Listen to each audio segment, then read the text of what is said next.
better known, which derives, extra stories, extra plot line, extra dialogue that may not be entirely present in the text. To a certain degree, it is open-ended because, as the Talmud says, the Torah has 70 faces, but there are limits to it. There is a canonical body of texts called Midrash. Today, they were not published until well into the Middle Ages, really, but you can't just like in traditional theology, you can't create a midrash. That's very popular among non-Orthodox congregations to write midrash, but that's not at all considered an appropriate way to handle the text from traditional background. Like, for example, here, also from the Ten Commandments, right, that's Anne Baxter, and Yul Brynner in the performance of his life as Pharaoh, right, and the whole bit about Anne Baxter actually attracted to Charlton Heston. That was like, to use a Latin term, Bobomyces, right? We don't have anything like that in the Midrash, but that's kind of like the direction that Midrash can be taken to its absurdity. The Midrash that we have today is absolutely brilliant, fascinating, puzzling, and really adds tremendous depth to the text. So that's part of oral Torah, handed down from Moshe to his students to the present day as traditional theology would have it. The second element of oral Torah is the esoteric or mystical wisdom that is known as Kabbalah. This is a much more controversial body of information, largely because it's the central text of the Kabbalah. One of the most important texts, and there are several, is the Zohar, which doesn't appear on the Jewish scene publicly until the 13th century. And traditionalists argue that, in fact, it was authored by Rabbi Shimon Bar Yochai already in the ancient period and kept hidden until the 13th century. Many modern critics already in the ancient documents were saying, no, it was actually written in the 13th century. Not our place here to engage in that debate. But there's no question that there are lots of other texts which are much early that follow in this vein. The magical aspects of Torah, the what's the word? The mystical. It's a word when you try. It's a really fancy word when you try to do things with Kabbalah. Oh, it's practical Kabbalah, but there's a really good fancy word for it. Yeah, there's a really good word that's like, it'll come to me in the shower later. I'll think of it. But there's a really good word that would impress you when you say, "Wow, we're learning at a really high level." Did you hear the word that he said? That's great. I can just make one up. But anyways. Theurgic. That's it. Theurgic Kabbalah. Is that a great word? Can I have a hand for that word? Theurgic, right? Theurgic Kabbalah is just a fancy way of saying practical Kabbalah, meaning if we want to create a golem, for example, an artificial astroport, we want to make like a robot out of clay, or if we wanted to demand Mashiach, we want to make it rain, make it stop raining, things like that. So there's that practical Kabbalah. There's also a theoretical Kabbalah, which doesn't speak of actually forcing changes onto the universe, but it speaks about what is the nature of the soul, what is the nature of God, how does God interact with the world, things like that. It's also very, very deep, profound wisdom. That's also in the oral Torah, not, it's only hinted at places in the written Torah.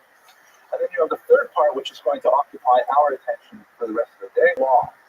How should Jews behave? Midrash speaks to how Jews should think. The Kabbalah thinks about how Jews should, talks about how Jews should behave. The Mishnah. Mishnah is the oral teachings on exactly how to interpret the Torah, and they're absolutely essential. They perform several distinct functions. For example, the Mishnah clarifies ambiguities in the text. On the holiday of Sukkot, I hope I'm not repeating myself from an earlier lecture, I probably am. But on the holiday of Sukkot, for example, it says you're supposed to go to shul and you're supposed to bring with you 4 plant species: a lulav, a myrtle, a willow, and a pre-Eitz Hadar, which means basically the fruit of a nice tree. So if you bring, on Sukkot, you come to shul, you bring your lulav and the grapefruit, you could say the grapefruit is a fruit of a nice tree. It's very nice smell, and it's nice color and so on, but you will be laughed out of shul because there is a tradition that says the pre-Eitz Adar, the 4th of an ice cream, for specific to the $95 lemon that you can buy. Only this one time a year, the esrog, and nothing else counts. So the Mishnah will clarify those kinds of things. You will also fulfill omissions in the text. For example, we have absolutely nothing written in the Torah about what tefillin should look like. What do you do with tefillin? It's actually Mishnah further development or Rabbi. It says only that you should be a sign upon your arms and as frontlets between your eyes. So it would say that automatically turns into a black box made of leather with parchment inside it, straps coming down. That's like all oral Torah is not written Torah. And finally, on occasion, the Mishnah and the later Talmud it contradicts the written Torah. On a very small number of occasions, the oral Torah will actually say, we don't do it like it says. Like, for example, it says you will give him 40 lashes for his crime, and the oral Torah says it really means 39. Or the Torah says an eye for an eye, a tooth for a tooth, and the Mishnah says no, it means the monetary value of an eye in payment for an eye, and that kind of thing. So that's an important function that the Mishnah has. These three things together form. Oops, I wanted to go back, but I can't show the overall slide. But do that next to show again. These three things together form the oral Torah as we have it today. Any arguments or discussions, challenges, objections? Clear as the sun has been a day. I wish my children were like so attentive and compliant. Right, Elisa? Okay. Now, the reason why we have a transition from the oral to the written Torah is really due to the math crisis of the 2nd century. If you just a very quick history recap, this is an artistic rendition of the destruction of the temple. The Jews, we talked about in the previous lectures, they failed rebellion in the year 66, went on for 6 years, and ultimately was completely unsuccessful, ended in the last stand of Masada. The Jews suffered a tremendous persecution for a few decades, and then in the year 135, there's another attempt to throw the Romans out of Israel, also unsuccessful, followed by horrific persecutions under the Emperor Hadrian. So by the time you get to the middle of the 2nd century, the Jewish world is really suffering. There's a complete lack of the centralist leadership. There is a huge demographic impact when a generation and then their grandchildren are completely devastated in futile rebellions against Rome, especially the male population. There's been a large-scale exile from Israel, primarily to Babylon at this point, and the Jewish community has lost, perhaps most important, it has lost the central locus of its worship. Everything was centered on the temple. Everything was centered on the idea of bringing your sacrifices there. I mean, how many generations can you go losing that central unifying factor and still continue as a people? So a rabbi named Yehuda Hanassi, and this is now going to the text of Rav Shmuel Gaon's famous letter, a rabbi named Yehuda Hanassi realized the difficulty of the situation, and he resolved to write down the oral Torah and to create essentially a portable Judaism that would allow Judaism to actually be taken on the road, and it could survive and amazingly even flourish without the temple.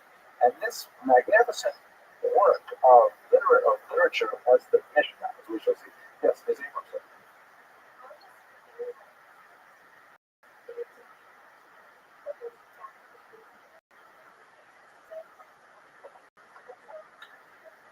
It's a brilliant question. I'm so glad you asked that. The rabbis and the Talmud, they argue back and forth. How could he do this? If God gave it to us in an oral format, how dare you? What audacity to transform it to a written form? And if we look at it beyond legalities of, okay, what's the big deal? Written, spoken, what's the difference? It's a huge difference. The very quality of orality is huge because there's a level of it that is conveyed through oral teaching that is completely flattened by textual presentation. That's one of the reasons, by the way, delivering them on the internet, because you can read everything I'm saying in the book, and you can read it even better and more accurately, maybe without the jokes and stuff like that. But all the information is there. The learning is not necessarily there.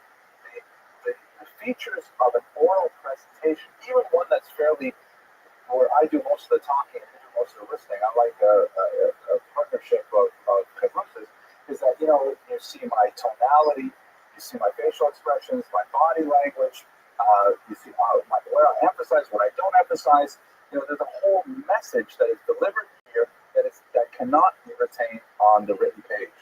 So the rabbis would say, there's no way that we can do this. We'll completely destroy it. It's like making everything, into black and white. And then how much more so? Nevertheless, Rabbi Yehuda Hanasi justified it, as the Talmud would later say, through the verse of Tehillim. It says, it is time to act for God. They have destroyed your Torah. Meaning, we're at a place where we must, take a bold step. And we must act for God, because they, in this sense, the Romans, have destroyed your Torah. They've destroyed the temple.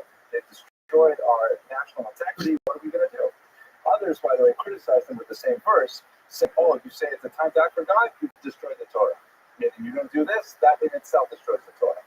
But part of his genius was that, and I don't want to go into this in great detail here, but the Mishnah itself has a tremendous degree of ambiguity built right into it. Like, for example, a typical Mishnah will take an issue, let's say whether or not a particular kind of chicken with a particular kind of defect is kosher or not, and the Mishnah will say, Rabbi X says this chicken is kosher, and then Rabbi Y says this chicken is not kosher. And then you go on to the next Mishnah. And if you're reading this like a law, you want to say, well, what am I having for dinner tonight? Can I eat this chicken? The Mishnah does not say. The Mishnah leaves it open-ended. So you must perforce have a teacher who preserves the Masorah. You must have someone who will explain the Mishnah to you, say that even though we quote Rabbi X, because Rabbi Yehuda Hanasi constantly quoted our opinions, we nevertheless follow the opinion of Rabbi Y, and that's essentially keeps the oral nature of the Mishnah intact, even though it is actually based in a written text. Otherwise, it would be like reading a newspaper. It in itself has those ambiguities that begs debate and demands attention. Good question. I hope the answer is good enough. Okay, so he says, let's write down the Mishnah, and then the Mishnah ends up looking like this.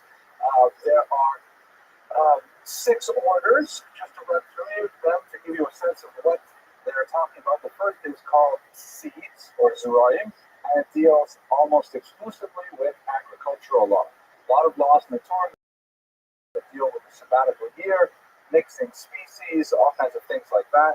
It also deals with laws of blessings, because after all, we are sustained by the natural world around us, and blessings therefore fit that section.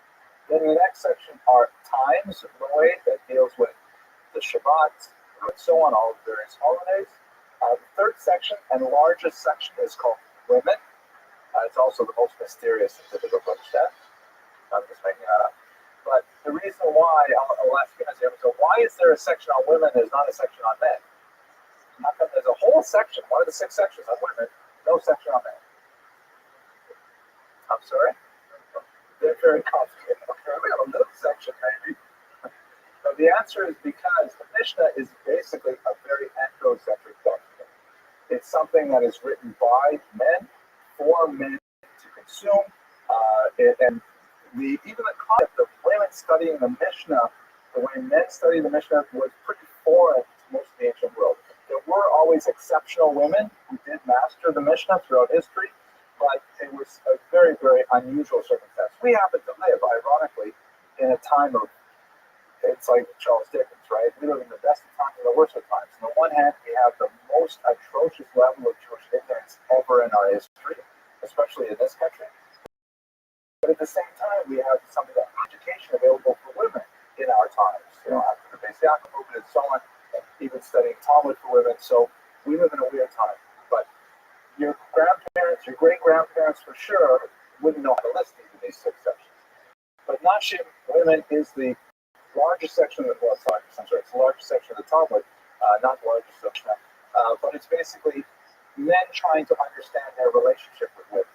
So a lot of discussion of marriage, of divorce, of reverent marriage, like when someone got dies childless and his wife then married his brother, that kind of thing.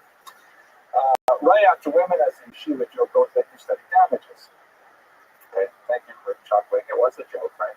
Damages is perhaps the most classically studied part of the Talmud, and that deals with, the Reuven's goat ate the prized tomatoes of Shimon, but then tripped on his porch and broke his leg.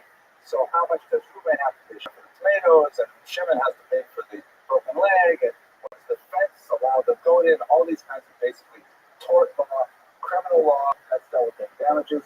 The last two sections are deal primarily with the Talmudic, with the temple period, holy things, deal with sacrificial law, and purities that deal with ritual purity for the purposes largely of temple worship. Those two sections are studied less than the others. Now, what's interesting about the Mishnah, among many things, is that Rabbi Yehuda Nasi, he didn't write it, he compiled it. He collected sayings from the teachings from all the rabbis of his generation, writing them all down, and then he sifted through them and tried to determine, okay, which teachings are the best, which teachings are the most accurate, the most comprehensive, the most concise, and so on. And those he boiled down into the Mishnah. However, all those other teachings that either were inaccurate or were fragmentary or were misleading, he did not throw away, because Judaism is inherently conservative. We don't like to throw so many things away. That's what my wife says about my desk drawer, that I hang on to things too long. So those extra bits of text were preserved in two distinct documents, the so-called Baraita, which is an Aramaic phrase meaning outside. These are bits of Mishnaic teachings that didn't make the cut for the Mishnah itself, and also the Tosefta, or the middle text. These are all the teachings floating around in the time of the Mishnah. Did not quite make it to the Mishnah, but we didn't throw them away. The volume of the Talmud today, you'll see that the Tosefta is printed at the back of the Talmud in its entirety.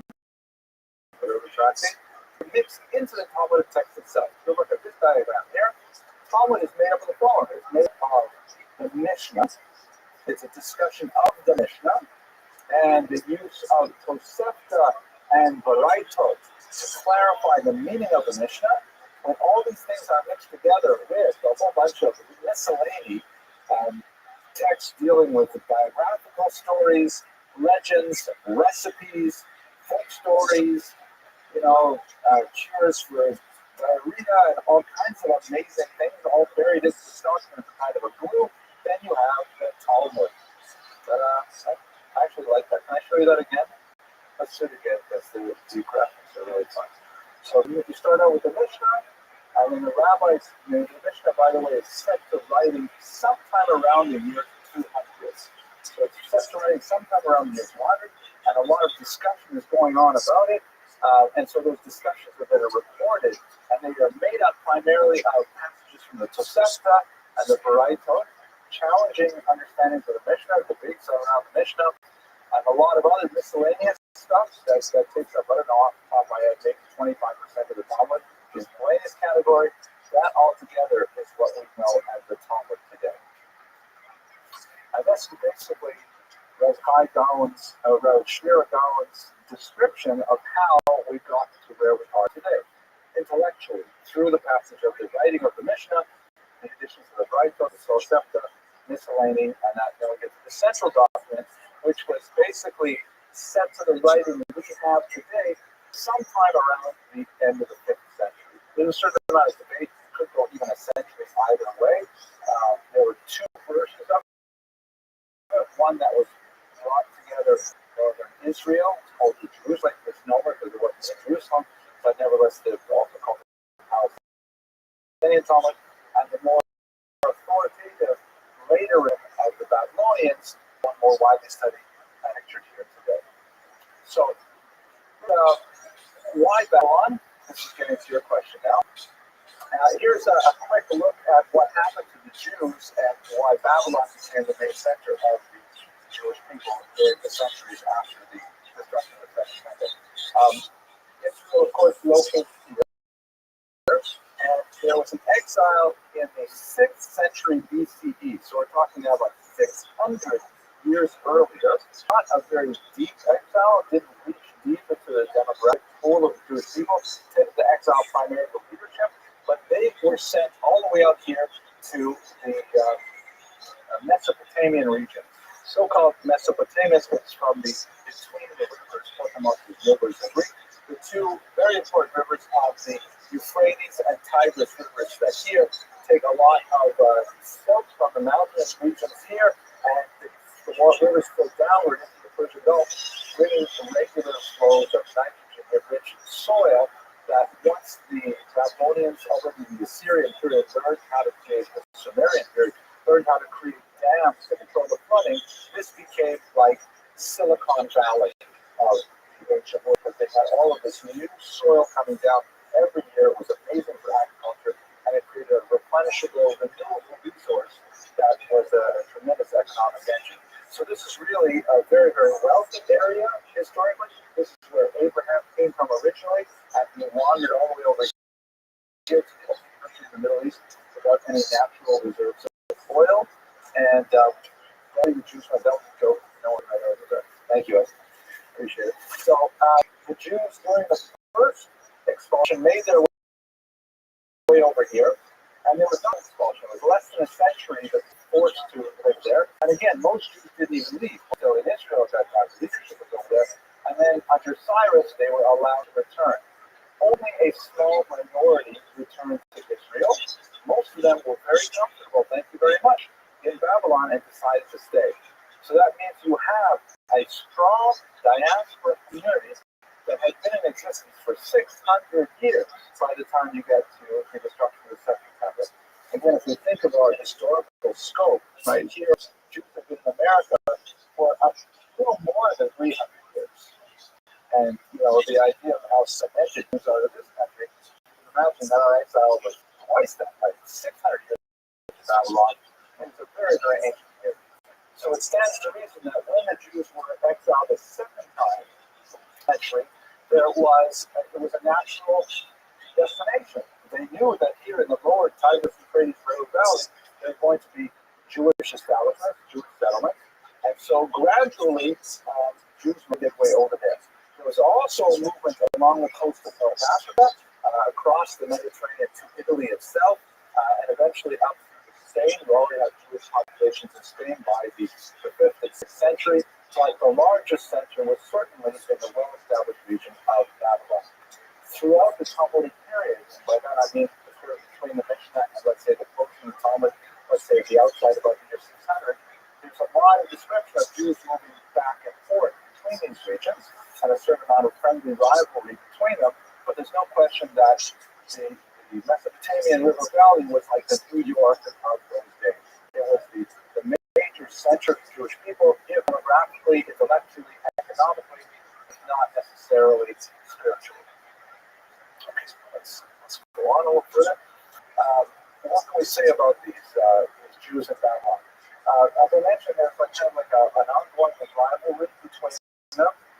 When you read the Talmud, they speak about when he came over here, meaning like when there was a rabbi from Israel who came to Babylon, or vice versa.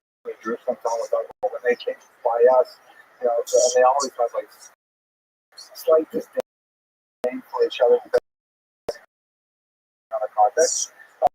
But at the same time, like huge symbiosis, the fact that there is, you know, a traffic of scholars moving back and forth indicates that there's sufficient. And I mentioned how they both were Talmud, but the Jerusalem Talmud was eclipsed by the later Babylonian Talmud for many reasons.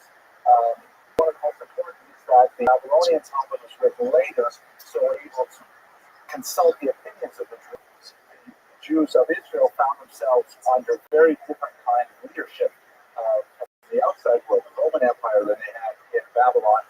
And in some ways, the Babylonians had it much easier. They did not have, for example, Christian interference with Jewish rituals and activities. The Jews of Babylon lived in various periods under the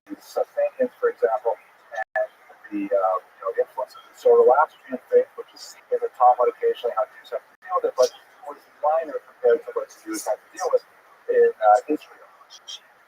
They also had a much stronger political system. They had an institution called the Exilarch, or the Reish Shaluta, the head of the exile, which was occupied, who was descended from the Rothschild dynasty. And so they had a significant amount of self-rule, self-government in Babylon that they did not enjoy in Israel. Up until the 5th century, that's when they really established a primacy with the creation of the Talmud, one of the greatest literary achievements of the Jews ever.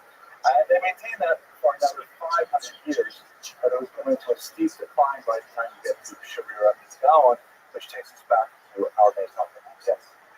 Oh, please go ahead.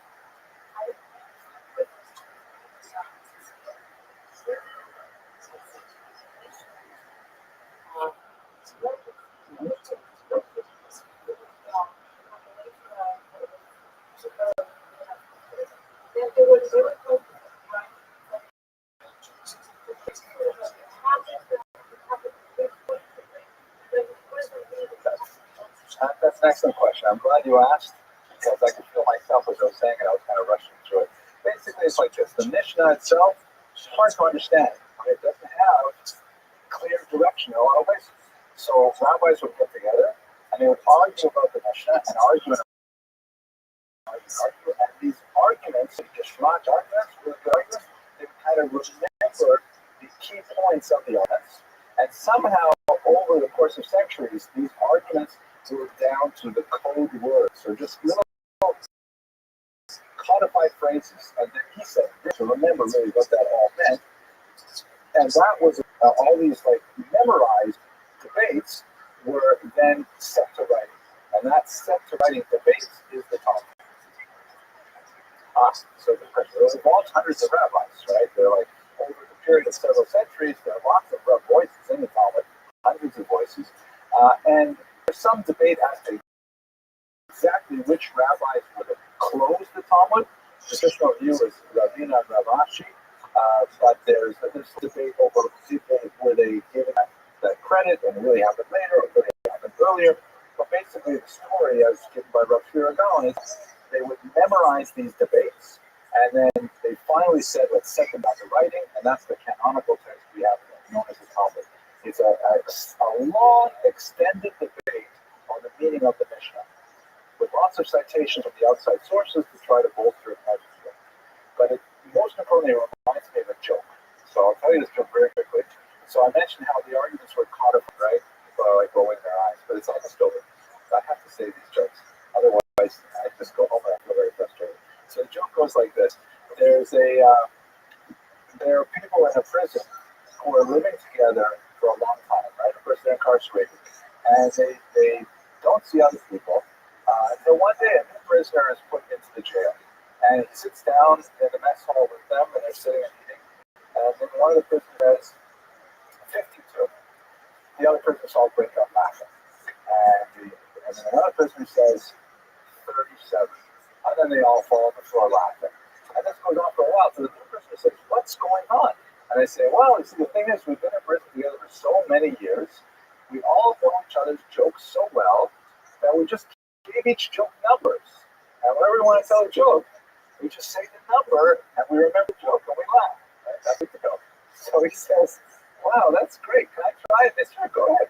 So he's looking around at all the other prisoners at the table, and he says to them, 60. Stone face. He says, 22. No reaction. Finally, the guy leans over and says, you're telling them all wrong. Okay, so that's essentially like the Talmud is all these really tightly coded phrases where if you just read it without the oral tradition, without the Torah, without a rabbi, you would say, what could this possibly mean? Compounding this fact is the truism that the Talmud has no punctuation. So you don't even know with reliability when one phrase ends and the next one begins. It really takes a tremendous amount of highly specialized study, years of practice to be able to decode even a single page of the Talmud. Once you get it, once you can really do, let's say, I don't know off the top of my head, if you can learn 50 pages on your own, then you're pretty much well set to do the entire Talmud. But learning those 50 pages, they take me 5-6 years to learn how to do it. It's a very difficult process. Anyways, Shamir Gaon. So he was a Gaon in one of the prime cities of Babylon, the city of Pumbedita. There were about half a dozen cities that were especially important. Pumbedita was one of the two most important. The other was Sura, a certain amount of rivalry between those two cities.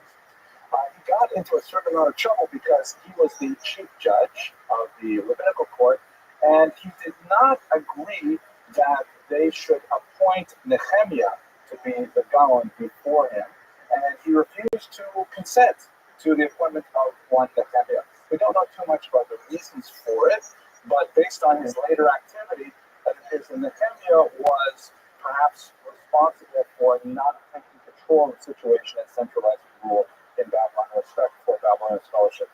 So that got him into quite a bit of hot water in the year of 960, but 8 years later, when Sharira was already a man of 70, Nehemiah passed away, and so the mantle of leadership fell onto Sharira at this time.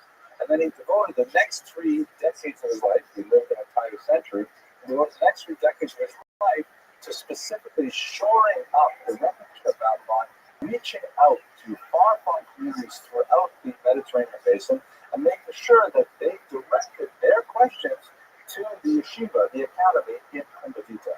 And it appears that many of the communities throughout the world felt that they were really lacking this leadership. They needed someone to stand up and say, yes, we have the answers, you can just send them to us, and we will respond. And we will respond with sensitivity and understanding for your local conditions. And so there was a huge surge of response and popularity under his rule. He also took the distant leaders to task, saying that, why are you disdaining this place where we built up so many hundreds of years of education? Why are you simply ignoring us? You should demo your allegiance intellectually to Babylon. And it made a tremendous difference for at least another century. His literary achievements are similar lasting. We've spent the better part of the hour talking about the so-called Igeret, or letter, which is just one of his teshuvot. And in fact, together with his son Igon, who also was an extremely powerful leader, they authored about half of all of the teshuvot that exist in the Yahweh, which means for about 400 years, half of all of these responses come from either Shira or his son Igon. A tremendous number of responses, if you can imagine. He's sitting at his desk getting these letters every day, writing out by hand his detailed analytical comments based on his knowledge of Talmud, sending them out. It was an incredibly important. It was like falling through a trite answer. We know that he wrote a biblical commentary. It's no longer extant, but it is referred to by other writers from the period. And we know we have some pieces of a massive Talmudic commentary that unfortunately has not survived as well. And finally, he wrote a book called Megillat Zikarin, which appears to be a commentary on the non-legal aspects of the Talmud. Unfortunately, that text is lost. The most famous of his texts is the Igeret, where we learn almost everything we know about Shirdan and some of his contemporaries. In his life, however, despite the tremendous burden he took on himself, it would not be tranquil. In the year 998, some of his rivals, perhaps we don't know the nature of the controversy. It's not recorded in historical accounts at that time, but apparently some of his rivals denounced him to the Caliph. And you get a sense of the tenuous situation of the Jewish leadership, because ultimately we were a minority within a country. And even though we would have significant self-rule and self-government, still we have the answer to the secular authorities. And so the Caliph of the time arrested Shira and his son, who was then the head of the court, and imprisoned him for almost a full year. He was eventually released, apparently acquitted of all charges, but by that point, again, he's a very elderly man at this point, his health was ruined, and he appointed his new son, Hagar, who was also an elderly man at this point as well. He's already in his 70s, if I'm not mistaken. So he stepped down from his position in favor of his son at that time. So to speak to his legacy, we can evaluate it in many different ways. One way to be sure is that he really consolidated for a millennium the centrality of the Talmud, explaining directly how it flowed from the Mishnah. He upheld the value of the Mishnah as a central text in the Pharisaic tradition that we have today, the rabbinic tradition, and was enshrined as the central activity of Jews intellectually for 1,000 years. As you can see in this picture here, which is from the last August, if I'm not mistaken, where they had 70,000 Jews in the MetLife auditorium alone, celebrating the completion of the Talmud, which is something that is unprecedented since Babylon, perhaps even before Babylonian times. It's rather amazing thing. And there were no fistfights or anything in the entire. Okay, thank you, Mr. Rodriguez. Secondly, his activity in the composition of Teshuvah literature was extremely important in creating a body of legal documentation that became a corpus for future law, and his general adherence to the notion of the validity of the oral Torah and the divine nature it had upon Jews was something that reverberated throughout the centuries following his demise. So as always, I thank you for your patience and your indulgence. Thank you for your attention. Next week, we're going to stay in the Gaonate and we're going to look at Saadia Gaon, also an extremely important leader of one of the academies, an extremely important philosophical leader as well. So we'll look at some of his specific ideas. But the big difference will be under Saadia, we'll talk a lot more about the influence of Islam on Judaism and vice versa. Thank you very much for your attention.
Yo, when are you gonna join my Discord?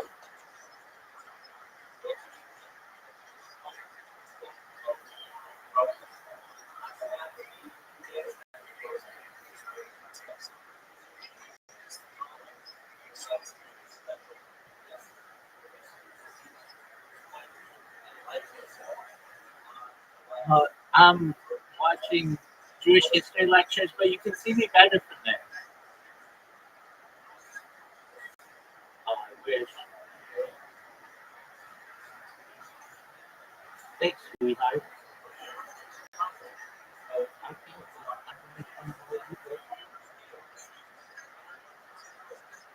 That's okay. We all have to whore ourselves out one way or another. Why don't you come to my Discord?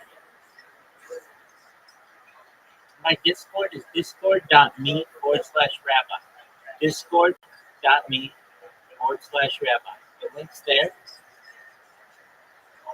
Sure, absolutely. Just into a browser, type Discord, Discord.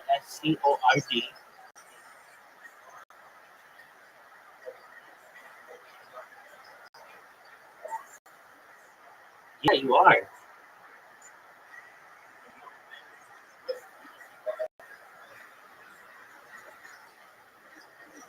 Me, like ME /. That's absolutely fine. So it's /rabbi. So it's discord.me /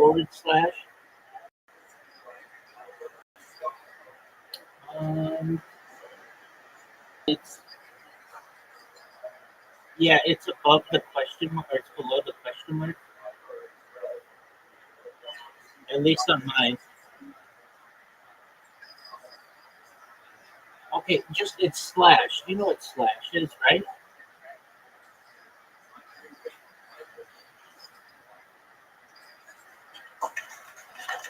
Okay, so it's discord.me /rabbi. RABBI. Rabbi. It's in my profile. If you just go to my profile, there's a link. You just click the link. Yeah, I'm actually a woman defined by the state of California. It's on my ID.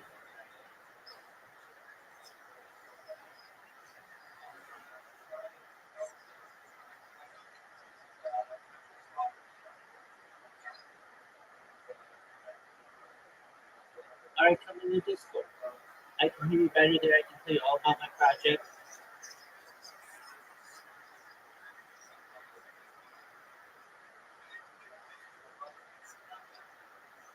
Okay, well, I can tell you what I do here, but you're not going to see it as well. I'm Rabbi Rothschild. I stream my life 24 hours a day, 7 days a week, 365 days a year for world peace. I've been doing so since the pandemic. That's more than 3.5 years of content. I am live right now on 22 different YouTube streams. I have more data than any person in global history. And what does that mean for you? Data, according to Economist magazine, is Earth's #1 resource. And that may make me, I have more data archives than any person ever, and that may make me an influential person. And if that happens, I'm going to help you and help all your friends and family, actually independent if you're not already, to create generational wealth, don't already have it, and to be able to start charity philanthropic organizations of your own.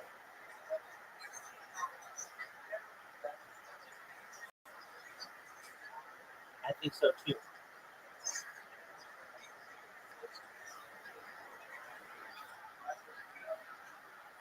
Yeah, I've been live for 3.5 years on the internet. Thank you very much.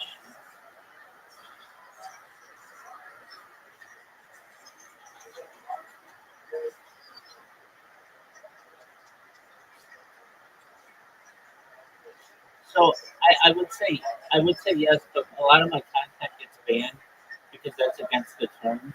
So a lot of times I'll just put that on a GoPro. No, I understand you won't say anything. I understand. You can hear me clearly.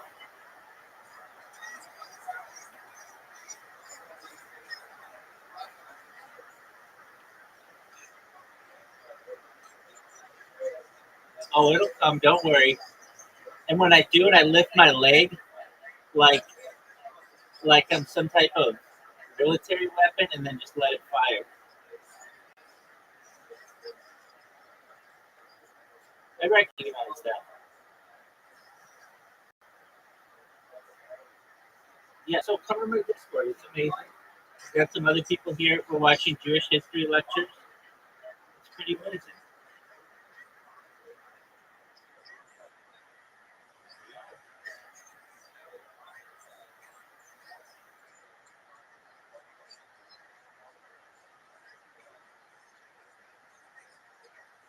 Yeah, I recognize that. And perhaps someday you can. I've had fans visit me from as far away as 8 hours. So you can do the first.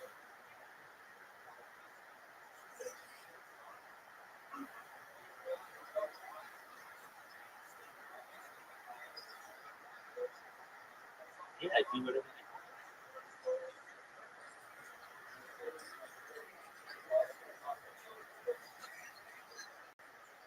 Okay, cool. Here you go.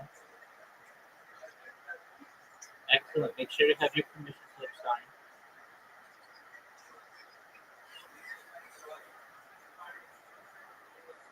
What'd you say? You have to be 18 years old to be in my Discord. Please be 18 if you do. That's great. So, are you going to come to my Discord? I know I sound like the person with the white band. Okay, excellent.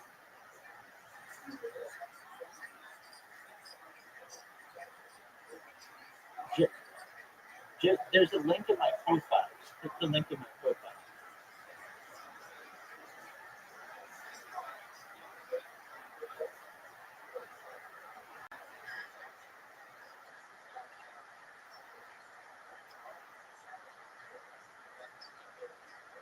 I wish. Yeah, absolutely.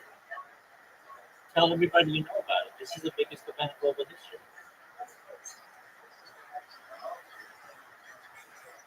The reason why it's the biggest event in global history is because data is Earth's number one resource. This is essentially a time capsule of human history.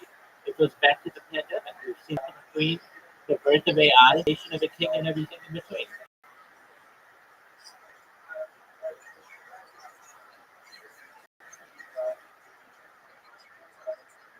Absolutely. You're live on 22 different YouTube streams right now.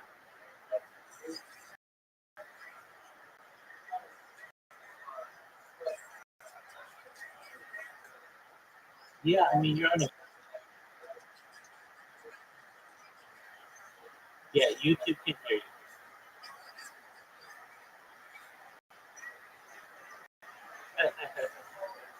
you. YouTube's hello. Oh, tens of thousands perhaps.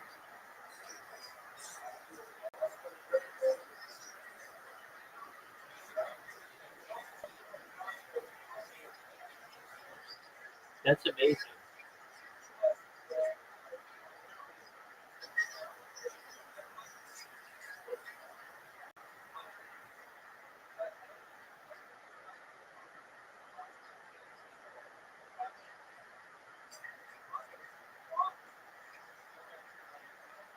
That's absolutely right. I'm a lesbian. Well, you're only watching it on one of my streams. I'm live. You're only watching me on one of my streams.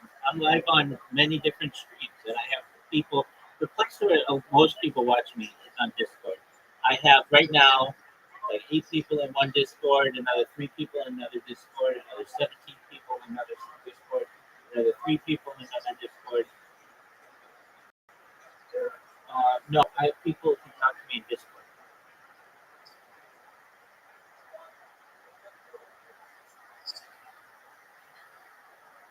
Come to my Discord. Okay, that's cool.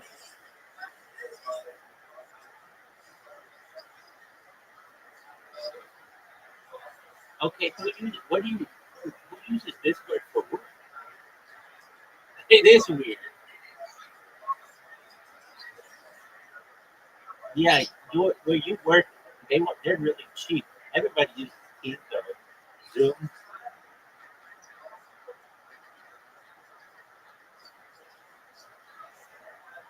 Yes,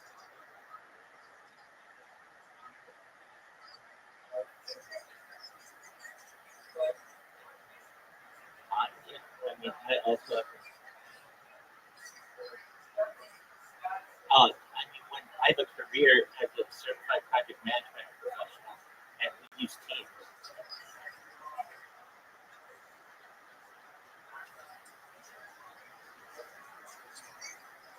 Yeah, and on Telegram and on Discord. I'm sponsored by cryptocurrency. It's worth $100 million.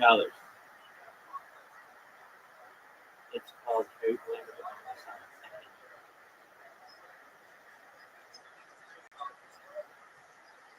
Oh, perhaps I'm doing it right now.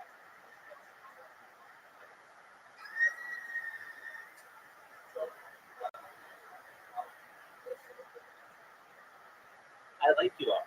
You guys were here earlier, and I ignored you. But now we're becoming friends, so I guess I can't ignore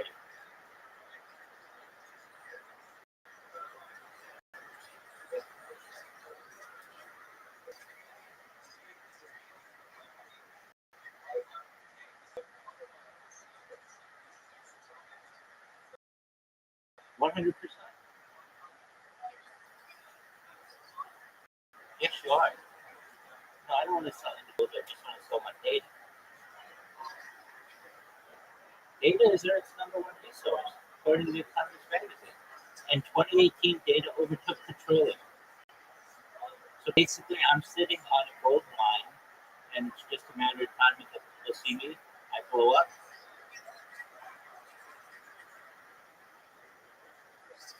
Go ahead. You sound like a witch. Well, that very well may be.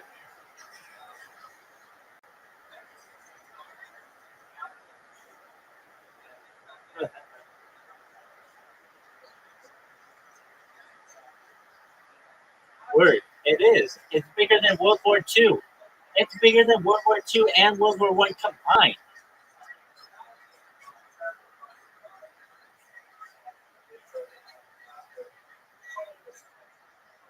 Yeah, absolutely. Yeah, this is bigger than the founding of Israel.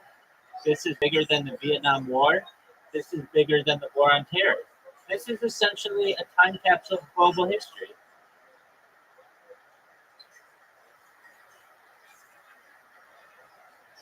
Perhaps, yeah.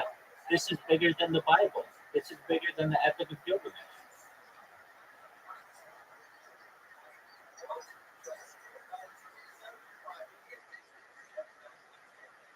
Oh, I don't want to. I don't want to do either.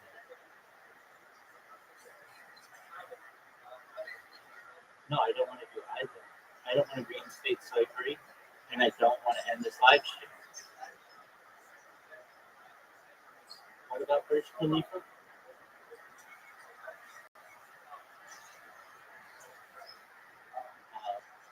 I'm a fan of all people. I'm a world peace.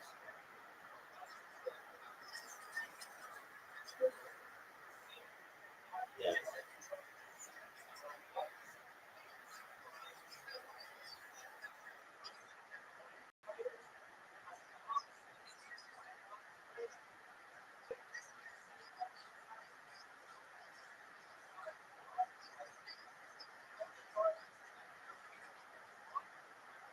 Oh, Nika, how you doing, girl? Oh, Nika, we love you. Oh, Nika, do you have any cryptocurrency that you want to give these friends? Oh, fuck yeah.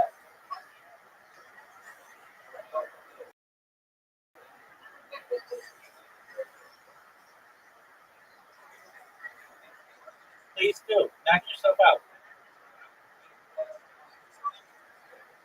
Depending on the song. Yeah, I do. My name is Karaoke King 0000. Word. You got it.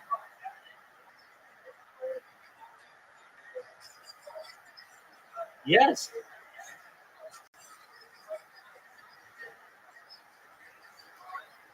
Yo, you want to sing? We can sing together. Okay, I've got my device. Okay, just one moment. We'll get something going. But I record these. I record these on Instagram. So just a moment. I have to pull it up on Instagram.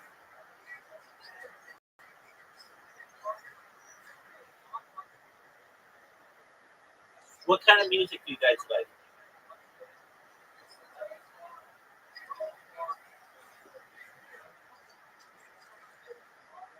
I do too.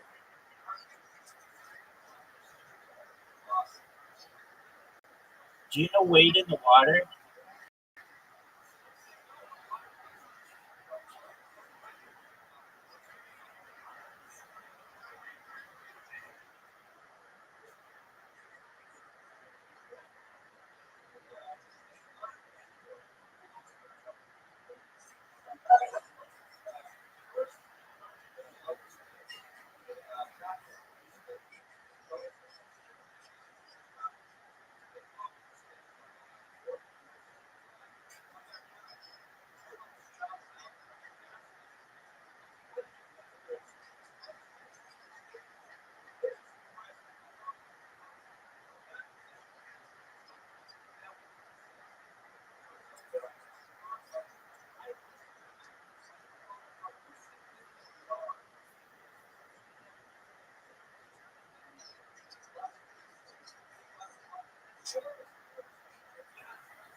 Hey, do you like Prince?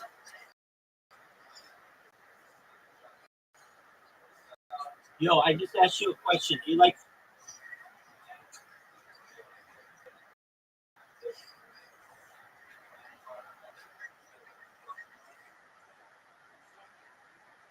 Do you know the song "Raspberry Beret" by Prince?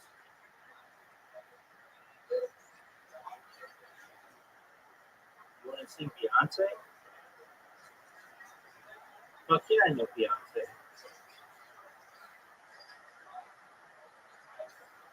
Word. I don't know if that's one of my big ones that I know.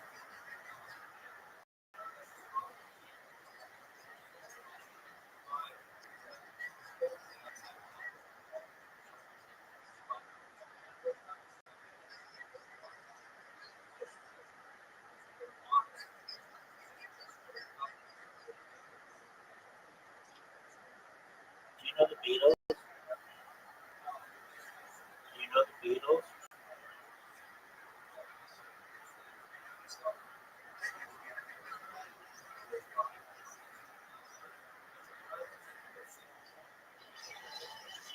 Okay, well then, if you don't know the Beatles, then we have to introduce you to the Beatles. So, no, I don't think they're gonna touch you.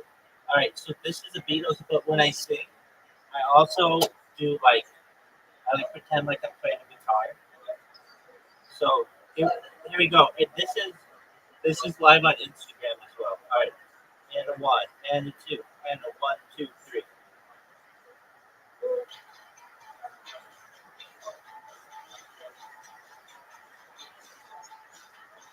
Well, shake it up, baby. Now shake it up, baby. Twist and shout.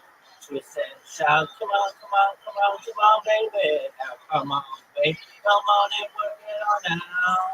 Work it on now. Work it on now. Work it on now. You know you look so good. Look so good. Come on and get the ring going. Now let me go. Just like I knew you would. Like I knew would shake it up, baby. Shake it up, baby. Twist and shout, twist and shout. Come on, come on, come on, come on, baby. Now come on, baby. Come on and work it on now. girl. Twist a little girl. You know you twist so fine. Twist so fine. Come on and twist a little closer. And I twist a little closer. And let me know that you're mine. Let me know you're mine. Here's my guitar solo. Shout out to everybody in the world. Shout out to my friends in Twitter Spaces. Shout out to the LGBTQ plus community. Shout out to everybody who loves peace. Uh, uh, uh,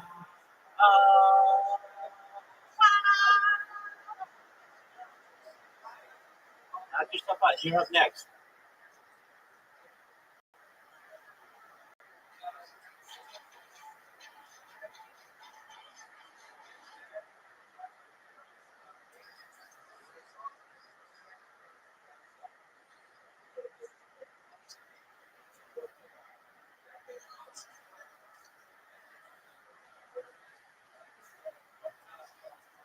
Sing WAP.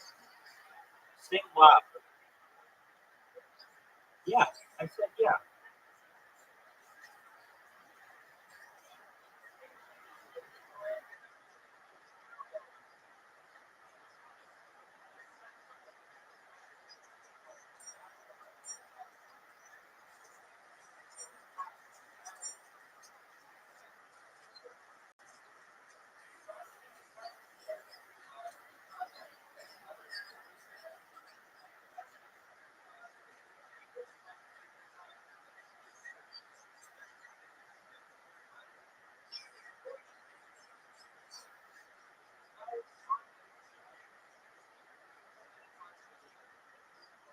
There you go. I like that song.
Beautiful.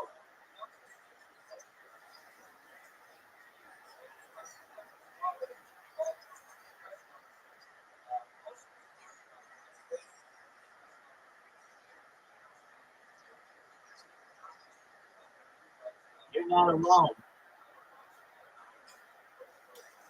Yeah, you heard me. I'm extra, baby.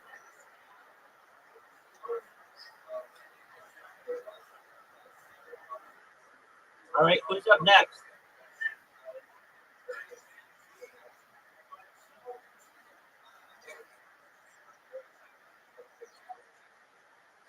Oh, we're ready.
Yeah, I know we're watching.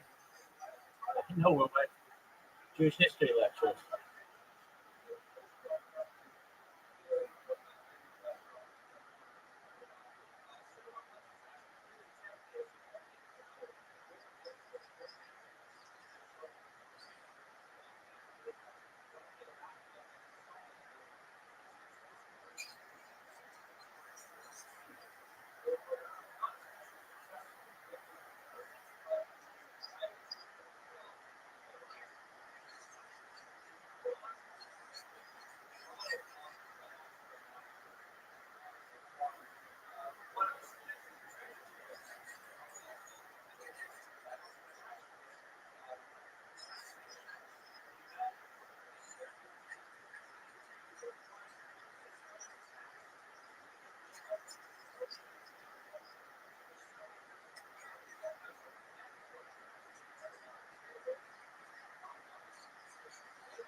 I'll be right back.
We'll start then. Okay, well, hello everyone. A couple of announcements before we get to the actual material. First of all, I have an apology. We have no PowerPoint today. We're going to do an audio-visual presentation minus the video. I'm going to be the audio. That's it. The reason for that is that my daughter Aliza is daughter Daimaka at the Shari Mina production, which is the big hoo-ha. And I usually keep a little adapter to connect my computer to the projector in the back of the car. They took. So not only, by the way, do we not have video, more seriously, we don't have Aliza because she's going to be dancing and singing on stage. So we're going to be missing her. Yeah, we could see anyway. So I'm going to, unfortunately, I'm just going to have to do this with my, how are you? Nice to see you again. I'm just going to do the audio myself and the visual. I have a great PowerPoint. Albert Einstein was perhaps one of the most photographed Jews, if not human beings, and lots of great photographs. I'll just have to show them to you when the Torah Cafe version comes out. They always integrate my PowerPoint into the presentation, so we'll have it there, and that's fine. Let me start with the joke then. And I'm a little hesitant to tell this joke. I'm not quite sure it's really appropriate, but I've already started. It goes like this. The timing, right? So it's 1930s Germany. A lot of the material that we'll discuss, it deals with the pre-war period, and so it's relevant to our topic. And two Jews are walking down the street in interwar Berlin, and they are past an institution, and there's a big sign out front that says, 1,000 Deutschmarks for any Jew who converts to Christianity. And the two Jews look at the sign, and one of them says, you know what? 1,000 Deutschmarks? Sounds like a good deal. I'm going to go do it. He says, are you crazy? Look, 1,000 Deutschmarks. It's worthwhile. So he says, okay. So he goes in. His friend waits for him outside. He's outside for about half an hour, and then his friend returns from inside the building. And the guy says to him, so, no? Did you do it? Did you get 1,000 Deutschmarks? And his friend looks at him and says, what is it with you people? Okay, all right. So I get the timing right there, Joe? A little better. I'm working out. Maybe by the third time I don't trouble. Anyways, tonight's topic is Albert Einstein, time, space, and the Jewish people. Fascinating life with tremendous implications not only for Jews and Jewish history, but really for world history. As another goes, which is definitely not appropriate, but once again, I'll start telling you anyways, there were 4 people who changed the modern world more than anyone else. First of all, Einstein, in the world of physics, in our understanding of the fact of the universe, phenomenal change in the world. Secondly, Freud, our internal workings of our personality, the development of the subconscious, the discovery of the subconscious, things like that, incredible, changed so much. Marx, our entire political system changed as a result. The development of socialism, communism, huge changes in the world as well. And finally, Darwin, who, creator of the theory of evolution, the ascent of man, origins of humanity, and so on. And the joke goes that 3 of them were Jewish, and 1 of them was wrong. Okay, there is some scattered laughter about it. Okay, so we're going to look at one of those 4 individuals, Einstein, today. Fascinating individual. He was, as I mentioned, he created some fundamental changes in our understanding of time and space, quite literally, associated with both the special and the general theories of relativity, which still have tremendous implications for our current technology today. Even our cell phones are based on his theories of relativity. He was an ardent believer in God, a very, very deep theist, and in fact, he frequently invoked the name of God. He called him Der Alter, the Old One, the Ancient One, and God really suffused everything that he did. However, his vision of God was not what we recognize as a typically Jewish God. He was more of a deist, as we shall indicate later. He was a passionate humanist with all people, but not necessarily for individuals in his own family and his own immediate circle, as we shall see. He was an anti-nationalist, believing that militarism and nationalism in general are very pernicious phenomena, but at the same time he became a Zionist and was in fact asked to take the position of the presidency of the State of Israel. A man of tremendous contradictions. Finally, he was a pronounced pacifist, but at the same time, he was very intimately involved in the process that led to the creation of the world's most destructive weapon, the bomb. So he's a man of many contradictions that hopefully we'll explore over the next 50 minutes or so as we look look at his life and his works. I have some great photographs. I wish I could show them to you. With this, as you'll see it when you view the Torah Cafe version online. Oh, and by the way, the flyers that we've handed out, when we make change to the schedule, like a different time for tonight, things like that, it's really helpful if you've signed up on the website. Just go to the website, it's in the flyer there, and you can get free notices of when the classes start, if they're changing, and get, PowerPoints or whatever kinds of things that you find useful. So please do sign up. My disclaimer for today's talk is that I am basing virtually everything I'm going to say today on the work of Walter Isaacson, who wrote a phenomenal biography on Einstein entitled Einstein, His Life and Universe, published by Shannon & Son in 2007. It's a massive book, 675 odd pages, plus notes, and I found it extremely entertaining. He's also famous for writing, among other things, the biography of Steve Jobs and Benjamin Franklin. So pretty much everything that I say here today is going to be based on this one big book. It's going to be a book review. If those of you who are watching on the internet are looking for something, strikingly new and original, this is not going to be the place to find it, but I'll try to provide a summary of what I think are most relevant for our purposes here in this form. Also, obviously, all errors of factive interpretation are my own. I don't want to put all of my mistakes onto Mr. Isaacson's distinguished work. So, to begin, his family came from Germany, grew in Germany in particular. His family were typical German Jews named Pauline Einstein. They came from a commercial background. The father had a pretty strong interest in engineering and got on very early with the electrification projects that were going on at the turn of the century, a few decades before the turn of the century as well. His mother came from a wealthier family. Einstein's grandfather was a grain merchant. Basically, Einstein, when he grew up, followed his parents around much of Europe as his father got various contracts to create electrification projects for various cities and suburbs and individual projects around Italy and Germany in particular. He was not hugely successful, and in fact, they had many serious business reversals, so much so that young Einstein often tried to persuade his father to quit his own small business and simply get a job earning a salary, because that would be much more stable for him.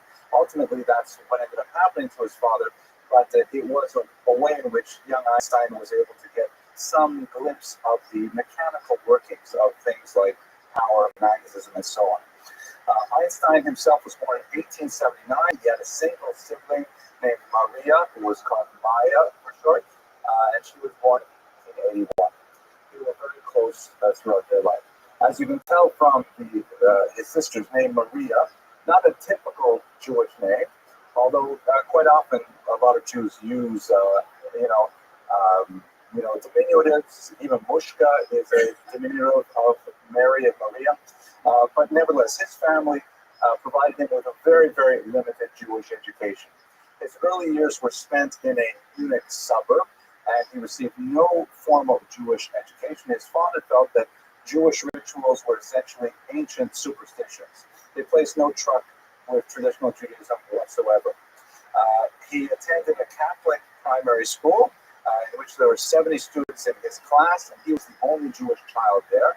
And so, because religious instruction was mandatory in Germany, he received traditional Catholic instruction in school. And in fact, he excelled in that subject. He ended up tutoring his peers in Catholicism. This went on until he moved up to a higher school, and at a higher level school, they had many more Jewish students, and so the state provided a Jewish instructor for those students specifically. And I'll tell you about that in a second. What's interesting to note from the Jewish perspective is that Einstein spoke about his early Jewish experiences, and he felt that the teachers were really quite fine. The teachers showed no animosity toward him whatsoever. However, from an early age, he found he had to fend off the violent advances of many anti-Semitic peers. And he remembers many a time walking home from school being accosted by bullies and thugs who gave because he was Jewish. I myself find a certain amount of affinity for that because I also grew up in an environment where there were no other Jewish families. I was the only Jewish child in town, and I had my share of fisticuffs with some of my peers. At age 9, that's when he went to the old gymnasium, and there he received his first formal Jewish education, and he actually went overboard. To use the term that my students use, he flipped out for a brief period of time before his bar mitzvah. Much to his parents' dismay, he actually observed Shabbos, and he kept kosher, and he was even known for composing small prayers, hymns that he would make up on his way to school and back and forth. He was really intensely religious for a brief period of time in his early life. What ended up happening, though, is that, and this is ironically the way these things go, he read a popular science article that, in a very pious kind of way, tried to demonstrate that science and religion were compatible. And so he was so unconvinced by the arguments advanced by this well-meaning pious author that he decided to abandon religion altogether, and for the rest of his life, he had quite an allergy to any kind of organized religious activity of any sort. Nevertheless, I have great pictures here of him as a young boy, but we'll have to skip that for now. There were no real strong indications that he was a genius when he was a child. In fact, there were more indications that he was somewhat slow. His parents actually took him to doctors to try to determine if there was anything wrong with their young child. He didn't speak until he was 2 years old, and he had a very strange form of echolalia, where he would rehearse whatever he wanted to say quietly to himself, as it were whispering to himself his tentative statements, and then he would repeat them for public consumption. And this was something that he retained, by the way, right until the end of his life, where he would tend to either rehearse or repeat things that he would hear, especially if they were phrases that he found appealing on a phonetic level. He would often repeat mantra-like certain phrases. And this persisted right through to his old age, which in a young child, many people thought that this was somehow an indication that he was perhaps mentally retarded or something like that, because he kept on, practicing what he was going to say before he actually said it. There was a turning point, when he was bedridden with a childhood illness at one point, and his father gave him a small gift to amuse him while he's lying in bed, a gift of a compass that absolutely fascinated young Einstein, and in fact, it influenced his thought, because he was completely fascinated with the idea that there was a magnetic field that could somehow invisibly interact with material objects, the needle, of course, and the compass, and fields became a very major aspect of his thought. It's very important in his general theory of relativity and in other areas. He also gained early on a very fine appreciation for music, in particular Mozart, and quite often later in life, when he was pressed upon to give scientific lectures, he would quite often simply skip a lecture and give a violin recital instead. He enjoyed all kinds of things like this. He had some significant early ability with mathematics that was recognizable, but he showed limited interest in subjects that were far outside his canon. Contrary to popular belief, he never failed mathematics. However, he was refused entry to a particular school the first year he applied because of very poor test scores in subjects like French. Ironically, one of his most important influences in science as a young man was came from a highly Jewish context. His parents practiced what was known in the yeshiva world as Essentag, which means eating days. And the way it used to work in Eastern Europe is that the poor yeshiva boys who had, they had no real wherewithal, and there was no cafeterias in most yeshivas. They had to kind of beg local homes to take them in to feed them, one day a week. So Schleiman would eat at the Goldbergs on Monday, and he at the Goldsteins on Tuesday, and the Goldfarms on Wednesday, and that's how they got by. So the Einsteins did not have a yeshiva student. They had a medical student, a Jewish man whose name, once again, ironically, was Max Talmud. When he came to America, he changed to Talmay, and in fact, they were reunited later. And Max Talmud, as a medical student, saw this precocious young boy, and he began to share with him popular science magazines, teaching him basic physics, basic chemistry, and so on. And Einstein responded with great interest and enthusiasm. And early on in his life, he tested about those years as having one of the first of what he would later call Gedankenexperimente, which means thought experiments. And this is something that Einstein was really quite famous for. Compared to other professional theoretical physicists, he was rather weak in mathematics. I mean, obviously his computational skills, probably all of us all together would come up to half of his computational skills, but nevertheless, he was not considered a great mathematician. And in fact, he relied throughout his career on assistants to do the really hard number crunching and produce a lot of the formulae that he came up with.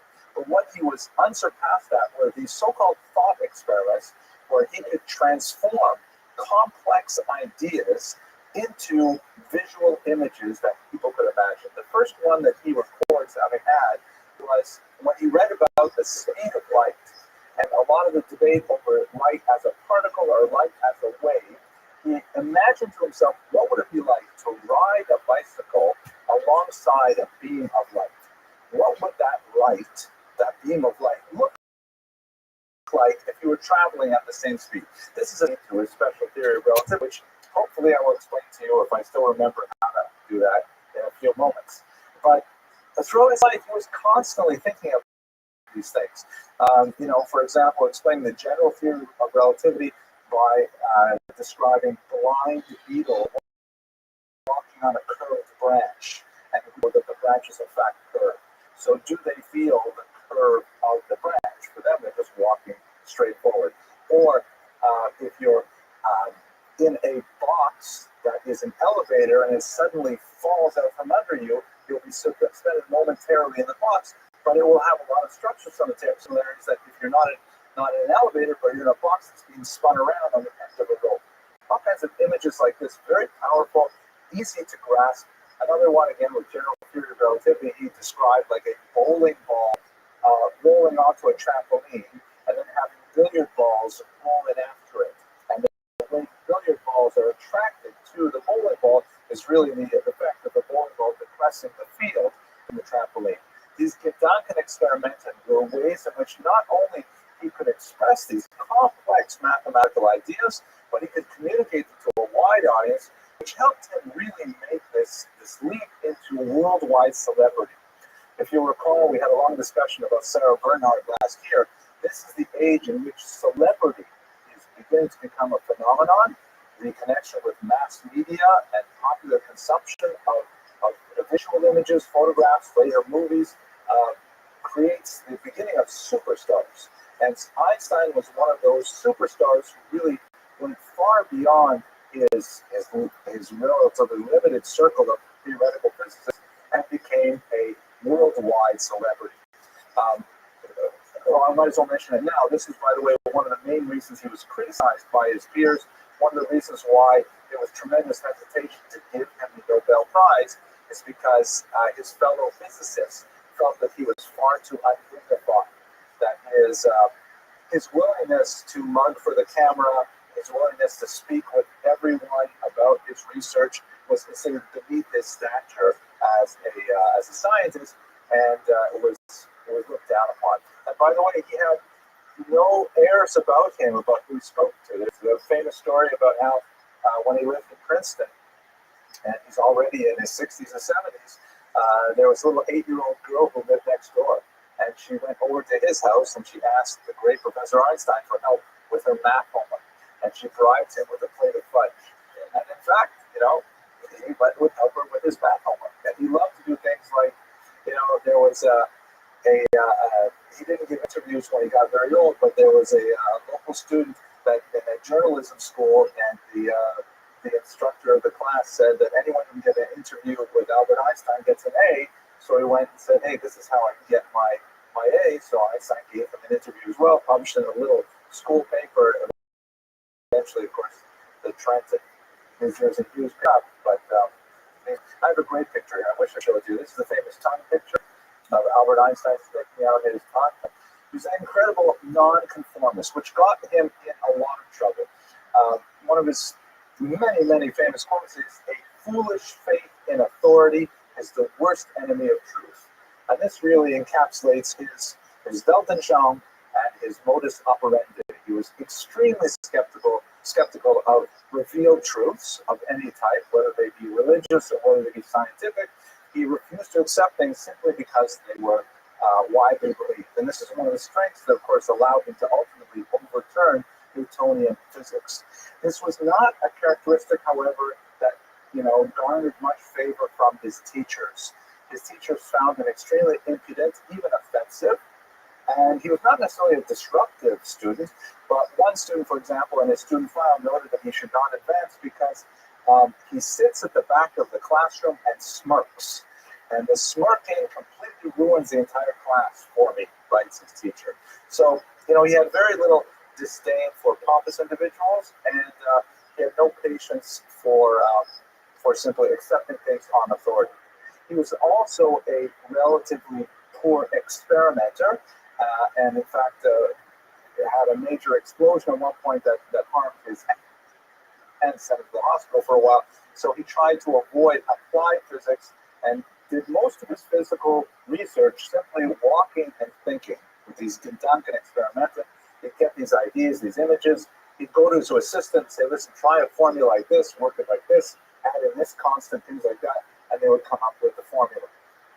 He also had strange habits of grooming and dress. Of course, his shock of white hair, which was extremely unfashionable for most of the 20th century, but it made him much more colorful, and once again, something that the press really enjoyed, maybe more of he created really the image of the absent-minded professor through such things.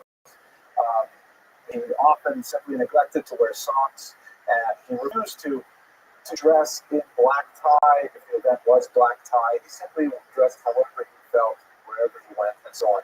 And this was not something that was associated only with his famous later years. This is the way he was even when he was a young man. One last story about his youth. As a child, growing up in Germany, he was exposed to a lot of the World War I related militarism, parades and so forth. And apparently the first time he saw a parade, he broke into tears. And he was viscerally offended by the idea of all these people enjoying the enforced harmony of military discipline. And when asked about it by his father, he said that they all have such big brains, and it's such a waste. They felt that it was by acting in lockstep like that, they were sacrificing all of their wonderful individuality. So he was a staunch pacifist, and especially during the 1920s, well, let's say really the 1910s, really, he participated in a lot of causes that advanced pacifism. He would ultimately change his, as I'll discuss shortly, but at age 17, he actually, his parents had one of their many business reversals. They had to leave Germany for a job in Italy.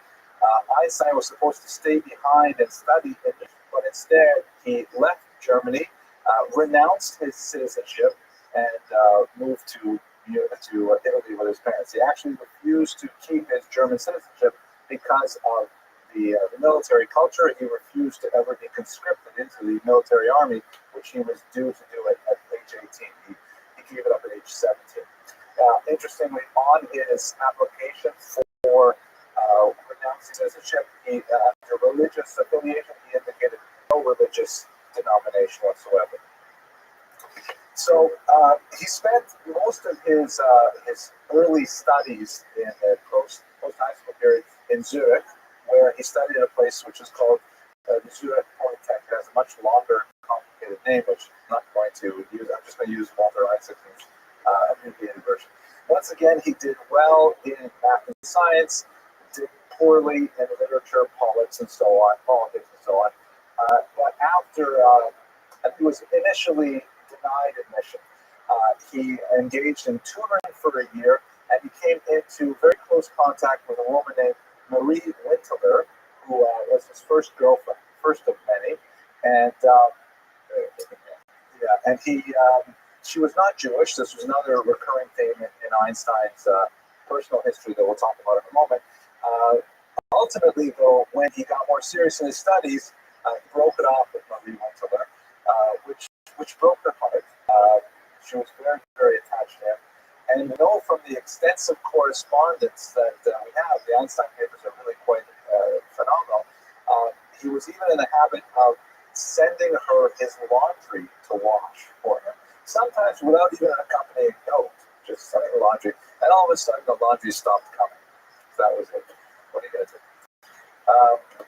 At the Zurich Polytechnic, however, he met the woman who would later become his first wife, a woman named Rabbi. She was a brilliant physics student, also studying there. Ultimately, because of her relationship with Einstein in part, she would not graduate from the Zurich Polytechnic, but she was the only woman in the class, which is really quite unusual for the beginning of the 20th century. She was a Serbian Orthodox Christian, again, not especially a pious Orthodox Christian, and they had a long-standing relationship before their marriage. His parents were very much opposed to the marriage, opposed to the relationship as a whole, not because of her religious background, but they were concerned about her suitability for a match for Einstein in other ways. She was 3 years his senior. She had a pronounced limp, and she had a somewhat dour personality that ultimately would descend into mental illness later on in her life, and also suffered from mental illness and was actually institutionalized for most of his life. Nevertheless, they maintained this relationship and produced a child whose existence was not known until 1986, because it's very, very rarely mentioned in Einstein's papers, and only came up with some papers discovered quite late. The name Uzero, Einstein never saw his first child. Mileva went back to Novi Sad to give birth to her. I don't know exactly what happened to this young child. Apparently, she was given up for adoption to a close friend, possibly, of the mother. And she most likely died of scarlet fever just 2 years after her birth. Although there are some, these things are not confirmed, it could be that she actually grew to adulthood, but most likely the trail ends with her death of scarlet fever. But shortly thereafter, she came out of her delicate condition, as they say. They were married, and they ended up having 2 other children. Hans Albert, who ultimately became a professor of engineering at Berkeley in California, and their younger son Edward, who also, as I mentioned, had some mental challenges. They had a very difficult relationship with their father, and ultimately Edward was institutionalized for schizophrenia in the early 1930s. And when Einstein traveled to America and ultimately decided to remain here, Edward would not be admitted into the country because of his mental illness. So he never saw his son again. Moving on to his career, Einstein was unable to get a doctorate. He several times theses for research, and each time they were rejected. Part of the reason for this is anti-Semitism. Another part is Einstein's own prickly personality that made it difficult for him to garner sufficient mentors who would help him through in their career. And found it very difficult to any kind of teaching position whatsoever. Isaacson even reproduced a small ad and placed in the local paper that said, math tutoring, first lesson free, Albert Einstein. And if you imagine seeing an ad like this, Nobel Prize winner and so on. But was reduced to extremely humiliating types of substitute teaching jobs, and they were few and far between as well. Finally, his friend was working in a patent office, examining applications for various scientific, and he felt that Einstein would be very good for that job. He was able to actually engineer a job description perfectly tailored to Einstein, who would be the only candidate who could possibly qualify. And so that's ultimately what ended up happening. Ironically, he made more money working for the patent office than he would as an assistant professor at any of the universities in Bern.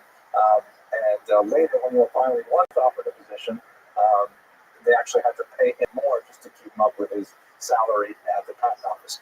But in many ways, it was a great job for him because it involved just a few hours a day of looking at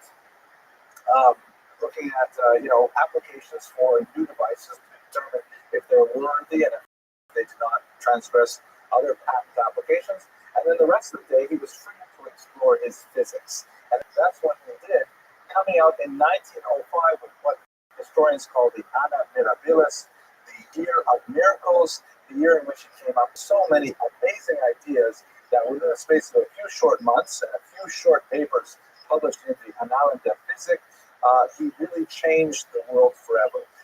Included in that period is his theory of special relativity, which he proposed in a short paper, completely new vision of space and time, adding a fourth dimension to the three dimensions we've been working with since Newton.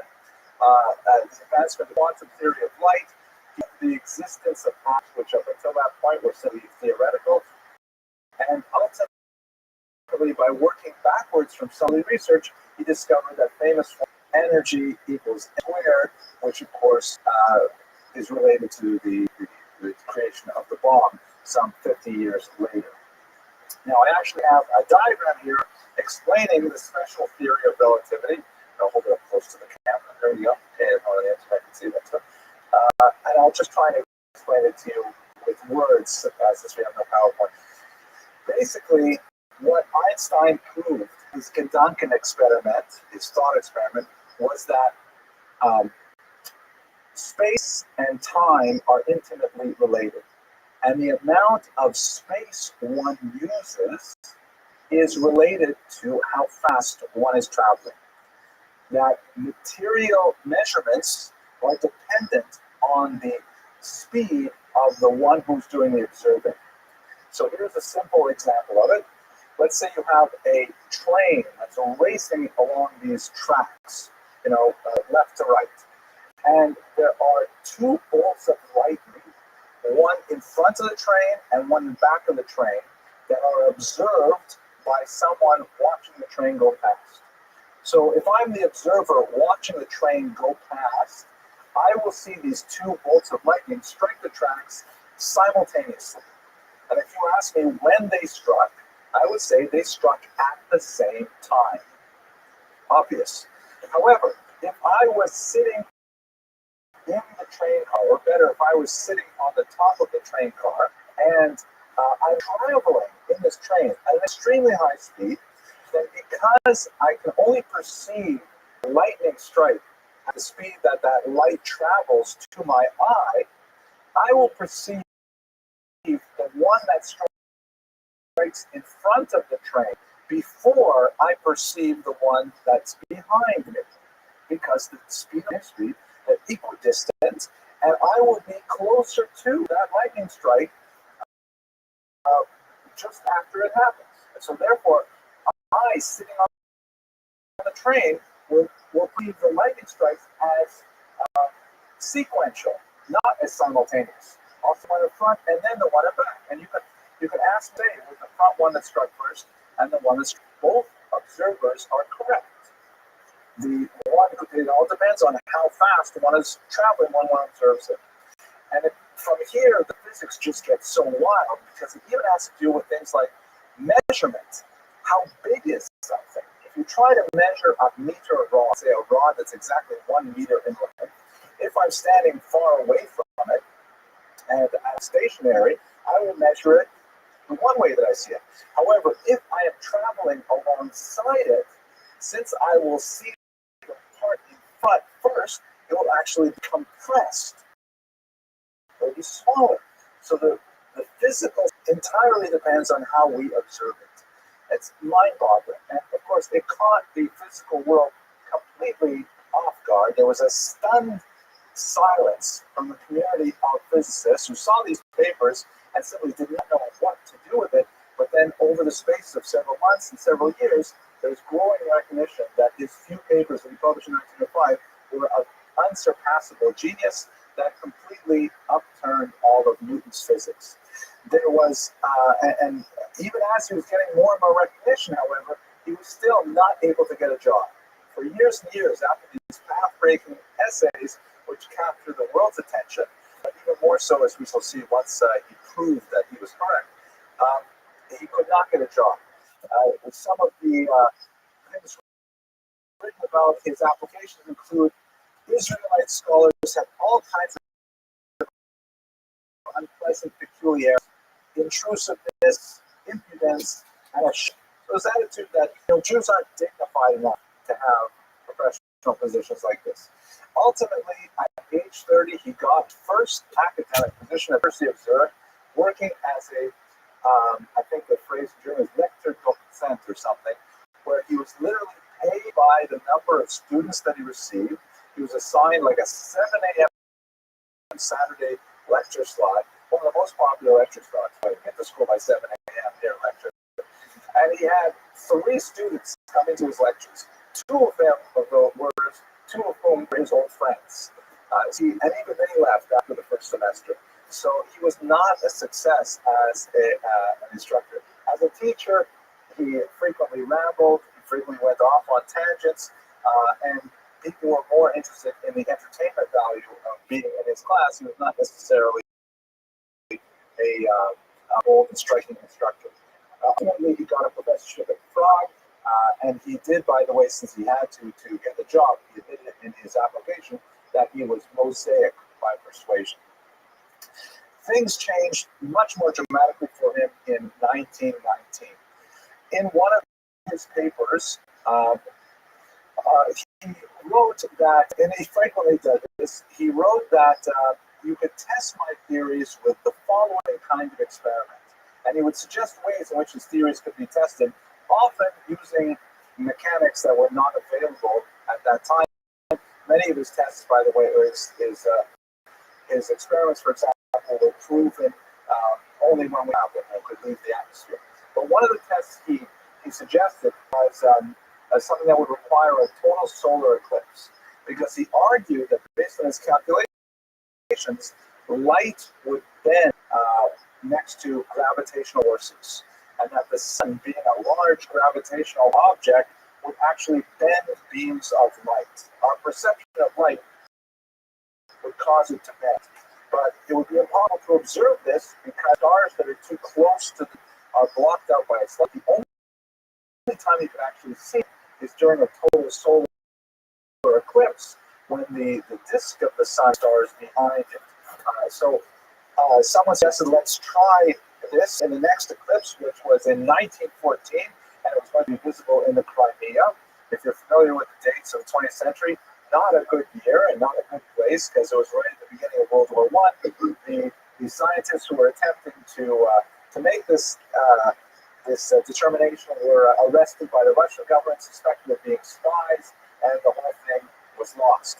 The next solar eclipse was in 1919, and in fact, researchers went out to 2 distinct locations to map this, and they managed to take photographs of it. I have one here, the eclipse, which proved conclusively that light is bent by gravity. This physical world was not totally surprised, because this is really what he had written, but the newspapers just went crazy over it. Because here was a very dramatic story with an eclipse proving that time and space are related, and Einstein was launched into the sphere in terms of his popularity. At this time, his marriage to Rabbi had disintegrated. They were no longer living together, but they were very much tied economically, and Mileva was loath to grant a divorce to her husband, even as he gained more and more fame and security. He desperately wanted a divorce, and the final things that clinched it for Mileva was Einstein was absolutely convinced that he would win the Nobel Prize, which had a very significant prize award at the time. I think they were like $500,000. I don't know what it's exactly worth, but back then it was worth approximately 37 years of salary for a professor at the rank that he held at that time. And so he promised her the money from the Nobel Prize if she would give him a divorce. She was also convinced he would win the Nobel Prize, and so she agreed to the divorce. And in fact, later when he got the money, he turned it over to Mileva, and she bought up real estate with him. And this allowed him to ultimately marry his first cousin named Elsa Einstein. Jay had a long-time relationship while he was married to Mileva, but later she became, of course, his wife. And she ended up becoming essentially his manager. She gave him pocket money. She would frequently find him when he was lost, which was a not uncommon occurrence, either in the streets or sailing. He quite often would get into his sailboat. He did not know how to swim. He was just, the Coast Guard would literally have to bring him back because he would simply be found drifting off in some day somewhere. There's even a apocryphal story, which is probably not true, but still very illustrative, that when he was working at Princeton, a call came into the dean's office, and a caller says, "I need to speak to the dean." And the secretary said, "I'm sorry, he's not available." He said to him, "Well, could you please tell me Dr. Einstein's home address?" And the secretary says, "I'm sorry, I'm not allowed to give up information." And apparently the caller said, "Listen, don't tell anybody, but I'm Dr. Einstein, and I forgot how to get home." It's probably not true, but nevertheless, it's still within the category of deception. Einstein's wife, Elsa, would charge for autographs and for photographs of her famous husband, and she kept a very detailed list of that money and donated it to charity. But she was essentially, kind of like his bodyguard, keeping him from an increasingly fascinated press. Turning a little bit to his thoughts and connecting it to Jewish views of Einstein's life, he, as I mentioned earlier, he was fascinated with God. He believed deeply that there was a unifying force, like a magnetic field, that ran the universe, that it was fused everything whatsoever. He frequently talked to God, he frequently invoked God's name, and he felt that nature was an illustration of God's greatness. He's famous for saying things like, "God does not play dice. God may be subtle, but he is not malicious." At the same time, he did not believe in a personal God. He later explained that he believed in a God like the philosopher Baruch Spinoza had described, a God who was involved in creation, but essentially never involved in petty human affairs, never responsive to prayers, never involved in history. So at the same time that Einstein was fascinated with God, he also did not believe in the traditional Jewish personal God who listened to human beings, responded to their needs, and so on. Really quite different from that. This is more like deism as a philosophy than anything else. Anyways, I've described most of his career in Europe, but storm clouds were brewing in Germany.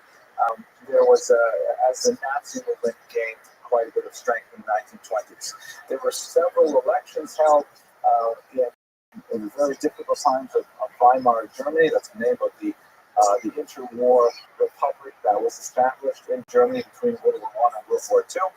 And there was increasing persecution of Jews, communists, and several types of dissenters.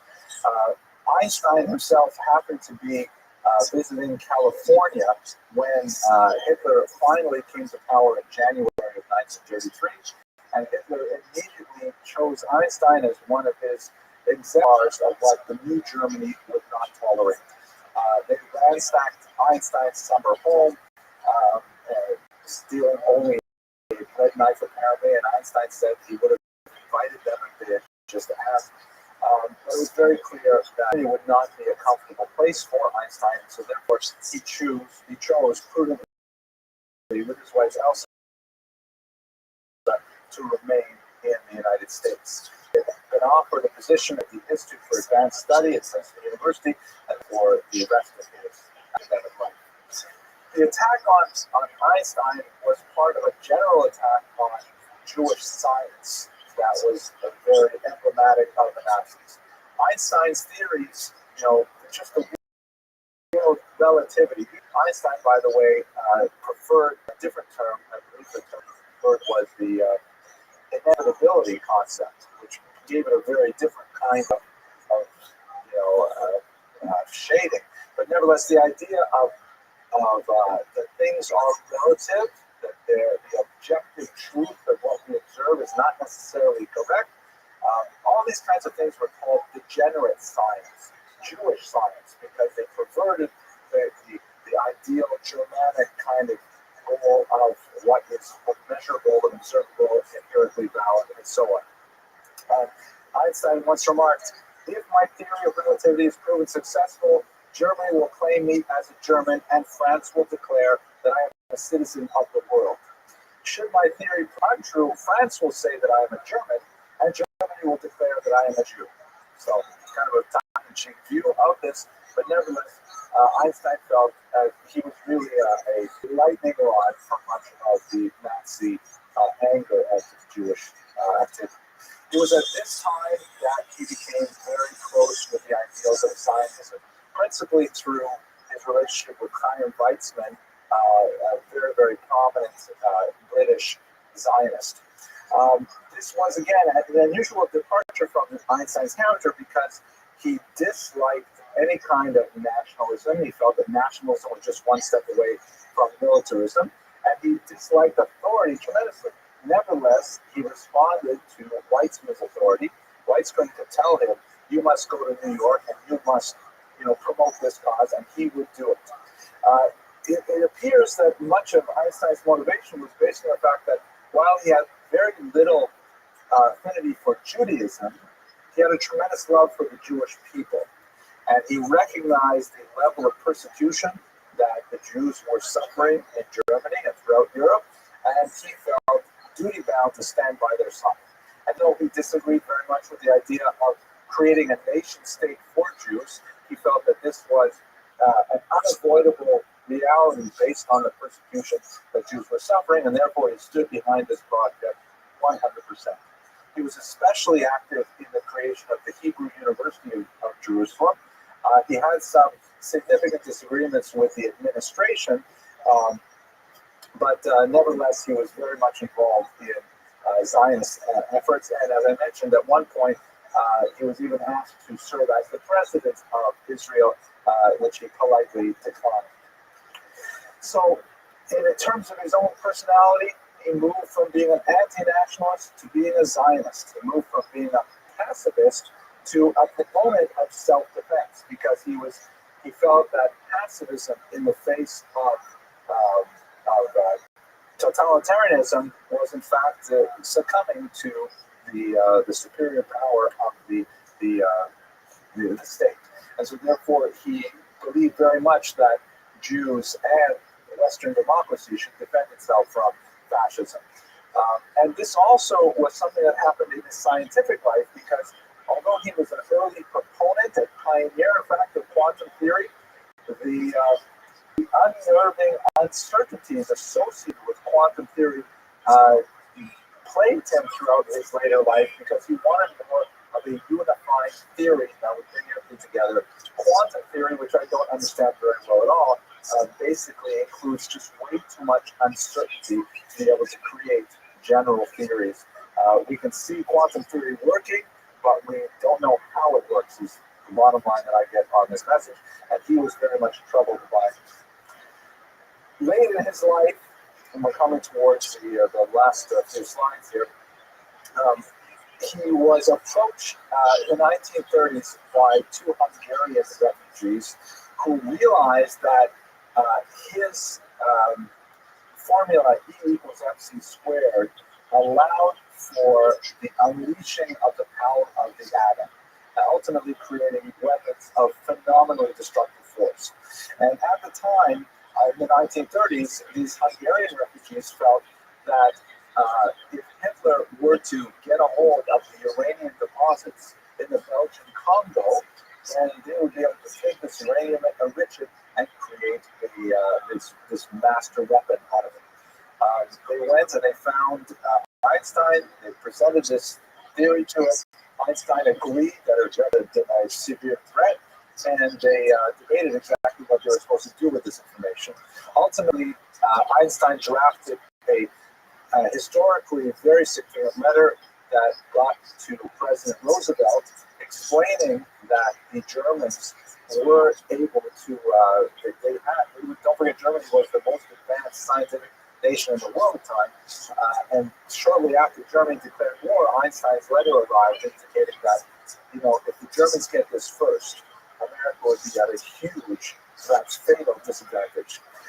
Roosevelt believed him, and they created an institute called Manhattan Project, which was tasked with the discovery of the technology and ultimately the creation of this doomsday weapon. Ironically, that is pretty much the extent of Einstein's involvement in the creation of the atomic weapon. He was excluded because he could not pass Army security clearance. When he was admitted to this country in the face of Nazi persecution, there were a few anti-Semitic groups, including, if I remember correctly, something called the League of American Women Voters or something, who wrongly charged that Einstein was a communist. Although he did have some socialist leanings, he pointedly refused to ever speak in Russia because he felt that his presence there would condone that regime, and he refused to do so. But nevertheless, whatever anyone said about Einstein went into this file that was, kept on hand, even if it was not true at all, and ultimately he was denied Navy clearance. He did get, however, Army clearance, but that didn't matter. They would not give him the access to the finer workings of the project. They did at one point get stuck on a small technical issue, and through a roundabout way, they asked him for advice on a specific technical problem. He understood what he was working on, he solved the problem, indicated his willingness to work further with them, but that's the extent of his work with the bomb. He has been associated with, though, in the popular mind, primarily because of that crucial letter to Roosevelt indicating how important he was. Later, Einstein had phenomenal regrets over the deployment of the bomb. And he wrote, "Had I known that the Germans would not succeed in producing an atomic bomb, I never would have lifted a finger." Meaning his entire motivation for the bomb was the fear that the Germans would get one. If he was sure that the Germans would not get one, he would not want the Americans to get one either. In fact, much of the last years were devoted to a rather quixotic attempt to create a world's federation, to try and create some kind of super United Nations that would regulate weapons and regulate the hostilities between nations. And he had very little success at that attempt, but nevertheless, it was a noble kind of cause to engage in. So here I have a great picture. Here he is at a Jewish function, actually laughing, but getting a lot of his personality. His legacy is complex. And in many ways, there's all kinds of fascinating footnotes to his life. One footnote that's really quite amazing is that after he died, routine autopsy was performed, and the local medical coroner, a Quaker who had no authorization to do so from the family, examined and weighed all of his organs and decided to keep Einstein's brain. Yeah. And he kept his brain. He essentially soaked it in formaldehyde, and then after some years, he decided he would share the brain with anyone who had any interest in research. He cut it up into tiny little, microscopic slices and would give them away to anyone whose research suited his fancy. Nothing really significant has come from his brain since his demise, but there was one interesting possibility where one of his granddaughters by Hans Albert, who was adopted, secretly believed that in fact she was the daughter of Einstein himself. He was quite active until late in life, and she wanted to have her DNA tested for a paternity test. But the way in which the brain had been treated did not really produce the kind of results to determine whether or not she was actually Einstein's daughter. Nevertheless, taken as a whole, Einstein is absolutely fascinating man of many contradictions, pacifism, yet into self-defense, and creator of the bomb. An anti-nationalist who became an ardent Zionist, a person who really destroyed the physical foundations of our world and then late in his life trying to defend them. A person of tremendous contradictions and tremendous contributions to our life as human beings. Thank you very much for your attention. I apologize for no PowerPoint, but God willing, we'll have it up on the web for you soon. I'm going to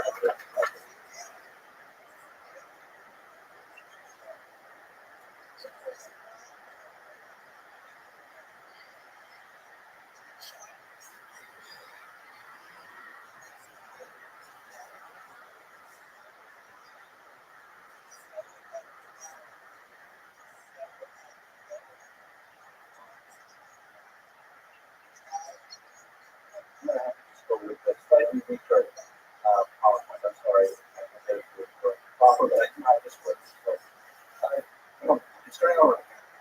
Keep pressing that. So the Jews on his way to America, and it's the 1890s, and there's a lot of restrictions on how much wealth you can bring into the country or take out of the country. I'm not exactly sure if this all makes sense. But anyway, he's a dentist, and so he converts all of his liquid assets into gold teeth. He told me, I'm sorry. Someone else told me. It's not a joke like this. It was funny when someone else told me, I'm sorry. So what happened was he gets 5 sets of gold teeth. He gets to Ellis Island and declaring his property, and he says, I don't have very much in terms of liquid assets, but I do have these 5 sets of gold teeth. And the immigration officer says, well, 5 sets of gold teeth? Why do you need 5 sets of gold teeth? He says, well, see, I'm a very observant Jew, and this isn't really strictly speaking necessary, but I like to have 1 set for meat and 1 set for dairy. And the immigration officer says, oh, that's very good. So that explains 2 sets. What are the other 3 for? He says, well, we have this holiday Passover. We're very strict about what we consume. And so I have 1 set for Passover meat and 1 set for Passover dairy. So that makes a lot of sense. You must be a very religious, pious man. That explains 40%. What's the 5th set? Well, the truth is, every now and then I like to eat a little bit of Chinese. Sorry, Joe. Is that what I'm trying to use? Okay, all right. I know what that is. Okay, so today's discussion tonight is about Stephen Samuel Wise, a very important figure in American Jewry, and in many ways, as we shall see, he's really a formative figure in defining what was happening.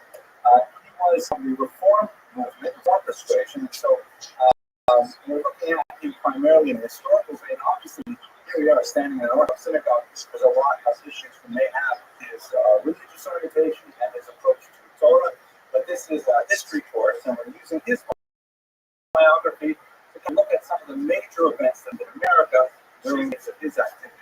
He was born in 1874, died in 1949, and so his life really went through the first half of the 20th century, in which he was, without too much of an argument, perhaps the most influential American Jew alive. Very, very strong impact on the sensibility of what a rabbi should be for the wider time. And I don't have a microphone on.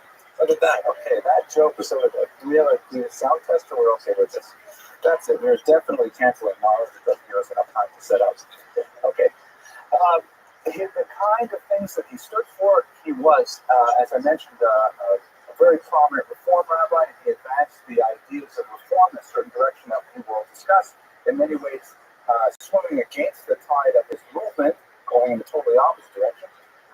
He was a very important American Zionist, representing America in the World Zionist Congress, and in fact, he had a hand in drafting the crucial 1917 Balfour Declaration, in which the government of England proposed the idea of a state for Jews in the region known as Palestine.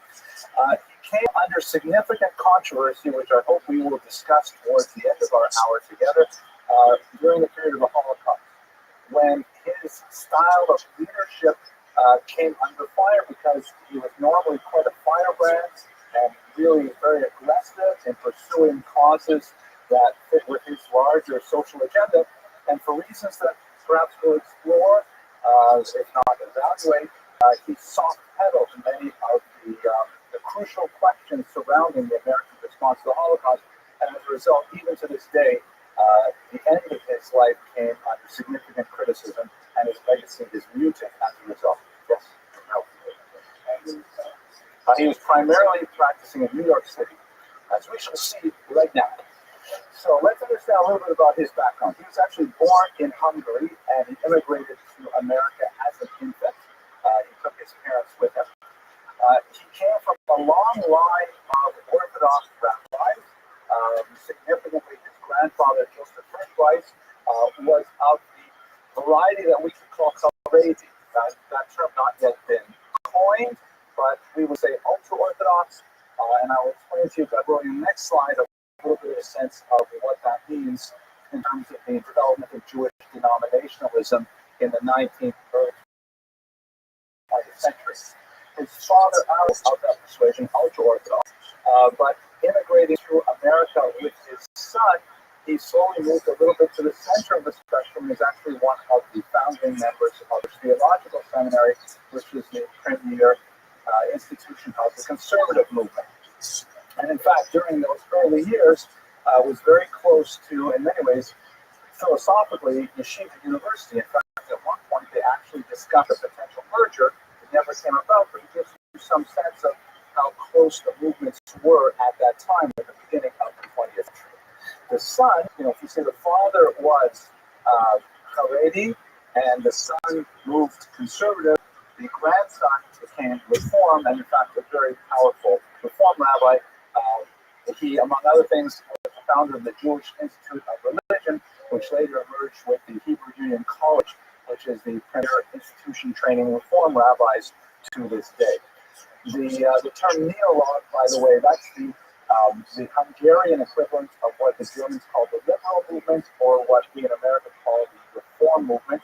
It is a movement that believes that Judaism is malleable and that it should ideally adapt to modernity in such a way that practices which may be enshrined in an Orthodox way of thinking as being sacrosanct may be changed, modified, and so on to meet the social economic needs of the Jews at the time. Let me put this on this is such a drag. It's too bad the computer's not functioning right, because I had all this great animation set up. Like last week, I was playing with it, so I'll have to use my little red thing here to explain what's going on. So the denominational spectrum, I'll walk you through it. You have to imagine there are these great effects where the arrows drop in and there's exploding noises and things like that. The Jewish denominational spectrum is something that emerges in the 19th century. It especially is very profound, and the contrasts are sharp in Germany, which, if you'll recall, the lecture we had a few months ago on Moses Mendelssohn, that's really the birthplace of Jewish denominationalism. What do I mean by denominationalism? Jews have, for centuries, as long as there have been Jews, there have been disagreements among Jews as to how to worship God. But there have always been, up until really the 19th century, there's always been basically a kind of an understanding of what's in the box and what's outside the box. What is considered, legitimate areas of dispute where family members can argue about what the right thing to do is, and areas where if you do something like this, you're outside the family, or to use the Hebrew idiom, The kind of movements that were chutz lamachane, outside the camp, include the Karaites, for example, who denied the validity of the oral Torah, things like that. And there are scattered movements like this, the Sabbatheans, for example, scattered like this throughout time. But for the most part, the bulk of them followed in one broad path, while there were ethnic differences between Sephardim, Ashkenazim, and so on, and that could be translated into actual practical differences in terms of what you eat on Passover and so on. The broad area of Jewish practice was common to all Jews. This changed dramatically in the 19th century, really in the beginning of the 19th century, when there was a grassroots movement in Germany. A disaffected Jew felt that traditional, what we would call later Orthodox Judaism, to their spiritual. It also did not meet their ambitions for social acceptance among the non-Jews, especially in Germany. And so, in a rather rapid fashion, many halachot, many aspects of Jewish law were abandoned overnight in a kind of a slavish imitation in many cases to try and ape non-Jewish sensibilities. There were actually two separate votes held to try and move Shabbos, for example, to Sunday. It was much more convenient to have Shabbos on the same day as non-Jews. Those motions were defeated. But other things like importing an organ into the congregation to be played on Saturday, things like that were major wholesale changes. Well, not here. Well, yeah, but I have to put my password in. The computer is just not working the way we want it to. It's 7 small dots. There we go. Okay, and will it kick in now? Yeah, it's searching. So am I. Searching. Okay. So what you have to imagine here is there's a line that goes left to right. That is, okay, there we go. See, your imaginations are very powerful. A line going left to right, which on the right wing you have insularity. You have Jews who believe in greater insularity, greater separation from the outside world. The outside world is dangerous, toxic, and so on. So we want to keep into our own culture, it being self-sufficient for everything that a person could want. On the other hand, on the left wing, you have openness, which is this notion that, no, there's a lot that we can gain from the outside world, and we should be willing to adapt ourselves to that outside world and so on. And Jews fell along this spectrum. In terms of movements, the so-called Haredi movement, which we would call ultra-Orthodox today, this is not a term that was used back then. These are modern terms used backwards, anachronistically to describe them. These were Jews, particularly in northern Hungary, very strong population there, also in parts of Eastern Europe, who said, no, modernity must be rejected. We must keep everything as traditionally as possible, the way it was done in ancient Israel, the way it was done in medieval France. We have to keep to the same traditions, and we have to view the outside world with mistrust.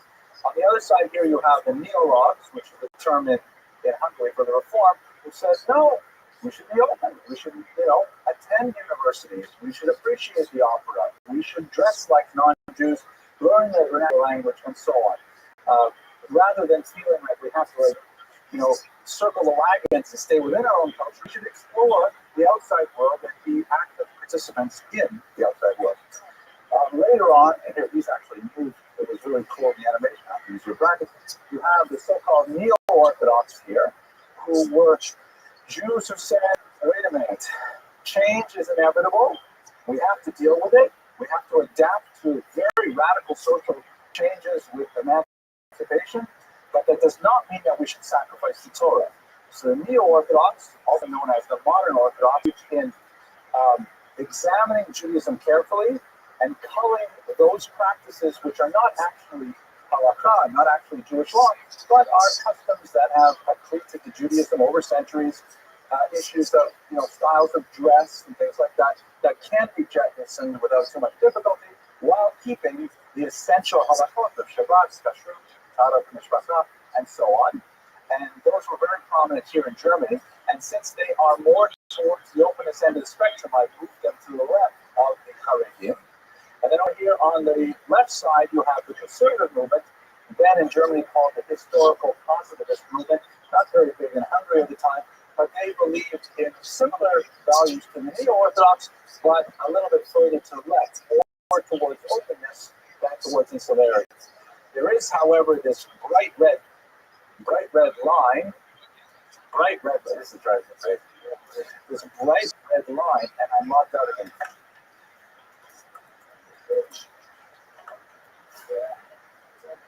So I don't know if we should let you in. It's too high to deal with it like this. But there's a bright red line, a line in the sand, however, that separates these groups.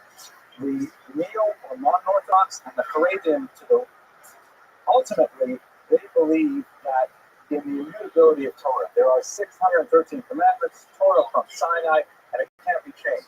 They may argue like you have to wear this kind of hat or that kind of hat, but they say, hey, you've got to wear, let's say, a head cover. That's not necessarily a good example to take because that's not one of the 613 commandments, but nevertheless, let's say, they will disagree, let's say, on what you can read on Shabbat. Can you read a secular newspaper on Shabbat? But everybody agrees you have to observe Shabbat with the traditional 39 malachot. Whereas on the left-hand side of the spectrum, there's this idea that, perhaps not all of those 613 commandments were actually given by God and are mandatory. And that certain elements may have, come into Judaism over time, they don't necessarily fit. So when we look at the spectrum today, we're now moving to the left end of our spectrum for our discussion, looking at the Reform movement, which is much more in the openness spectrum, but willing to sacrifice some of the things on the red line over there. Joe, I'm scared to call on you, but okay. Okay. Oh, major differences, because the Tzedukim, the old Sadducees, accepted the validity of the written Torah only, right? They didn't accept the oral Torah, at least in theory. But over here, there are a lot of commandments which may not be accepted, even by the Reform movement, saying, well, why do we have to stick with the written Torah? But it's in the same idea. Oh, yeah, it's in the same kind of idea, and it is. Oh, very good, let's go on. So he immigrated to the USA. It's kind of an interesting story how he got here. His father had a very strong kind of social welfare slant to his thinking, something which his son certainly inherited. And he criticized the way his father-in-law, that is Stephen Samuel Wise's maternal father, he criticized the way he ran his porcelain company. And in fact, he started to unionize his father-in-law's company, get the workers organized in his father-in-law's plant. So the father-in-law turned around and bought him and his family one-way tickets to New York City and got rid of the union maker by shipping him off to New York. And that's how he came, our subject came to New York as an infant. Just looking at, more broadly speaking, again, the history of immigration of Jews to America. I'm not going to spend much time on this because we have a question and other things, but we have basically three very significant waves of Jews to this country, increasing in numbers by the time we get to the middle of the 20th century. The first Jewish immigrants to these shores were Sephardic immigrants. In the 17th century already, Jews who had been wandering from country to country after the Spanish expulsion of 1492 and the Portuguese of 1497. Some of them went down to South America and then made their way up to North America, where they settled in various locales. We even have some locations here in Florida of these early Sephardic settlers. They were just a trickle, though, tiny numbers. In the 1840s, we begin to get a much larger wave of immigrants from Germany, Jewish immigrants from Germany, who were primarily fleeing for economic reasons and the oppressive nature of the anti-Semitic legislation in the German and Austro-Hungarian empires. There were, for example, as we discussed also in the Mendelssohn lecture, there were restrictions on marriage for Jews. Jewish grooms had to possess a certain amount of hard cash in order to get a permit to marry. And second and third sons in the family had to produce even larger amounts of cash. It was a very crude form of Jewish birth control, which today is only exercised, for example, through day school tuition and mechanisms like that. That's a joke.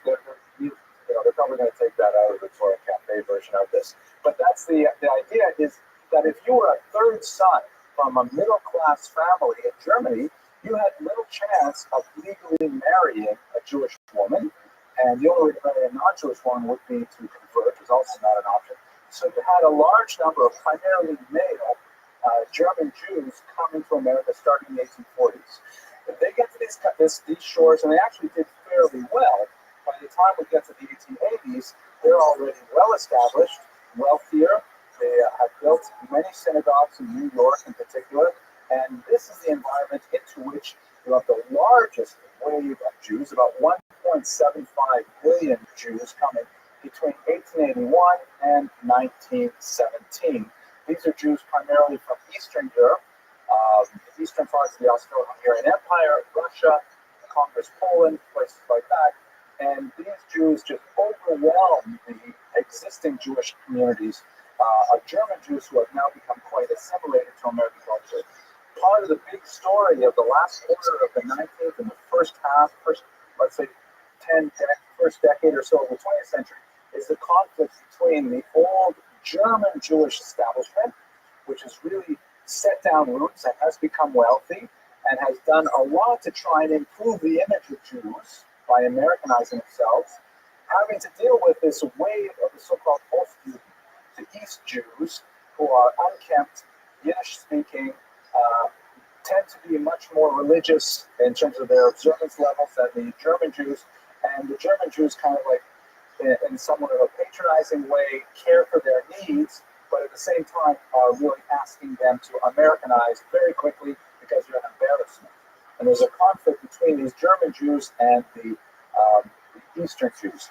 Weiss, of course, came from, he just predated the major influx of Jews from Eastern Europe as a baby, but he was very early to adopt the English language and their disabilities, and he succeeded tremendously.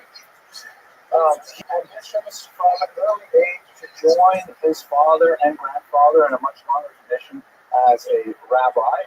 As I mentioned, however, he pursued the much more liberal approach of Reform rabbis, and he was actually ordained by this man, Adolf Jelinek, very important rabbi scholar of the 19th century. And this is something that I hope to emphasize throughout this lecture, is that the image of a rabbi in America changed dramatically during this period of time, and the model that was perhaps longest, as evidenced by Weiss himself, was through his role models, which were these scholars, these rabbi doctors from Germany, who all had, advanced secular degrees from universities, along with rabbinic ordination. Their observance level, their piety, their charitableness, their counseling abilities were considered less important than their sheer brain power, how many books they had published, how erudite they were. It was kind of like a status symbol to have a rabbi who really, could lecture at the local university as well as minister to a congregation. There are very few of these nowadays, but this was kind of like the model, the gold standard of rabbis in the first half of the 20th century. I'm sorry? No, he was not. He was very important.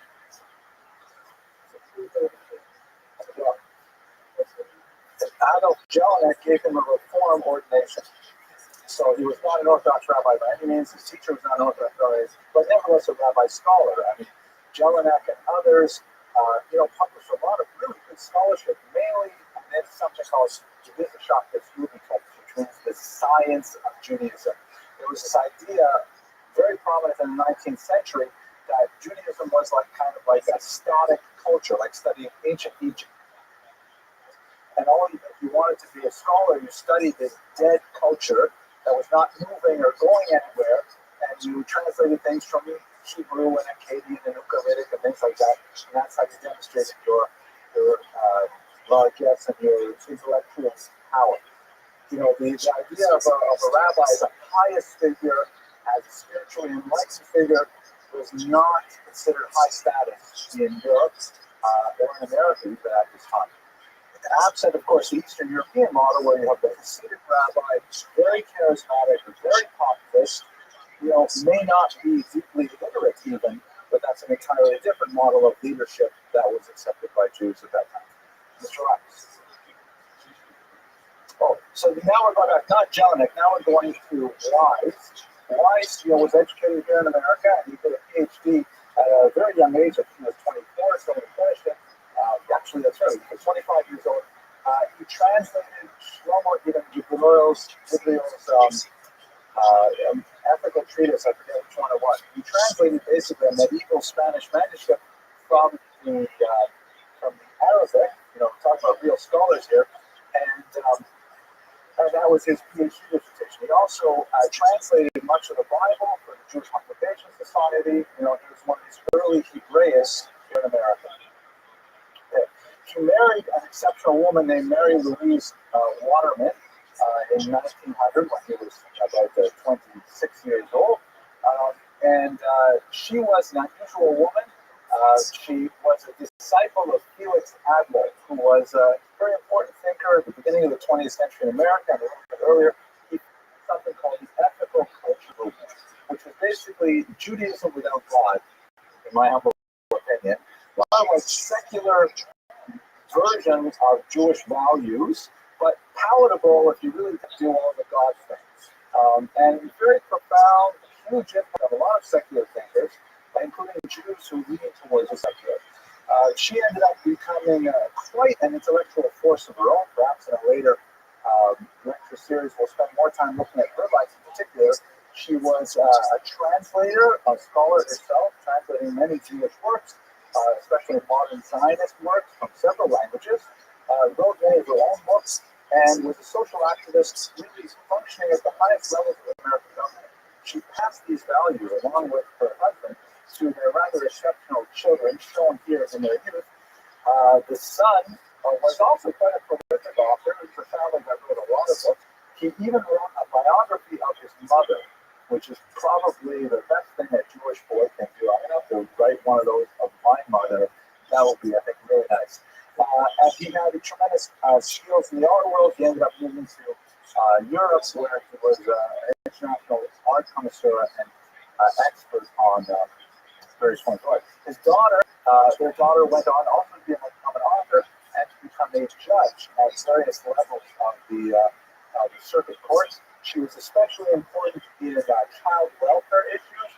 She advised Eleanor Roosevelt and served on many high-ranking national level committees working for the welfare of children. So really an exceptional, overachieving family all around. Now, going back to his life, they moved to Portland, Oregon. They spent some time out there where there were not so many Jews, but nevertheless he was beginning to make a name for himself. In 1906, he was invited to Congregation Emmanuel, perhaps the leading German Jewish establishment synagogue, to try out for a position as their rabbi in a Reform temple. He's invited at a young age to give some trial sermons. Apparently, there's some dispute that actually went on in the press afterwards. It was a national issue, believe it or not. Apparently, he was offered the job, but he refused because the congregation refused to give him what he called a free pulpit. In other words, he wanted kind of like what the universities called tenure. He wanted to be able to say whatever he wanted from the pulpit without fear of losing his job. The board of the congregation was unwilling to grant this to him, and so he declined.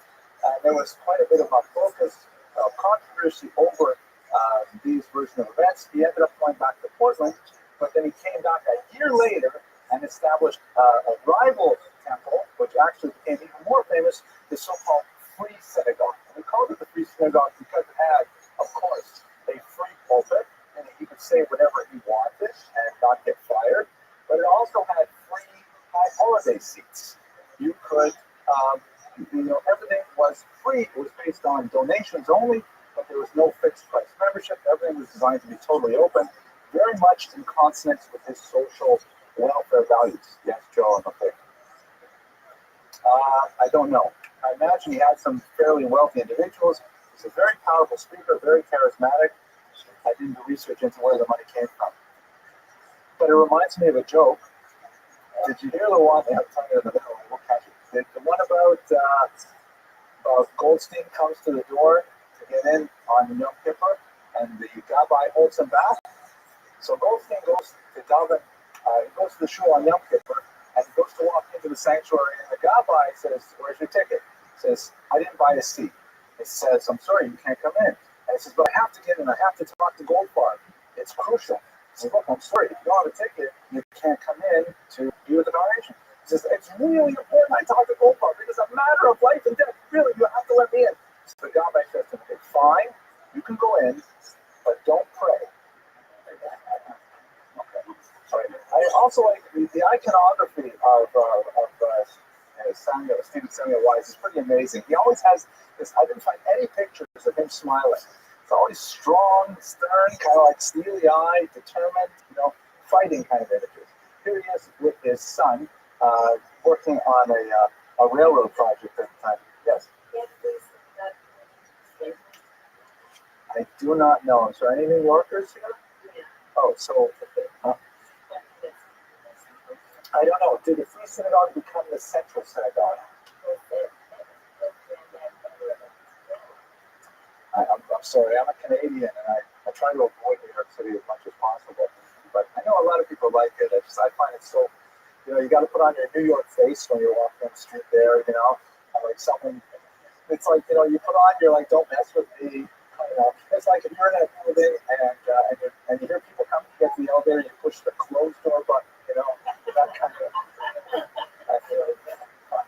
Anyways, I don't mean to cast asparagus at New Yorkers. They're a lot of wonderful people. Yeah, I'll have to look it up. Now, also in terms of his, political orientation, his philosophical orientation, he was a huge liberal, and it has made a big impact on the way Jews thought in the first half of the 20th century. He was the founder of all kinds of, civil liberties type movements, including being the co-founder of the NAACP, National Association for the Advancement of Colored People, very important institution for African Americans. He was also a very important founding member of the American Civil Liberties Union, the ACLU, very active today. Forthright defenders of very unpopular causes for the purpose of upholding the values of the Constitution. Again, quite often very unpopular, but nevertheless serving a valuable purpose as kind of a watchdog of government abuses that could be otherwise exploiting people. Very big, like his father, who tried to unionize his father-in-law's shop. That's a recipe for Shalom Bayis disaster, if there was one. He was also very big at promoting labor causes, and he hunted out corruption wherever he could find it. In fact, one of his campaigns even brought down the mayor of New York, James Walker, who was found himself under so much stress of corruption charges because of Stephen Samuel Wise, that he ultimately resigned in 1942. On the Jewish side, he also founded the American Jewish Congress, which was a more liberal and at the same time more strident institution of American Jewry, an organization that was founded largely to distinguish itself from the earlier American Jewish Committee, which is a little bit more old school, play nice and trying to get along. The Congress was much more, active in exposing anti-Semitism and, work causes outside of the Jewish community as a whole. At the same time, Wise was very much a Zionist, and this put him at odds with the Reform movement at the time. The Reform movement had taken a position already in the 19th century opposing Zionism. You might think, well, what could be wrong with Zionism? Why would a movement, especially one of openness, argue that Zionism is correct? You have to put yourself in the mindset of 19th century Germany, when the Jews are trying desperately to demonstrate that they deserve to be emancipated. And one of the charges, sometimes with an anti-Semitic basis, sometimes I think a legitimate political argument, is saying, listen, where do you belong, Jews? Do you belong here in Germany as German citizens, or are you here as sojourners, as travelers, hoping ultimately return to Israel, perhaps under some messianic period? The specter of dual loyalty. If there ever would be a war between, let's say, Germany and France, which happens about every 30 years in the 19th century, and you have to fight against French Jews, which side will you fight on? Or even if there were to be some kind of Jewish state, would you go and join that Jewish state, or would you remain loyal to Germany? So the reform movement took a very principled stand saying no to Zionism. Our home is here in Germany. And you see that in a lot of different ways. Like, for example, the very use of the term temple to describe a house of worship, in Hebrew, that's a loaded term. We use the term synagogue, it's knesset, which means basically house of gathering, right? Big house, knesset, or in gathering. Welcome. Same thing in Greek, sin How means are you? together, goga, which means to Can congregate. you hear me? But the term temple, What's up, man? Yo, Spaz. How you living, dog? How are you? Good, dog. How'd you find out about me?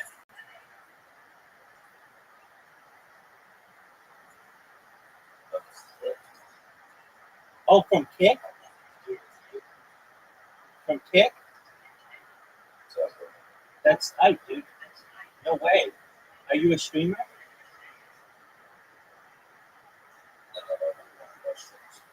No way. Okay, send me the bot that just randomly clips people. I got you here. Do you mind if I tell you about what I do? Oh, tight. Okay. So, I have a spiel. Can I give you my spiel? I'm Rabbi Rothschild. I stream like 24 hours a day, 7 days a week, 365 days a year for world peace. I've been doing so for more than 3.5 years. Since the pandemic, we've seen the death of a queen, the birth of AI, the coronation of the king, and everything in between. Have you ever seen the movie The Truman Show or the television show Big Brother? Well, that's what I do. So, you said you did some research on me. As you can tell, I have a lot of social media.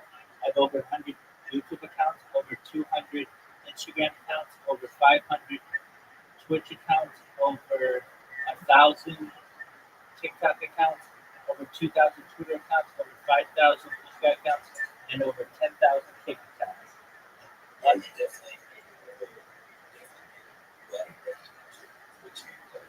That's amazing. Wow, thank you for your high praise. So I do it because I don't want war in the world anymore. And if you're like, well, how does life in your life stop war? And it essentially shows the world that we're all not that different. And it gives me a platform to be able to discuss world peace and then world hunger and use of technology, such as agricultural drones, floating greenhouses. Go ahead, Victor. Who is that?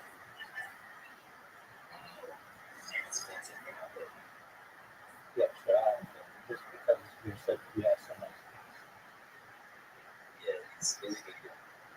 Okay. Do you know why you got banned?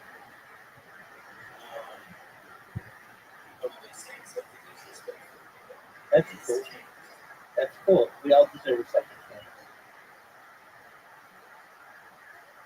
All right. Bear with me. And let me find him. Ben Chan. How do you spell it?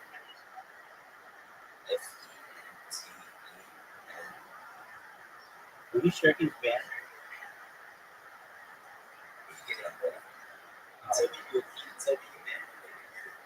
He's not banned. FENT. Yeah, he's not banned. Yeah, no, the only thing that I posted that name is I can't stop connecting somebody who I banned, but no one can. FENT, yeah, he's like, yeah, absolutely. And tell him if he's having trouble joining or something, let me know, and we'll figure it out.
Okay, let's figure it out.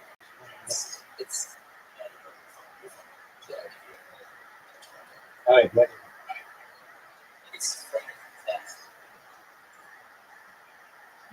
Got it. You've done that.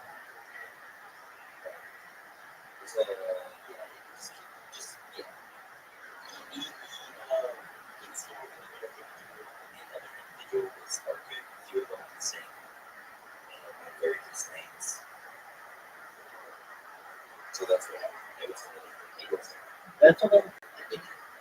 No harm. No harm, no foul. He's back. Excellent. I look forward to the meeting. Fantastic.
I need that. Sticking in. What's good in the hood?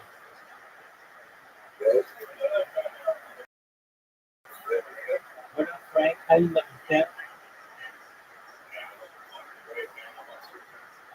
Every day's a holiday, every meal's a feast. What's on your agenda for tonight? Excellent. You're slinging dick like it's going up. Are you slanging dick like it's going out of style? Word, dog. I sense it.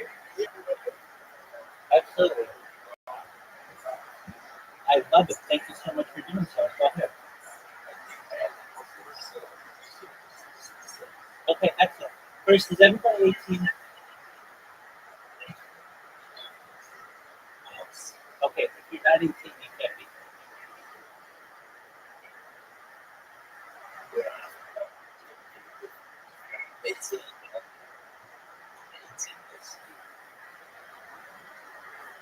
All right. All right. So just I everybody keep it PG. I'm Rabbi Rothschild. I stream out like 27 days a week, 365 days a year for World Peace. I'm doing so for more than 3.5 years. I have more data on the internet than any person in global history. If you've ever seen the movie The Truman Show or the television show Big Brother, that's essentially what I do. I'm live on 22 different YouTube streams right now. I have more social media than any person. I have over 100 YouTube accounts, each of which are currently live right now. I have over 200 Instagram accounts. I have over 500 Twitch accounts. I have over 1,000 TikTok accounts. I have over 2,000 Twitter accounts. I have over 5,000 Blue Sky accounts, and I have over 10,000 Kick accounts. I stream my life because it gives me a platform to be able to discuss world peace, which is important to me. What is that? Data is Earth's number one resource, more valuable than food, water, gold, air, everything. In the Economist magazine stated that data had overlap as Earth's number one resource, and I have more data than any person ever archived on the internet, which made me an intellectual person someday. And if that happens, I can help all of you and your friends and family become financially independent if you're not already. I want you to be able to have generational wealth, and I want you to be able to start charities and philanthropic organizations of your own. How does that sound? Excellent. Other things, yeah, you'll be able to buy all the exemptions you want to do real estate. I talk about ending world hunger, which is important to me.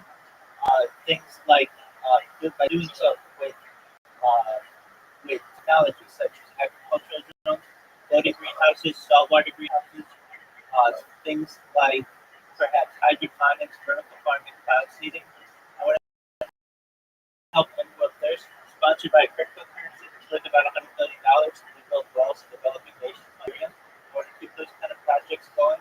Additionally, I'm an advocate for the Lifestraw program, and most importantly, desalination technology, where we pump in seawater onto land to make it drinkable. I talk about other things that aren't normally discussed in society, but I feel are important. Things like anti-gravity, antimatter, faster than light travel, faster than light communication, space tourism, terraforming other planets. I talk about things like time travel. I talk about quantum computing. I talk about things like intelligence, artificial superintelligence. I talk about alien disclosure, things like I talk about de-extinction. People, people,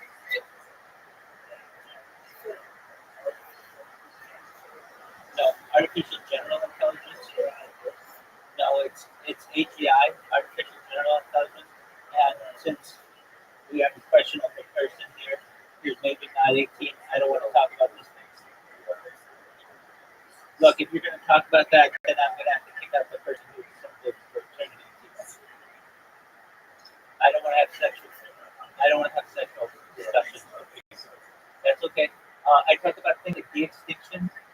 If you weren't aware, the first successful de-extinction took place in the year 2003 with the Pyrenean ibex, which was a goat located in northern Spain, southern France.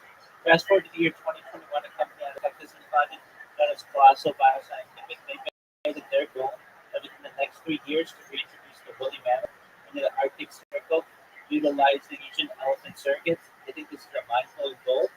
They recently made headlines with their introduction of the dire wolf. Their dire wolves are about a year old. Joe Rogan has met them.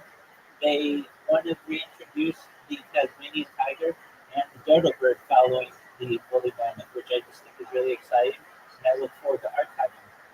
Additionally, I talk about some things that is going to affect every person in here, some things that are going to affect everyone in here. If you want this to all with your consent, you might be able to in the future utilize this type of technology known as life extension technology. When you were all born, the average life expectancy for everyone in there was about 80 years old. I want to increase that to age 100, 120 through the use of technology such as oxygen therapy, peptides, human growth hormones, stem cells, things like cryonics, things like ambrosia therapy, cold shock therapy, to get you to be 120 years old. But you may make it to that age and you may say, Rabbi, everything that you said came true. This has been wonderful. What's the next plan? And again, this is with your consent. If you want, you may be able to utilize a technology known as mind uploading technology, which is with your consent, scanning your brain into a computer like a CAT scanner and MRI, knowing where every atom is in your central nervous system and your peripheral nervous system, for later download as an android, an avatar, a cyborg, a cybernetic being, a clone of yourself, a robot, an ethereal being, whatever you want to be. But what I'm saying to you all is that you may be able to experience the future of digital immortality. What are your thoughts?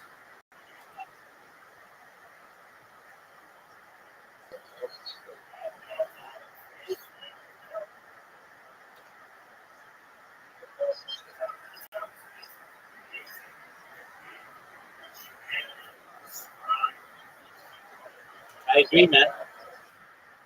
100%. Go ahead, Tim.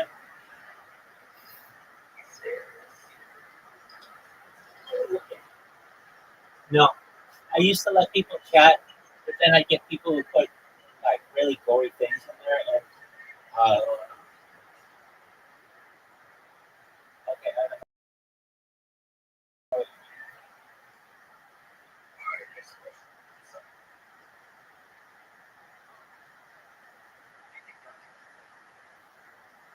Well, I just saw Happy Gilmore too. I thought it sucked ass. Um, I liked the first one a lot. The first one's classic. The second one just had too many cameos. I would have really liked it, even with all the cameos, if they would have just kept it to golf. But if you haven't had a chance to see it, basically the last hole, they like have like a how would I say it? A hole that they can adjust with a cell phone, which just doesn't make too much sense. I wasn't too big of a fan of that, but it was cool. I think it's made some really great movies. Happy Gilmore's an all-time great. Billy Madison, of course. Uh, he made Little Nicky, which was good, and 50 First Dates. Go for it.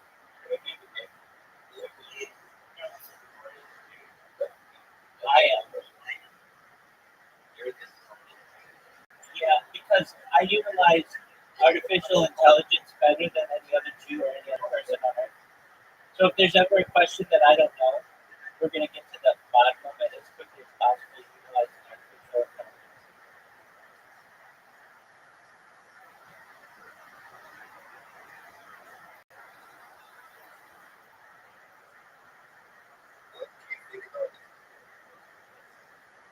Sure. I'm very pro-Israel. Perhaps I'm the biggest pro-Israel person on earth when Israel is acting correctly.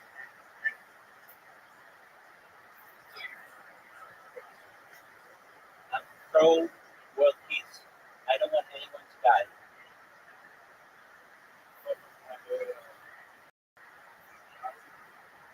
Um, yeah, so I'm definitely an advocate of Benjamin Netanyahu. Have been for decades when he's doing right, but I don't like when he doesn't do right. Anything that veers us away from world peace, I do not endorse.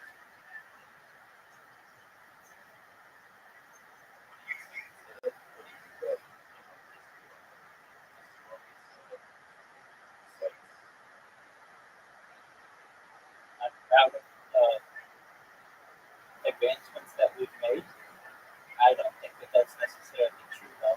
It's publicized.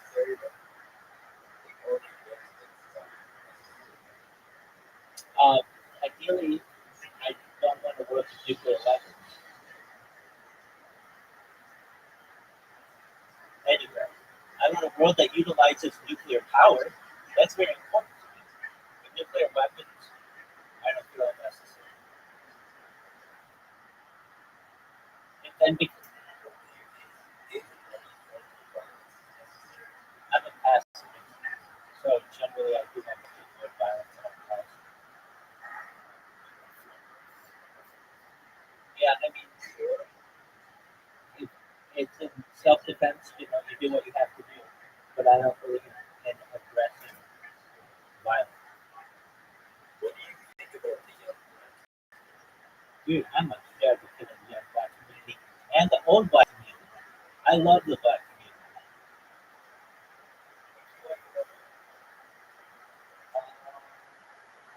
I love their creativity. If we're talking, are we just talking about like young black people? Yeah, just like black people.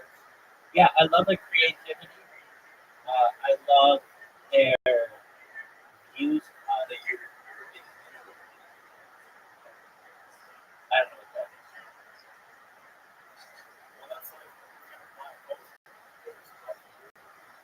Yeah. If we're talking about just black youth, the major advocate of music, I love their sense of creativity. Who's my favorite rapper? Puff Daddy. Yeah. But I also love, yeah. I also love Tupac. I love Notorious. I love Snoop Dogg. I love,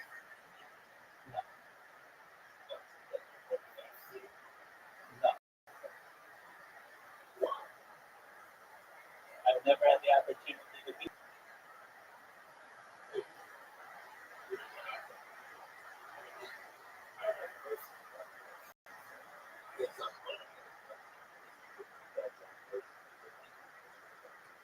Great question. A man named Rabbi Kiva.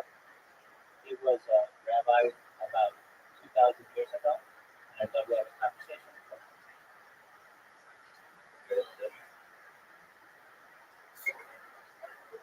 I am. I'm a huge advocate of my people. I'm a major leader within my religion.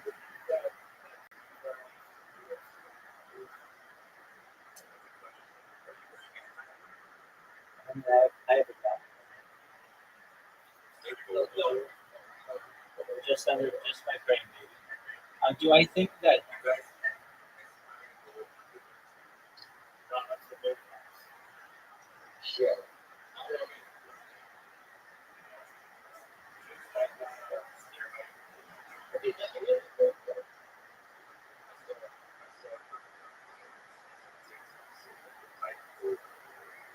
okay, that's cool.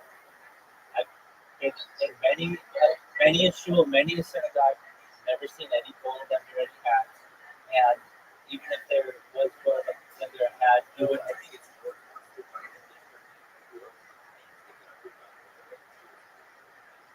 Oh, that happened a century.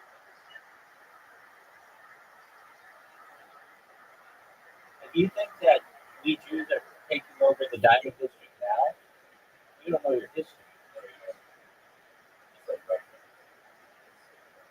Oh, it's done. It's no 100 years, 140 years. So that was a movement to attempt to daven right, during the pandemic, where we weren't allowed to have group gatherings until year 770.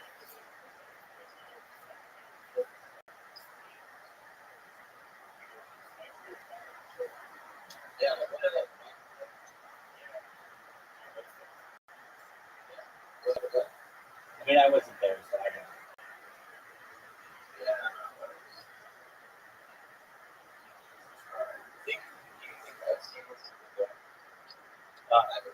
I think a lot of the things that I'm confused with each other.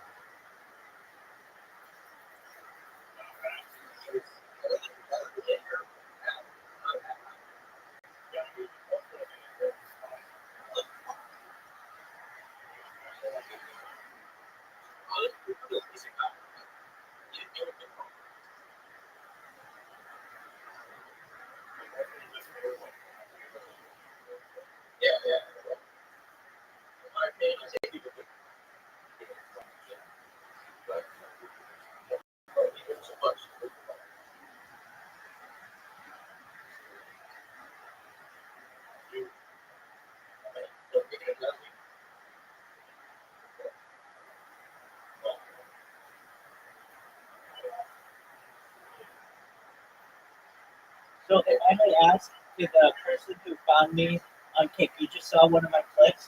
You were like, "What is this?" And then you went down the rabbit hole. That's false. So it was from a clip.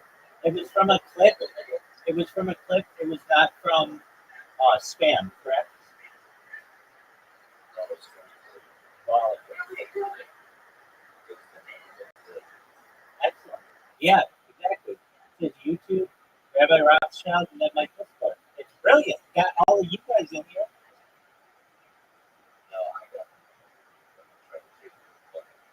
That's legit. That's legit. Okay. All right. Well, you were the leader of the pack. Good on you.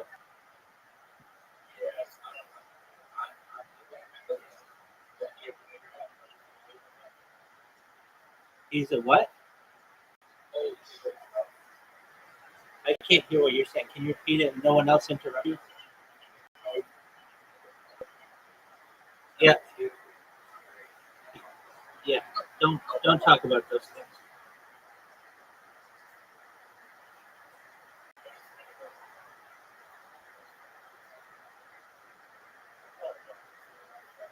You're good.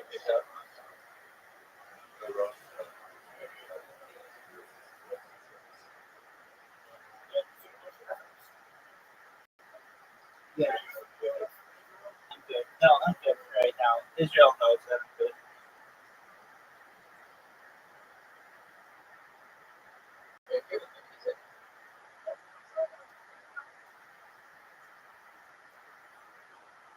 So if I may ask you guys stream it yourselves?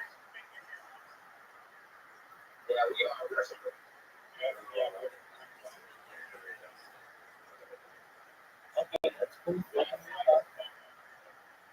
Okay, very cool. And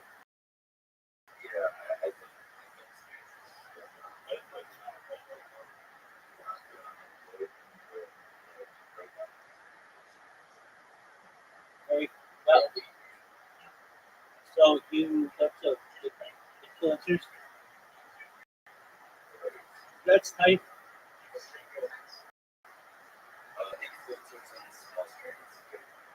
Very cool. Who are your favorite streamers?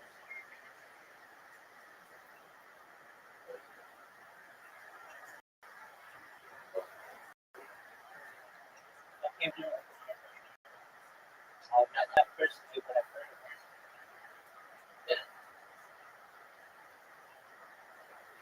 What do you like? What do you like about them? Okay.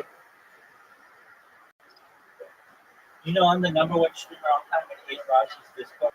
Oh shit. You got it right. Very well. Well, you guys should know. Yeah, he's been in my dream. He was on my YouTube when he interviewed me once, and I'm the number one streamer all time. Um, yeah, yeah. If you want to,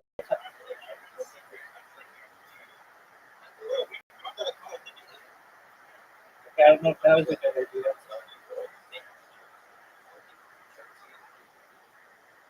Word dog. Um, word.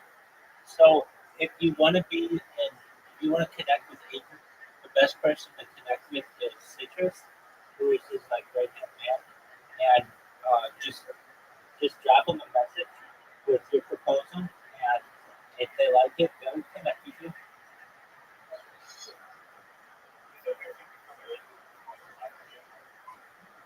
Ask ask Citrus, but perhaps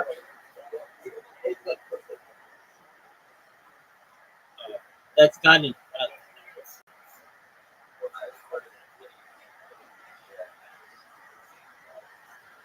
I don't think it's. I don't think that's cool. No.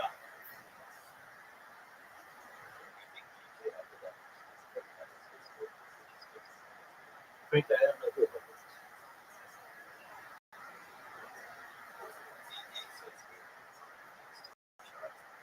All right, that's it.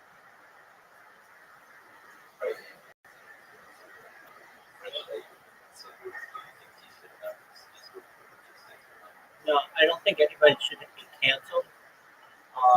They if they did something illegal, then you can press charges against them. All right. Well, I don't know enough about the situation.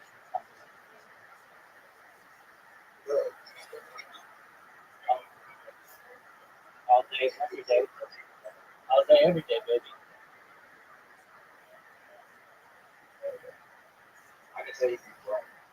Poor dog.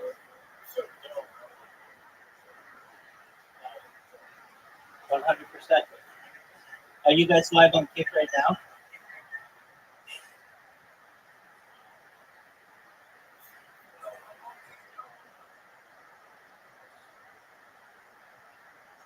I asked if you're live on Kick.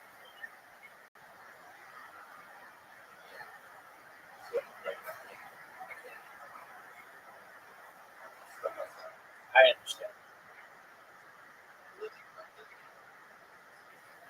Hi, dog. What aisle?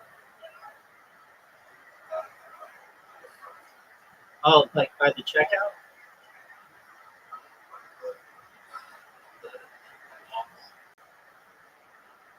By the handicap? They have handicap chairs?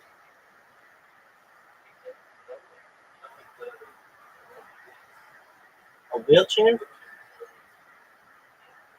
All right. Are you sitting in a wheelchair?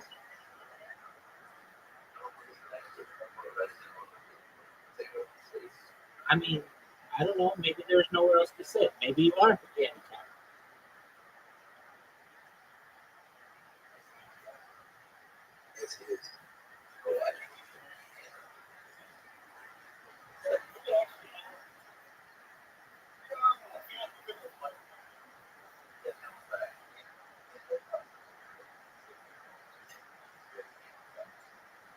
All right. Well, she can sit next to you at the Walgreens.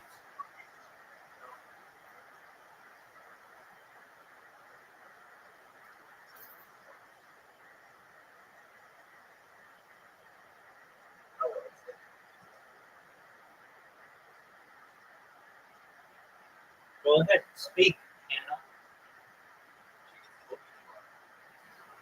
Dude, everybody gets bullied on Discord. Everybody gets bullied on Discord. People are dicks.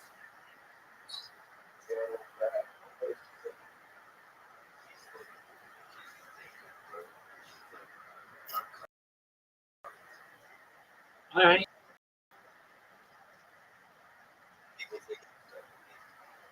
Well, that's fine. She has a nice name.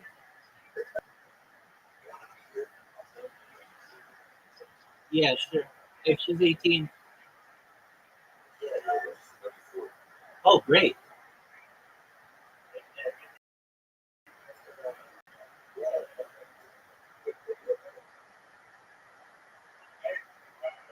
What's going on? I'm based out of Southern California. All right. No, but I would like to make new friends.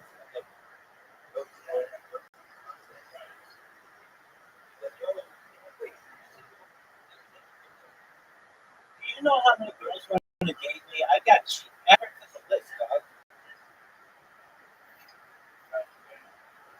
Word, dog. Every single day of my life I pimp.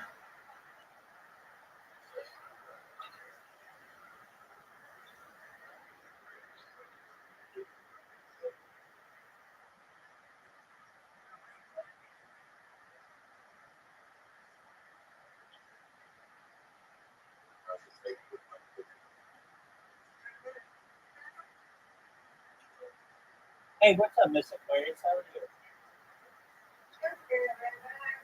I'm well. We have some friends join us. Well, they're gonna have to be patient because Miss Aquarius and I play a game. It won't take long, but we do it every night, and it's bowling on an app called Play-Doh.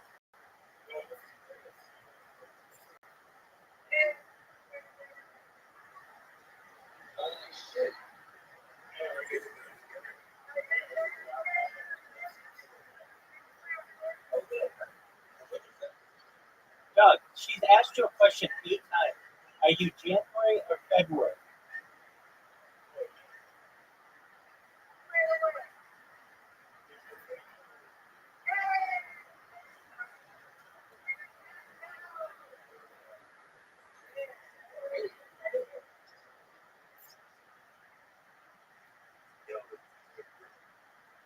They're all my girls.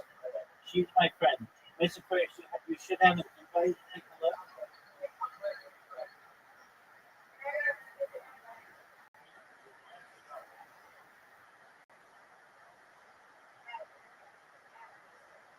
Hit it, girl.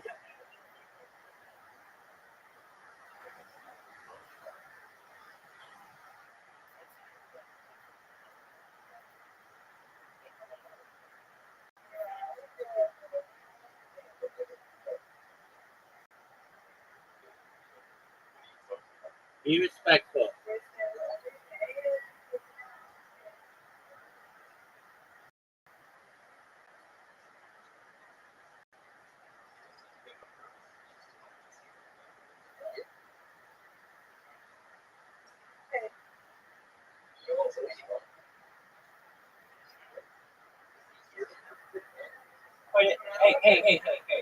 Hey, if you're not going to be respectful,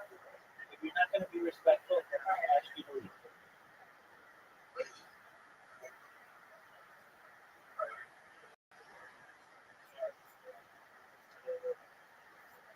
Well, nice spirit.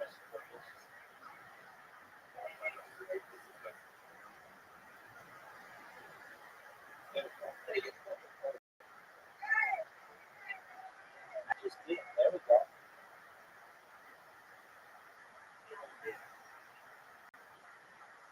Nice, you matched me. Great, great, great job. Great strike.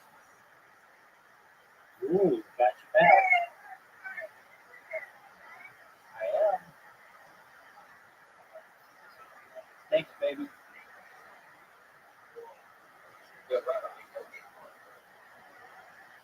I appreciate it.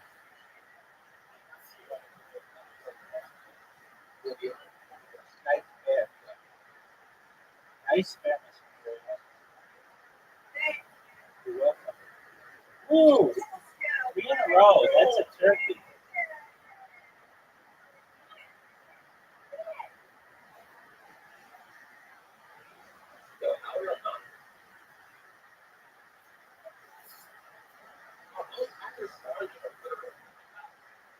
Did you know that it's 299 days since the Grand Theft Auto 6?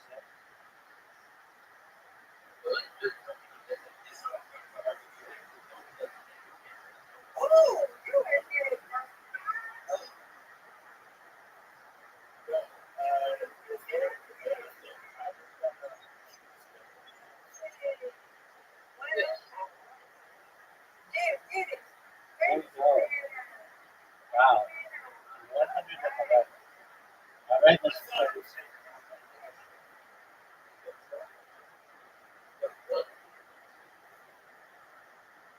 Let's Aquarius. We need you to get your 100th win.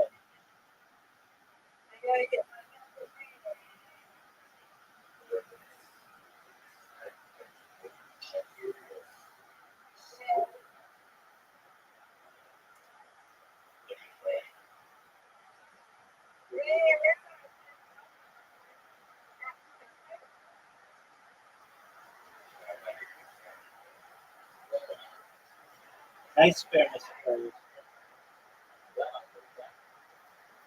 Can you what?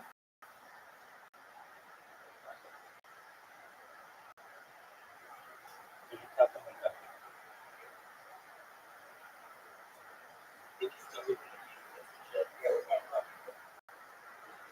Please be respectful. Watch yourself.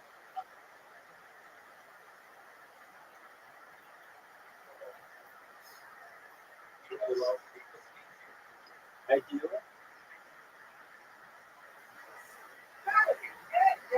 Thank you. We're done. What other games do you guys like aside from Overwatch?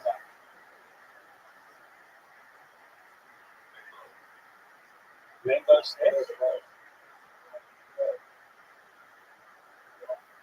Oh, oh, that was great.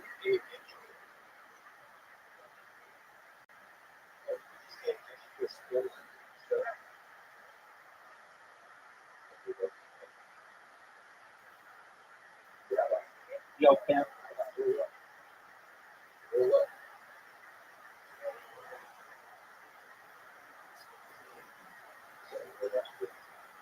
I'm good for now. I'm good for now.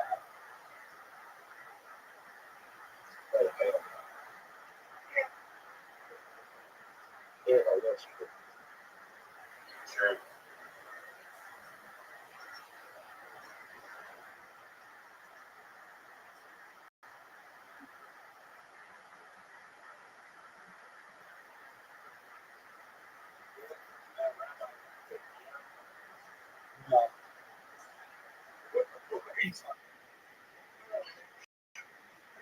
As I said previously, you respect.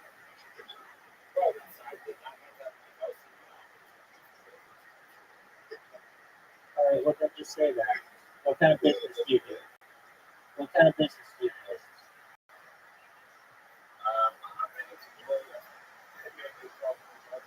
Okay.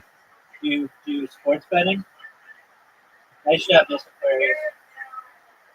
You win, I win. Let's hope so. God willing, we'll play, okay? Night, night.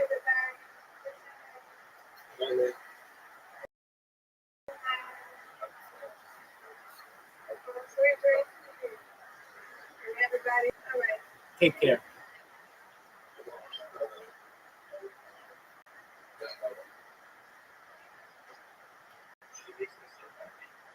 She's a very nice woman.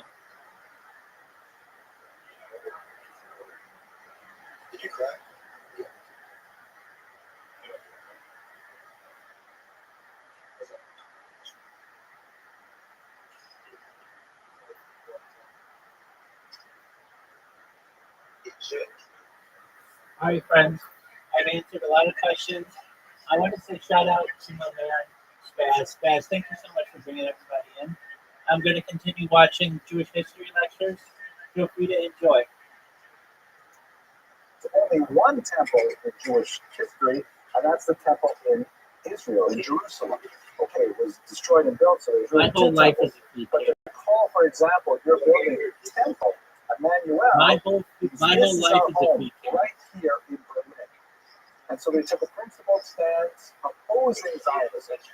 Weiss, however, disagreed with that and promoted Zionism, even though it went against the opinions of classical reform. And by the way, most Reform rabbis later came to Weiss's position as well.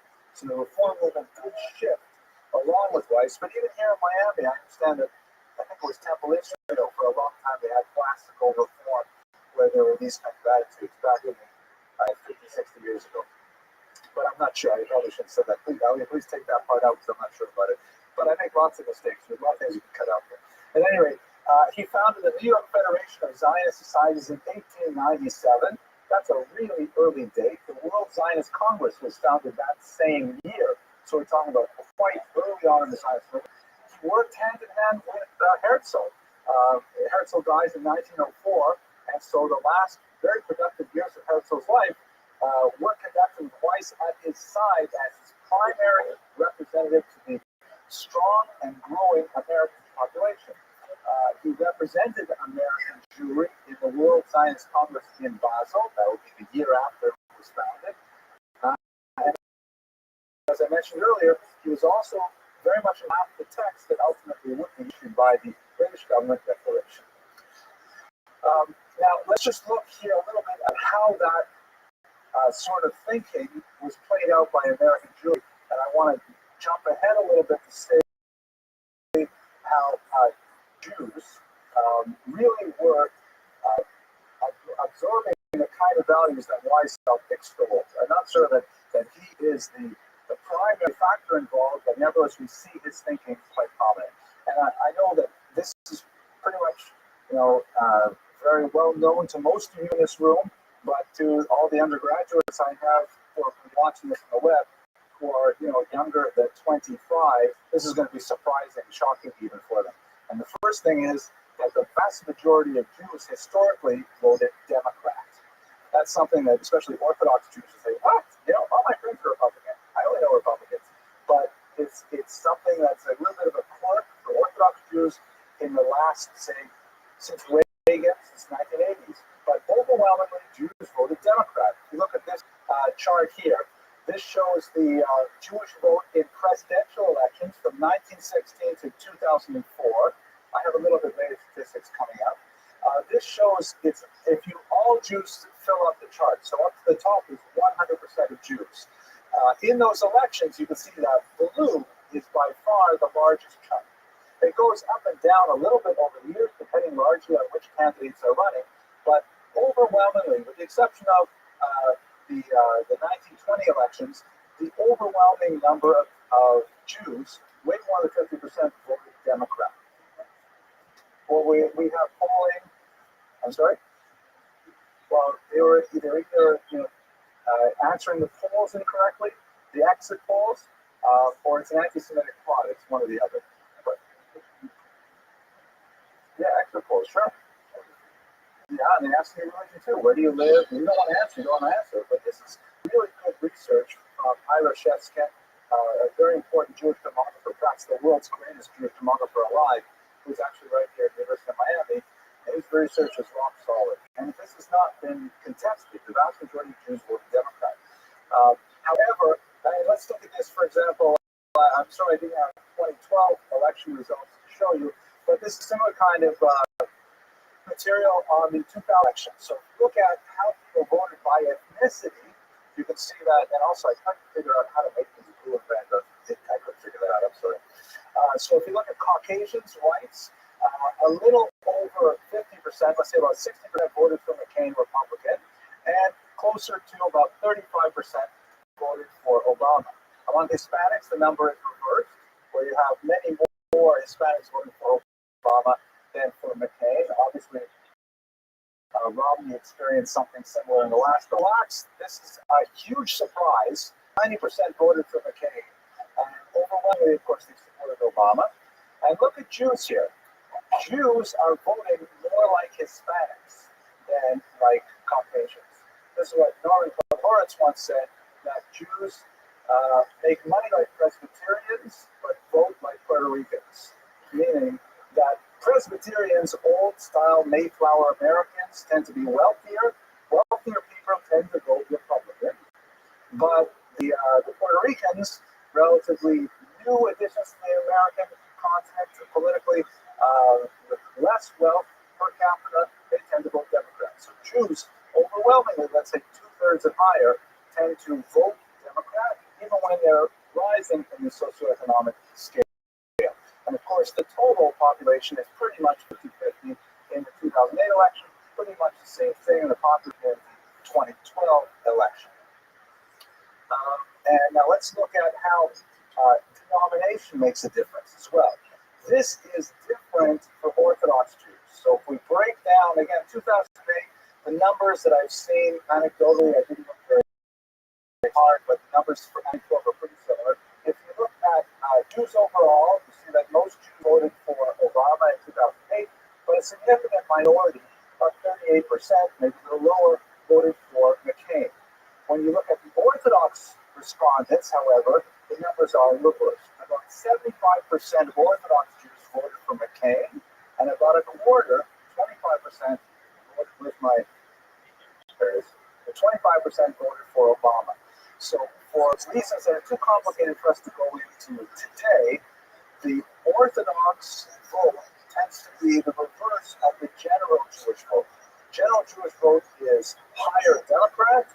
The Orthodox vote is higher Republican. And obviously the reasons for this is too much for us today, but I want to emphasize the idea of the liberalism that's closer to the democratic values. That's clearly the emphasis of the influence of people like us. Yes, sir. Do you think the Orthodox voted not for there can be a lot of reasons. If you look at, for perceptions of his support of Israel, perceptions of his quote-unquote progressive social values, whereas the Republican candidates seem to want to represent more of a traditional family issue. There are a whole host of issues that you can use to unpack this vote here.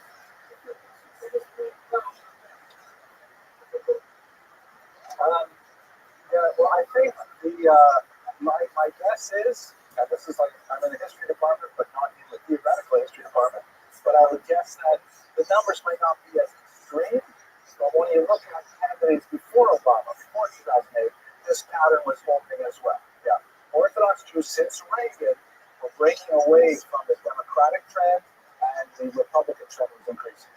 I think it has mainly to do with the perception of what is the social agenda.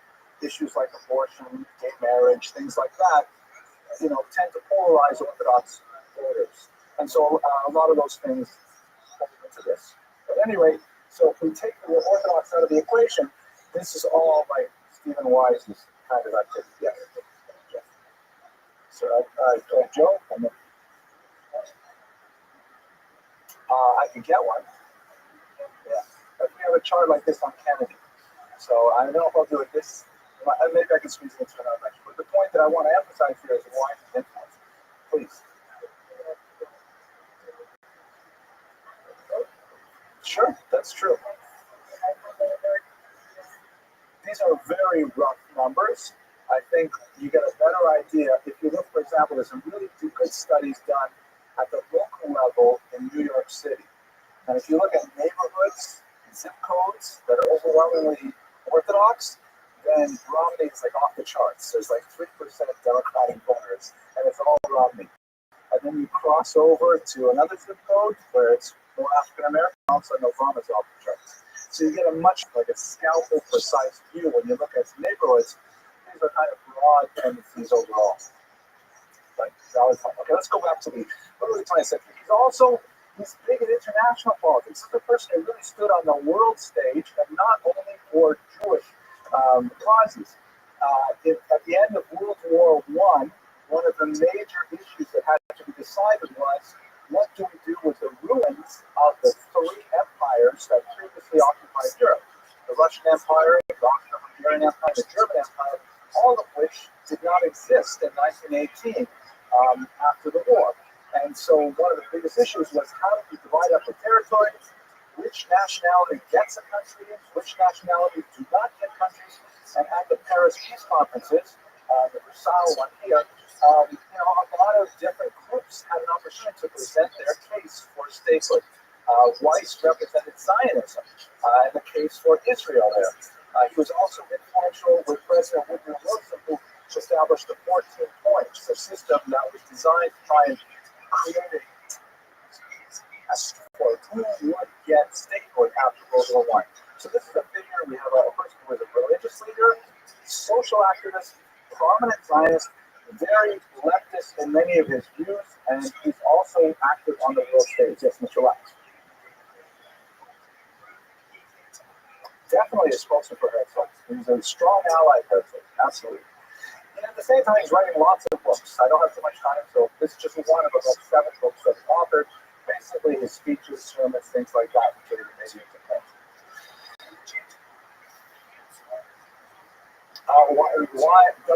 There was the old Austrian spelling that was his father's. They changed it to Wise and nicknamed him. Now, getting to the more controversial one is life during the Holocaust. I'm going to have to go a little past 9:30 just to finish this. I hope you don't mind. We have to start late. So you can leave and discuss if you like precisely at 9:30. But, well, yeah, my videographer is going to go at 9:30. But I'll go quickly. Okay. So the controversy is, okay, the Holocaust obviously was an existential threat to the Jews of Europe. America at this time was undeniably the world's strongest economic power and had the largest concentration of Jews outside of Europe. And so the question is, how should American leaders have responded to the ongoing news of impending doom for the Jews of Germany? Weiss started with a very powerful beginning in the 1930s, organizing anti-German boycotts with the rise of Hitler to power in 1933, and generating a very strident voice against the anti-Semitic regime. At the same time, however, once World War II formally broke out, and America was engaged in the war, Royce's rhetoric changed, and there was much more of a differential attitude towards the leadership of America, particularly, by the way, I should say, after 1941, because America did not enter the war until Pearl Harbor. But once American young men were in Europe fighting for the defeat of Hitler, Royce's approach was, what more can we actually ask the Americans to do? After all, American men are dying. There are boots on the ground in Europe fighting for a cause which is exactly consonant with what we want, the end of the Holocaust. And so Rice's approach was one of, let's trust the government to do this, let us move forward with their plans, respect their military decisions, and so on. Many Jews felt this was what happened to the old Rabbi Weiss, what happened to the strident critic who was stand up and would try to try and get things to change. They felt that his leadership was quite tepid. This is especially true after the issue of the Riegner telegram. So Gerhard Riegner was a consular official, at least consular official in Geneva, and he passed on this telegram that was addressed to Stephen Wise, who went through the State Department, and the State Department actually held it back from him, did not give it to Stephen Wise, but it did get to him anyways through a different route from the British Parliament. This telegram, which was dated August 1942, gave real, concrete, and fairly accurate details about the Holocaust. And when I say the Holocaust in this context, I mean the clear determination of the Nazis to massacre every single Jewish civilian in Europe, including the mechanisms for this destruction and so on. Now, this was actually not totally new to America. There has been reports leaking out, but this was the first verified true claim by legitimate channels that was sent directly to the State Department, but the State Department quashed it. They didn't let him know about it. So what was Wise to do with this text once he found it? Here is the actual text of the Riegner telegram. This is the version that was sent through the World Jewish Congress, and it reads, have received through Foreign Office following message from Riegner, Geneva, stop. Received alarming report that in Führer's headquarters plan discussed and under consideration of all Jews in countries occupied or controlled Germany, number 3.5 to 4 million, should after deportation and concentration east at one blow exterminated to resolve once and for all Jewish question in Europe. All true. The number is perhaps 3.5 to 4 million, but the actual plan was decided, we know, on January 22nd, 1942. We know the idea of deportation east. We know, of course, of the terrible death camps. Here's the version that actually came through the British Foreign Office, and it even indicates the use of prussic acid, which was cyclone A, the chemical that was used to kill the Jews. So here we have, it's the most prominent American Jewish leader getting a telegram that is 100% accurate and comes through a legitimate chain of transmission. What should he do with this? So ultimately, what he did was he had a meeting with President Rothschild. It was scheduled and held in 1943. The meeting lasted approximately 30 minutes. Began with a brief prayer. Stephen Wise presented this information, which of course Roosevelt already knew. It was well known from other sources already by this point. And the majority of the 30 minutes was by Roosevelt speaking about his position on this. And that was basically it. Many Jews felt that this was insufficient, was that he should have pushed, he should have screamed, he should have organized demonstrations. There were also some very controversial plans, which too much for us to go into today, but especially toward the end of the war, certain elements in the Nazi chaotic bureaucracy were willing to exchange Jews for materiel that they promised they would only use against the Russians, who were, of course, the allies of the Americans. But since the Germans were feeling a lot of pressure on the Eastern Front, they wanted It was called the Jews for Trust scheme, where some Jews, especially in Hungary, would be released in favor of accepting American war material that be used against the Russians. The Americans ultimately took the plan. Well, that's kind of a crazy plan from a military background. Here you want to defeat an enemy, and you're giving aid to the enemy to defeat your ally.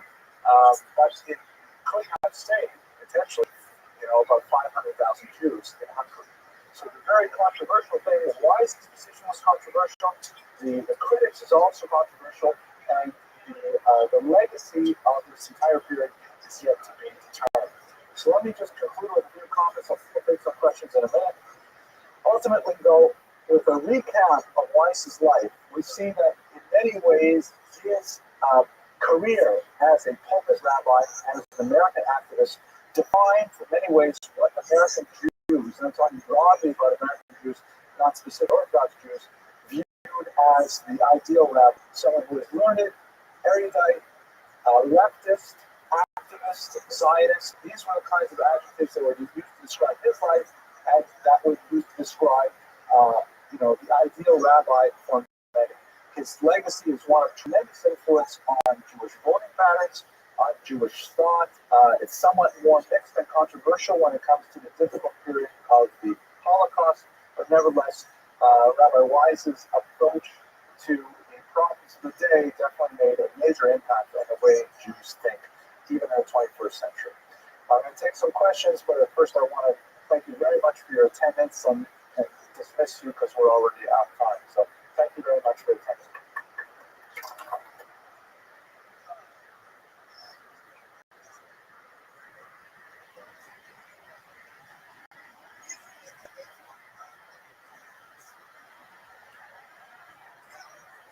Yes. Okay. Well, I hope we have enough room on the card. Well, we'll find out soon enough. Okay. Good evening, everyone. It's nice to see you again after a long Pesach break. I hope you had an enjoyable holiday. I think the highlight of our holiday was when my 8-year-old son picked up the roasted egg off the Seder plate and said, "How old is this egg?" We use it every year. Anyways, I want to wish a public mazel tov to Rabbi and Rabbi Grunstein, and specifically to their daughter, Gitty, who was just married a few moments ago. A very nice young man named Mr. Mandel. The traditional blessing is that they should have the merit to build a bias on Israel and eternal help in Israel. Mazel tov. Okay. And I'm very happy I managed to get to the chuppah, and with great personal sacrifice, I tore myself away from the Chinese food buffet to be here tonight. That's very kind. Thank you. But if I have to go home and make sure my kids are okay too. All right, let's go to Emmanuel. So tonight's topic is Emmanuel Ringelblum, a very, very important, heroic scholar of the Holocaust period. My goal tonight is to tell you a little bit about his life. And of course, since this is sort of a thinly disguised attempt to offer an undergraduate survey course in Jewish history, we're going to talk about the Holocaust, specifically up until the deportation of 1942. And we're going to focus on the ghettoization period, which is crucial to Emmanuel Ringelblum's work. For those of you who are with the college, see, a lot of the students are actually at the wedding, but we have a few of them here as well. I want to let you know, very importantly, we have this new amazing feature called an embedded librarian. If you visit my webpage, you'll find, actually it's on my YouTube page, find a little introduction where we have this great idea. We have a librarian, a professional research librarian. Let go, my other simply let go of the microphone. Okay. A professional research librarian who is online in the course right there with you. And she's providing lots of information. It's like having a professional librarian sit right next to you in lectures and hand you little bits of information. Say, you should look at this article, check out this video, all kinds of things like that. So definitely make use of Ms. Fernandez. She is great and incredibly helpful. Definitely one of the best research librarians I've ever worked with. And I've had the pleasure of working with some really great ones. I'll just tell you one cool thing about her. She comes from Cuba, where she was a professional librarian there, and then she came to America, and she retrained. She received her MLS again here. When she was in Cuba, because they have very strict restrictions on who can access the internet. She was one of the few people in the university who was allowed to go out into the internet. Like professors would have to come to her and ask her what kind of books are out there. And she couldn't just give them the computer. She had to say, well, what kind of books are you looking for? And she would have to find the materials and filter them to give to the instructors. So she really knows how to get information. But let's get to our topic specifically. We're going to look at a great scholar who died in the prime of his career, cut down horribly by the Nazis. He was a young man born at the beginning of the last century, trained specifically in the history of the Jews, specializing in the Jews of Warsaw, proficient in multiple languages, as many scholars from Eastern Europe was, and earned his PhD in 1927 for a dissertation on the Jews of Warsaw, which was later published.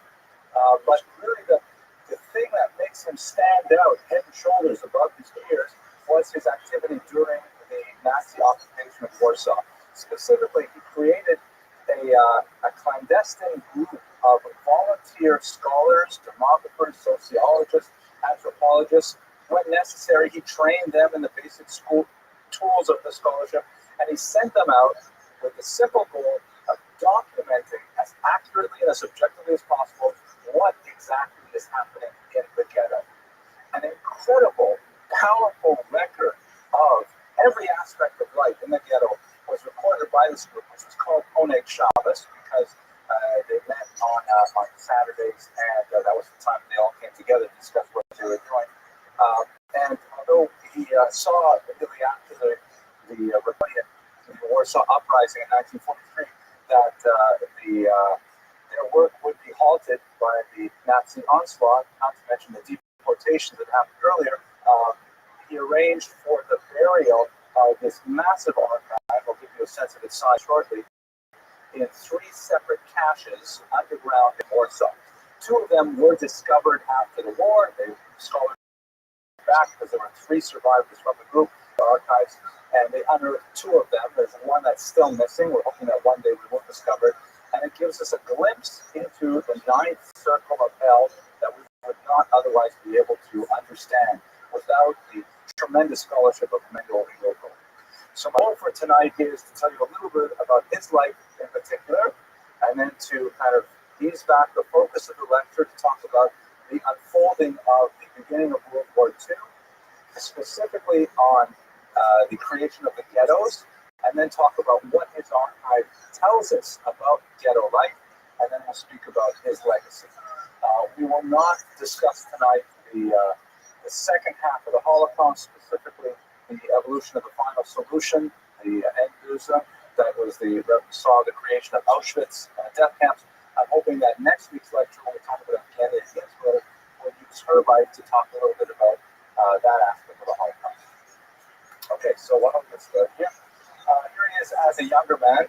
He trained with 2 other remarkable historians whose work also were definitely in the top tier of Jewish scholarship of the early 20th century. Raphael Mahler, who did fantastic work on the evolution of the Haskalah and the Hasidic movement in 19th century Poland, and also Arthur Eisenbach, who did a lot of tremendous work also on the Jews of Poland. He was a non-observant Jew who affiliated the leftist Zionist, the Poalei Zion, the Workers of Zion Party, which is most famous perhaps for their influential development of the kibbutz movement in Israel. Their leader, Rothschild, argued that Israel should be both a Zionist homeland for Jews, a refuge for Jews from all over the world. And at the same time, Rothschild argues that it would be inappropriate for Israel to be just another country. If they're going to start from the beginning, they should make it a socialist country. And so the Poalei Zion, very influential in the beginning of the century in Israel, later developed into what we call today the Labour Party. Poalei Zion is really the central of it.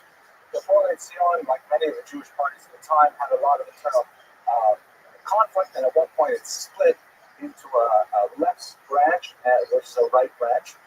The left branch was more closely affiliated with the more radical communist elements in Jewish society, and Henrico believed left as well. He definitely believed in a secular, socialist, messianic vision of Zion.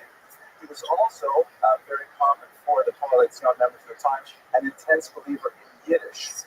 The Mamaloshen, that was the vernacular of the Jews of the day. Although it was a declining language even before the Holocaust, when of course the demographic impact of 6 million deaths, and the majority of them in Eastern Europe, virtually doomed to Yiddish, although it is having an interesting renaissance, an opportunity to discuss another time. Many Jews were assimilating out of Yiddish at the time to other linguistic choices, such as the vernacular, be it Polish or German or Russian, in very small instances Ukrainian, or they were being tempted by Hebrew, which was, of course, the language of the Zionists. And Yiddish was regarded as, they actually called it the jargon. It was not considered a real language except for very serious scholars in Lithuania associated with the Yiddish Wissenschaftlicher Institute, or YIVO, which later would associate himself with. But as a Yiddishist, he believed that the language really encapsulated the core values of Jewish culture. That it was a way to express certain things that could not be said in the ancestral tongue of Hebrew, and certainly not in the non-Jewish languages of Polish and Russian and so on. So he was really a believer in writing in Yiddish. He wrote a lot of his scholarship in the Yiddish language, in promoting the formal study of Yiddish through YIVO, which standardized the dialect, for example, and the spelling, things like that. Sort of his philosophical orientation. He joined Warsaw University, and something which kind of pleased me in a way. At the same time, he also ended up teaching at a Jewish high school for girls. I know because when I got my PhD, and I thought, here I am, I'm a big scholar, I've made it, things like that. Then I discovered what some people say is the most effective form of Jewish birth control, which is basically tuition. That's a joke, thank you. But I'll probably edit that out of the version. But when I realized how much tuition was, then I ended up spending a lot of my time volunteering at local day schools to help offset the tuition of my kids. So it made me feel that I'm in the same family. If Emmanuel Wiggin can do it, well, he's got a PhD at the University of Warsaw, okay, I can also teach at day school. As I mentioned, he was very well published, a tremendous scholar, very prolific output. He also believed in promoting scholarship as well. He founded several journals, and he founded a circle of younger historians like Arthur Weizenbach and Rothschild, who discussed it, and he associated himself very heavily with this fascinating institution, which I myself am very pleased to have spent an honor to have spent a lot of time studying with them at YIVO, which was this premier institute of Yiddish language scholarship in Europe. After the war, it was moved to New York City, where it had a place on Fifth Avenue for a long time, right next to the Guggenheim. I had an office there one summer, which was one of the greatest research summers of my career. And now it's in the Center for Jewish History, a little bit further south of Manhattan. One of the most important institutions of Jewish research into Eastern Europe to this day. So now let's back up a little bit and understand what is happening in the larger world and how that affects the Jews specifically in the Holocaust. I'm sure that for many of you, this is very basic history, and for some of you, it may be very personal history as well. But for the interest of my graduate students who will be viewing this for who knows how long on the web, I'll just give a little bit of more basic information. So it's important to distinguish between the Holocaust and the Second World War. These were two interrelated phenomena, but they were also quite highly distinct. As one of the greatest biographers of Hitler wrote, Diego, he wrote that Hitler really had two main elements in his Weltanschauung. In fact, that's the title of his book, Hitler's Weltanschauung, Hitler's worldview. There were two things that Hitler wanted to achieve. One was he wanted Lebensraum, he wanted living space. He believed very deeply in the mission of the Germans to colonize all of Europe, specifically Eastern Europe, and he would stop at nothing to be able to conquer the entire continent. We'll see that even more clearly in today's lecture when I show you some maps. At the same time, his other main goal, it was not epiphenomenal, it was central to his personality, was anti-Semitism. He really believed in the total destruction of the Jewish people. There's a lot that we could say if we had more time with regards, maybe we'll discuss a little bit next week, with regards how he came to the idea of ultimately murdering all the Jews of Europe. That was not an automatic and immediate thought even earlier in the war, but nevertheless, he wanted to get rid of the Jews. He wanted this Europe to be dominated by Germany and to be unified, to be free of Jews. He formed an alliance ultimately with several other powers known as the revisionist states. They were so called because they wanted to revise the World War I peace treaties. World War II, as my teacher, Professor Mavich, used to say, World War II is really World War I Part 2. World War II was fought largely because the end of World War I was not sufficiently handled.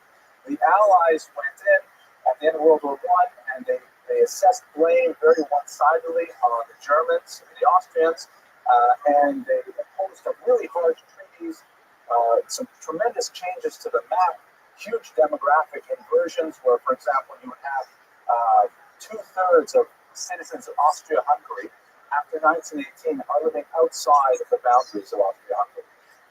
Two-thirds of the people living in Poland are not Polish. The capital of Lithuania was located in another country. There were all kinds of crazy things that they decided at the time, which pleased a lot of the newer nations. But the loser nations of World War I were deeply dissatisfied, and when you couple that with the economic crises of the Great Depression, they wanted to fight again. They wanted to revise the peace treaties, hence they were called revisionists. Not, by the way, to be confused with people who call themselves revisionists today. Usually revisionist is a way of saying Holocaust denier. They call themselves revisionist historians. It's a different phenomenon. So anyways, Hitler joined with several disgruntled states, most notably Germany, and for other reasons, Japan. And he formed an alliance that ultimately resulted in a war which broke out in 1939. But it didn't break out immediately. There were a couple of really important territorial changes that preceded it. First was, here's a map of Germany, and one of Hitler's first demands was Austria. Austria really deserved to be part of Germany, he said, because it's a common culture, they speak the same language, they share the same, broadly speaking, historical experience, and Austrians, seeing Hitler's tremendous rise to power and the way he restored pride to Germany, the 1936 Olympics were a huge success and so on. So Austrians wanted it as well. And so in a move called the Anschluss, Austria joined with Germany. This is memorialized, of course, in a very famous movie that we love at home, The Sound of Music. I often, when I'm in a good mood, try to think of myself as Julie Andrews, and, but I don't want to embarrass my daughters who are here listening to this lecture by talking about that. So, anyways, the Anschluss, Austria is joined to Germany in 1938, and then Germany made a lot of noise about the Sudetenland, which are these orange areas here that represent the edge of what became Czechoslovakia. It was heavily populated with Germans, ethnic Germans. And the people living in the Sudetenland, the Germans wanted to join Germany, and Germany wanted to take them back. It's also a significant mountain range, so controlling the heights was really important strategically. And Hitler threw a massive tantrum, saying, I'm going to take this back, or else there is going to be war. And of course, what happened was the Allies, afraid of another war, because they'd just gone through this devastating First World War, they followed a disastrously stupid policy of appeasement, in which they said, okay, Hitler, fine, but just this is it, really. We'll just give you Sudetenland, this is it, and then you promise, right? You're not going to make any more demands. So Hitler says, of course I promise, and it's a very famous, sad moment when the British Prime Minister, Neville Chamberlain, we have it actually on film. It's one of those things I don't want to have on film anymore, but maybe on YouTube. He lands at the tarmac in England, and he gets off the plane, and journalists all around him, and he holds up this piece of paper, which is completely worthless, saying, I have here in my hands a piece of paper signed by Hitler, and he promises there will be, quote unquote, peace in our time, or peace for our time. made a strong, bold statement, and of course, Hitler immediately had plans for war. War would bring out 1939. The way that the last step that Hitler put into place, and this is extremely important now for the Holocaust. Up until now, I've been talking primarily about the war, but the Holocaust is a related phenomenon, interrelated. This was a Molotov-Ribbentrop Pact. Germany, since it's located in the center of Europe, has one huge strategic weakness, and that is that it cannot fight a two-front war. It can't fight actively at the same time in the West and in the East. And that's not necessarily because of the prowess of its soldiers or its advanced weaponry. It has to do with logistics. You can't get supplies easily from one place to another if the front lines are separated by entire countries. So in order to achieve his goal of conquering all of Europe, Hitler had to make sure that one of those front lines would be a threat, so he'd concentrate on the other one. And that's exactly what he did with Stalin, his erstwhile enemy. Hitler was so fiercely opposed to communism, he essentially calls up Joseph Stalin and he says, listen, I want to make a deal. I will send my foreign minister, you pull out yours. Their foreign minister at the time was a Jew named Zinoviev, so they had to replace him with a non-Jew named Molotov. And I said, let's just make a deal. Let's agree to not attack each other, a non-aggression pact. And Stalin says, well, what's in it for me? And Hitler says, listen, what about Poland? You want a big chunk of countries that were carved out of your territory after World War I. Why don't we split the territory by us? You get the eastern half, we'll get the western half, we'll be allies forever, and this will be wonderful. And Stalin says, great. So in August of 1939, they signed this secret pact, non-aggression between Germany and the Soviet Union, and that allows Hitler on September 1, 1939, to invade Poland. And so the Soviet Union invades at the same time from the east, and Poland is off the map within a matter of 3 weeks. Poland is a country at this time very weak compared to Germany. They actually pulled out the cavalry, mounted horseback soldiers trying to defeat German tanks, German air warfare. There was simply no challenge whatsoever, and Poland was simply erased from the map. Despite the heroic resistance that went on throughout the war, there was no way they could hold back the Nazis. The border was drawn, and I'll show you a map where they separated Poland into two. And at that point, once Hitler knew that his eastern border was secure, and of course France, being an ally of Poland, was upset about what was going on. So then Hitler turned west and he invaded France. And within the space of a year or so, he was able to conquer Western Europe, with the exception only really of England, and he had just about everything he wanted. France falls almost immediately. The Scandinavian countries go along with him, and so on. So Britain, however, managed to hold out for the entire war, despite an absolutely punishing barrage of bombs known as the Blitz, which had children sleeping in the underground. Before they came to Florida, they actually had trains running underground in many other parts of the world. I think joke, okay, I should joke. And that basically takes us up to this edition of Poland. I should say one more thing. So this means that by 1940, that is really 9 months into the war, June 1940, France falls. Hitler has all of Western Europe completely to himself, and Eastern Europe is secured by a peace treaty, and he really could have stopped at that point, and he would have had a tremendous amount of time. However, his goal was specifically to the east. He wanted to colonize the east with Germans, and so what he did was, on June 22nd, 1941, in an act known as Operation Barbarossa, he double-crossed Hitler, and he attacked the Soviet Union. He double-crossed Stalin, and Stalin was completely taken off guard. He really thought that Hitler was his best friend like this, and deep into Russia, nearly bringing it to its knees. This is especially important for the Holocaust, the first time that we see mass murder put into place by the Nazis on an organized bureaucratic scale. Again, this is quite late in the war, June 22nd, 1941. Prior, we had what are called Einzelaktionen, single use or single actions from time to time. Perhaps the largest of them was Kristallnacht, which less than 300 Jews were killed. It's a terrible thing, but we're still relatively small numbers.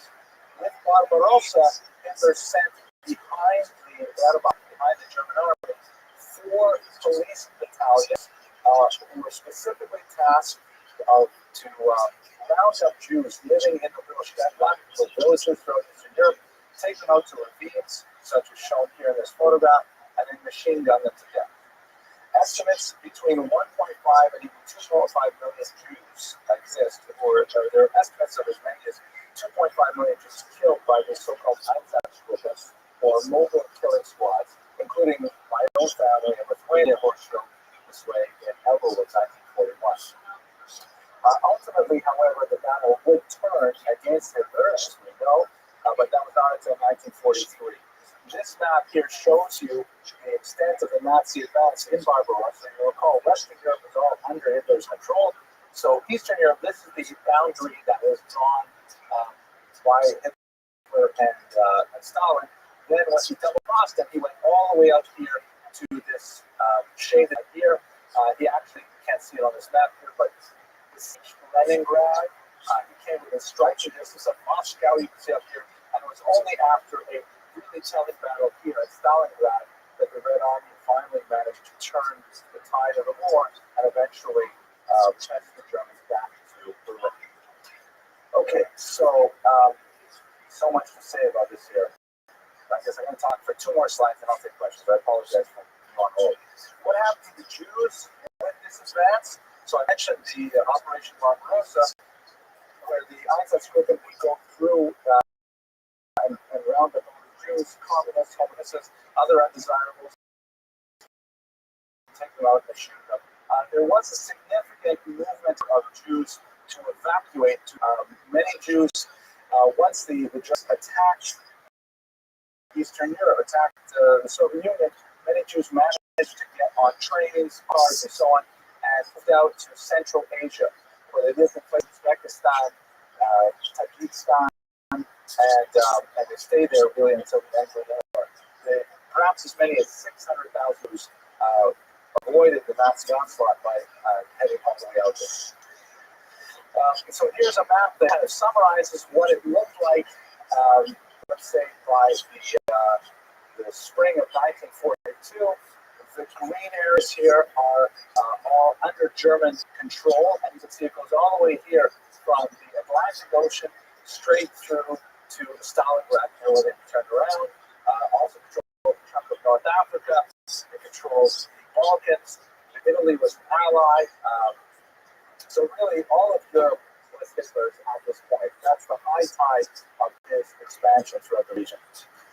Okay, let me pause now. When we go back to Warsaw, specifically in the ghettos, let's pause and see if there's any questions about this basic history.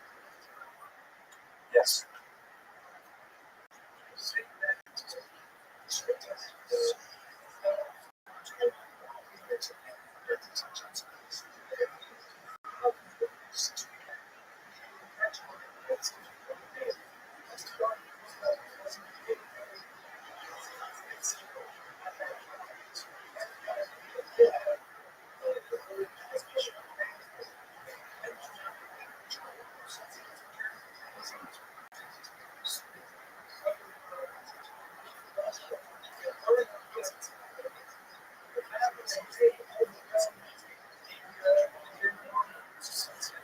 So I think that's very true in terms of Stalin's personal approach to industrialization. He was really big into massive public works, the dams at Dnipropetrovsk, Sakhanov, and the miners and pit miners, things like that. So Stalin loved to make all kinds of big things for the public. Most historians nowadays, though, believe that this is just part of Stalin's regular trend to big public works construction.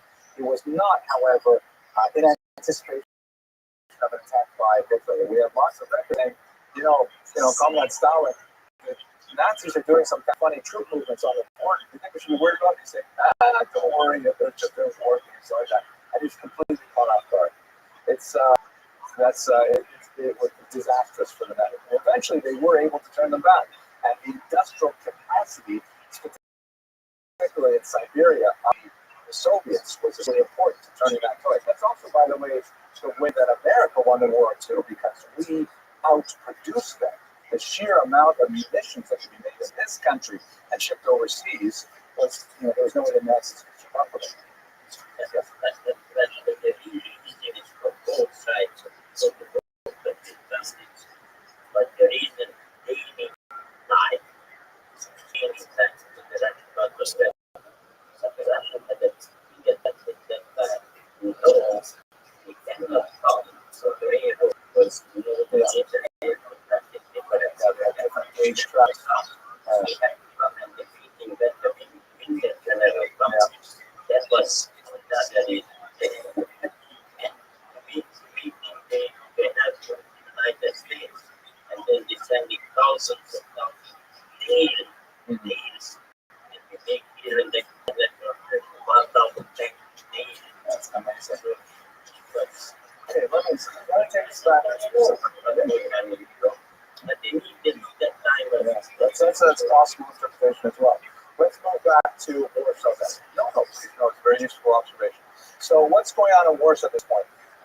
One of the most significant organizations active in Poland at the time is the American Joint Distribution Committee, which is taking a lot of the wealth that's still present, even in the 1930s, in America, and aiding impoverished communities of Jews throughout Europe.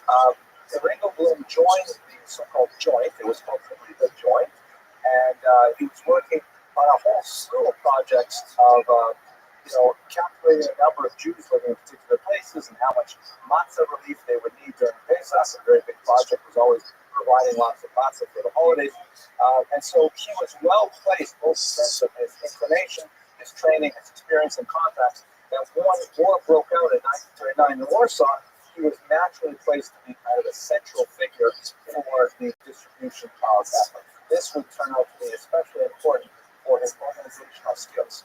Now, let's understand what happened in Warsaw at the time. This is what Poland looked like immediately after the Molotov-Ribbentrop Pact and the invasion of the region. Poland is this entire colored region here.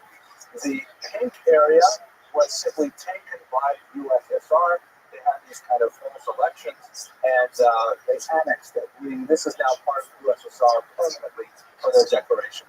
This region here, the Poznan region, or Posen, had a high concentration of ethnic Germans, or so-called Volksdeutsche. So the Nazis simply annexed this and evacuated all Jews here to this green area, which is kind of a mystery for many historians. They use the term general government to describe this territory, which is called Central Poland. They actually used a French term, general gouvernement, to refer it, and it seemed to be some kind of a cipher government. It was not annexed to Germany. It was not called a military district like a Reichskommissariat. And even the leaders of the general government, like Hans Frank, weren't sure what they were supposed to do. But one thing was happening: Hitler carrying Jews into the general government, and then leaving essentially the German administration there to figure something out, do something with them. Contrary to popular opinion, and contrary also in many ways to the military organization, Hitler's leadership was very chaotic. He did not like having formal minutes. He didn't like having formal meetings. He would simply kind of like rule by charisma and sort of influence people and say, "I like you. Go ahead and do this project," and just give tremendous reins. So we don't have a lot of real documentation and insight as to how he worked out his ideas, specifically vis-a-vis the Jews, but the general pattern is clear. It seems that this was to be a huge holding ground for Jews from all over Europe, and ultimately, when the death camps were constructed, as you can see in this map, Auschwitz, for example, here, Majdanek, they were often in very close proximity to this general gouvernement, which would facilitate the murder of the Jews. So at the beginning of the war, you already have large concentrations of Jews living in the large cities, Most of these cities, Warsaw, for example, about 30% of the population is Jewish to begin with. And then you have Jews living in the outlying villages, where, again, because of the agrarian nature of the societies, the villages are also predominantly Jewish. Sometimes over 50% of the population in a village would be Jewish, but quite often they would have between 20 and 50% population. So there's lots of Jews concentrated in urban and in semi-urban areas. Jews, unfortunately, ironically, in the smaller centers, worried about what was happening in the war, began to gravitate to the large cities, thinking that they would be safer in the large cities, which was ultimately not to prove correct, and it was really in line with what Hitler was thinking of these cities. It took several months, it took really until November of 1939, before the Nazis actually worked out a policy of ghettoization. They had not really, they didn't go into Poland knowing exactly what they were going to be doing with the Jews. We have records of the arguments among top Nazis about what to do with the Jews. Some argue that ghettoization was a great idea because it would allow the concentration of Jews. They could be accessed for their wealth, for their manpower, but insurrection could be quelled much more easily. But there were others who said no. The degree of concentration required would result in a tremendous spread of typhus and other epidemics, which of course was also true. Nevertheless, the voices that argued for the creation of formal ghettos won out, and one by one. How'd you find out about my future?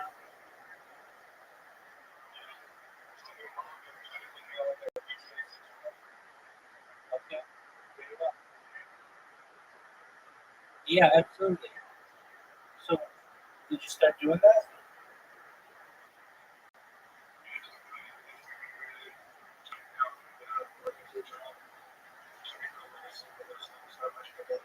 You know, it's 299 days until Grand Theft Auto's out.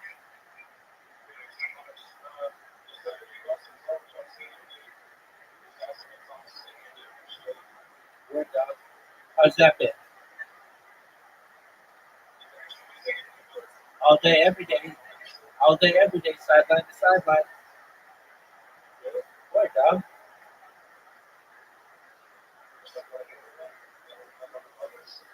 No, dog, if anything, I'll help motivate you. Word, my friend.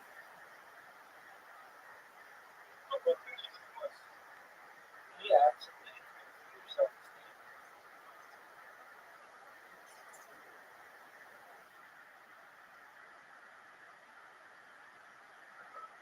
Absolutely.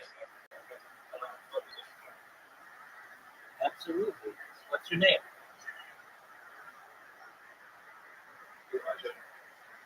It's a girl named Elijah.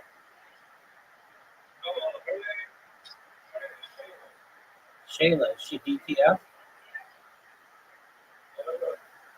Well, yeah, that girl. Dog.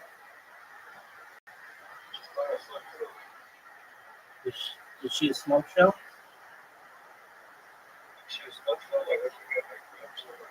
No. Is she hot? All right, well, get her on your stream.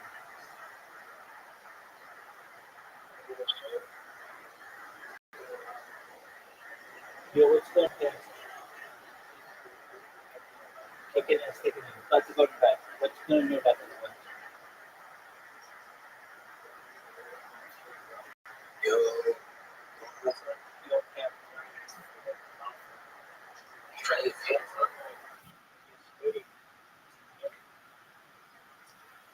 Future. So 299 days until Grand Theft Auto. You have any? You have your equipment? All right, that's cool.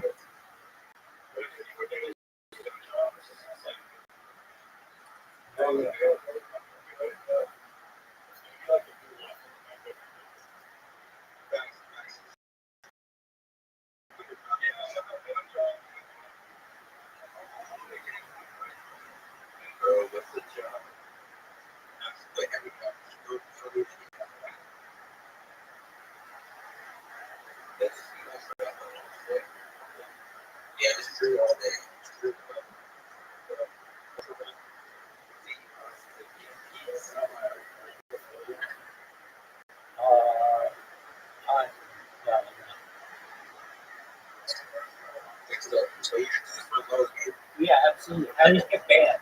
Because I create so many accounts, nobody wants to make me an affiliate.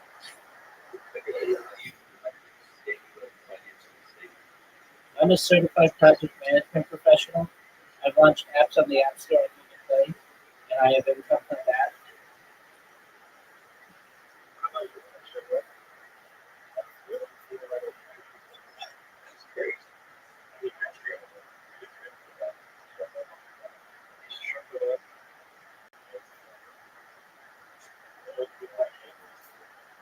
Yeah. Grand Theft Auto 5, Fortnite, those are the big ones. CSGO. Dude, no, that's not cool. And I don't have your stuff. That's fine. I don't want to do that.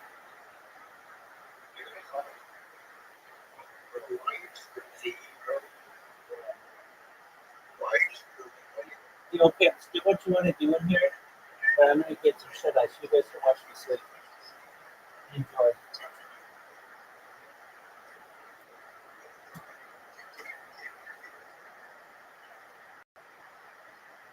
On in the major cities of Eastern Europe, ghettos were declared.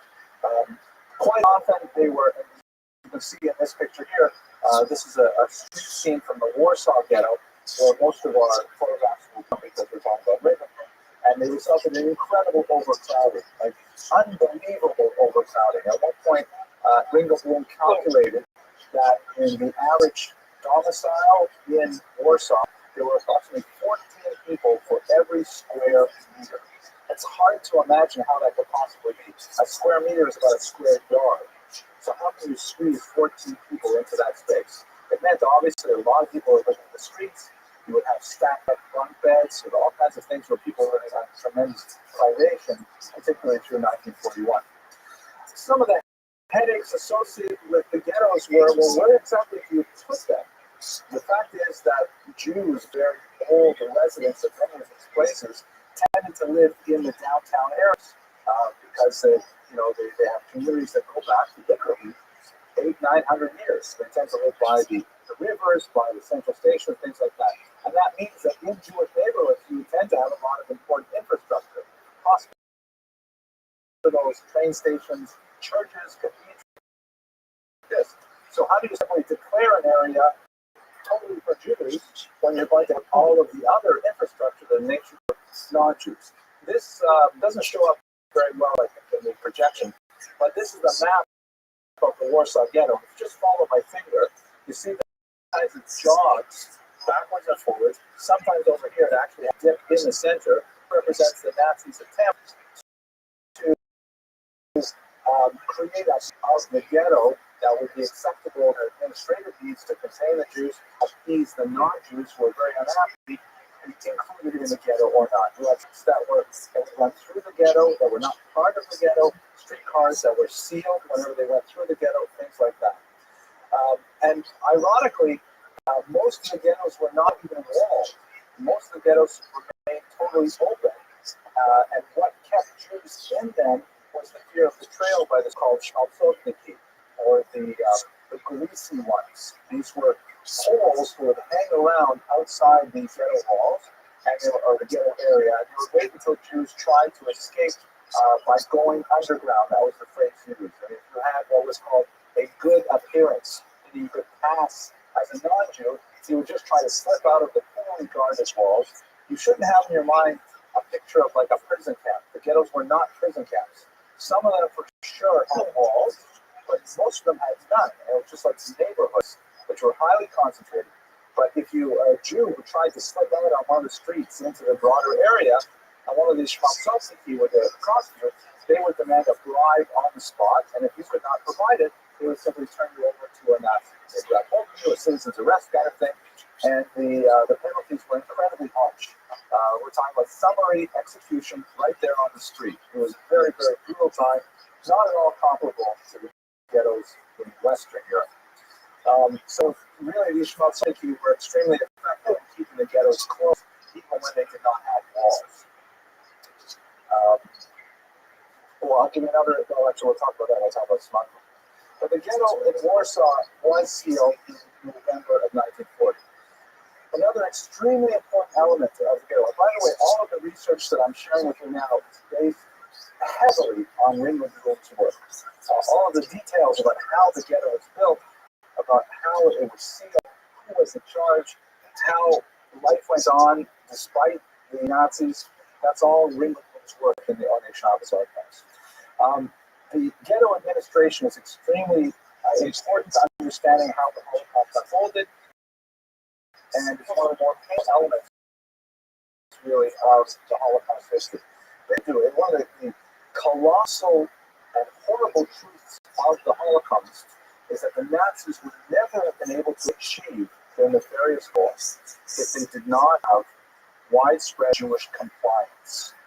So if they didn't have a significant number of Jews who just thought they could keep their head down and stay out of trouble, the Nazis did not have the manpower to dominate, let's say, a city of rebels. In fact, when they did finally have the rebellion in Warsaw, it took the Nazis 6 weeks with their entire military might to rout out, really a full sum of soldiers, of poorly equipped Jewish soldiers. So essential to the unfolding of the Holocaust is the fact that Jews figured we'll just go along with this, and then it'll be all over. Just keep quiet until the war ends. Eventually, it'll be okay. And that was a disastrous policy. So in the ghettos, it worked like this. The Nazis would use the existing Jewish leadership and communal structure. They would go to the head of the Jewish community, because there was an organization, a Kahila leadership. We spoke about it in previous classes. Something like the Federation today, but typically much stronger than Federation, because the Kahila leadership would know all of the names of all the Jews and their addresses, more or less, and things like that. So the Nazis would go into the Kahila leadership. They would say, we'd like to speak to whoever's in charge.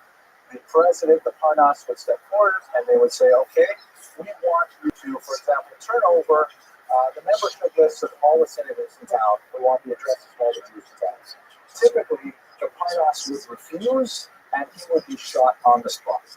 And then the Nazis would then say, okay, who's the vice Parnas? And the vice president would get up, and this would be repeated sometimes 2, 3, 4 times in a Kahila leadership, until eventually they settled on someone, some secretary or deputy treasurer, who would say, all right, I'll go along with it.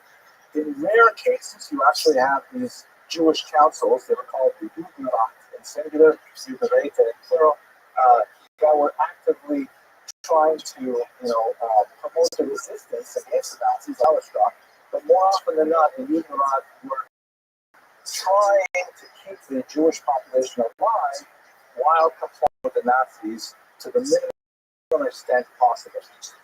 Warsaw, the person who ended up becoming the Judenrat there was shown here. His name was Adam Cherniakou, and he left behind a diary that survived the war. And we know a lot about what he thought every single day. Very methodical diary keeper. Every day he would record the temperature, and then he would describe what he had to do that day, with the net for assistance, trying to figure out, should I complete this demand, should I not, how do I get the Nazis to stop? And he went through the entire ghetto period until when they were all in vain, and the Nazis were intending to murder all the Jews of Warsaw. He killed them with a cyanide capsule. But we know a lot about him because we happen to have his diary. In other cases, we have youth leaders who are virtually war criminals. There's a lot of controversy over one Heimer of Lodz, who took a different attitude. We'll talk about them in a second. But basically, he lorded over the population of Lodz like he was a messiah figure. He had his face printed on ghetto money. He had himself literally carried about in a bier, meaning when people carried him about town, and he treated his position as some kind of king. They called him King Chaya because of the way he held himself.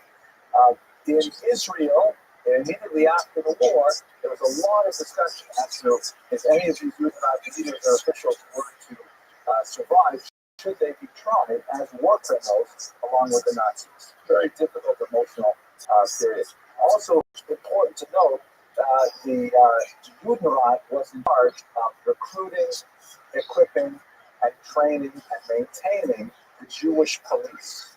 These were Jews who, like the taskmasters in Egypt, would implement Nazi demands to round up other Jews, take them to the Umschlagplatz, steal their valuables, enforce the rules against smuggling, and so on. Very, very difficult and complex thing. Yes, that's right. Kappel is a complicated term. That was usually associated with the camps rather than with the ghettos, but they're in the same kind of categories. Two main ghetto philosophies are evident from the historical record. It appears, again, the Nazis did not really spell out what they wanted to happen in the ghettos. So some ghettos, like Warsaw, the Nazi leadership seemed to feel, local leadership, that the purpose of the ghetto was to simply hold the Jews and let them die as efficiently as possible, economically as possible.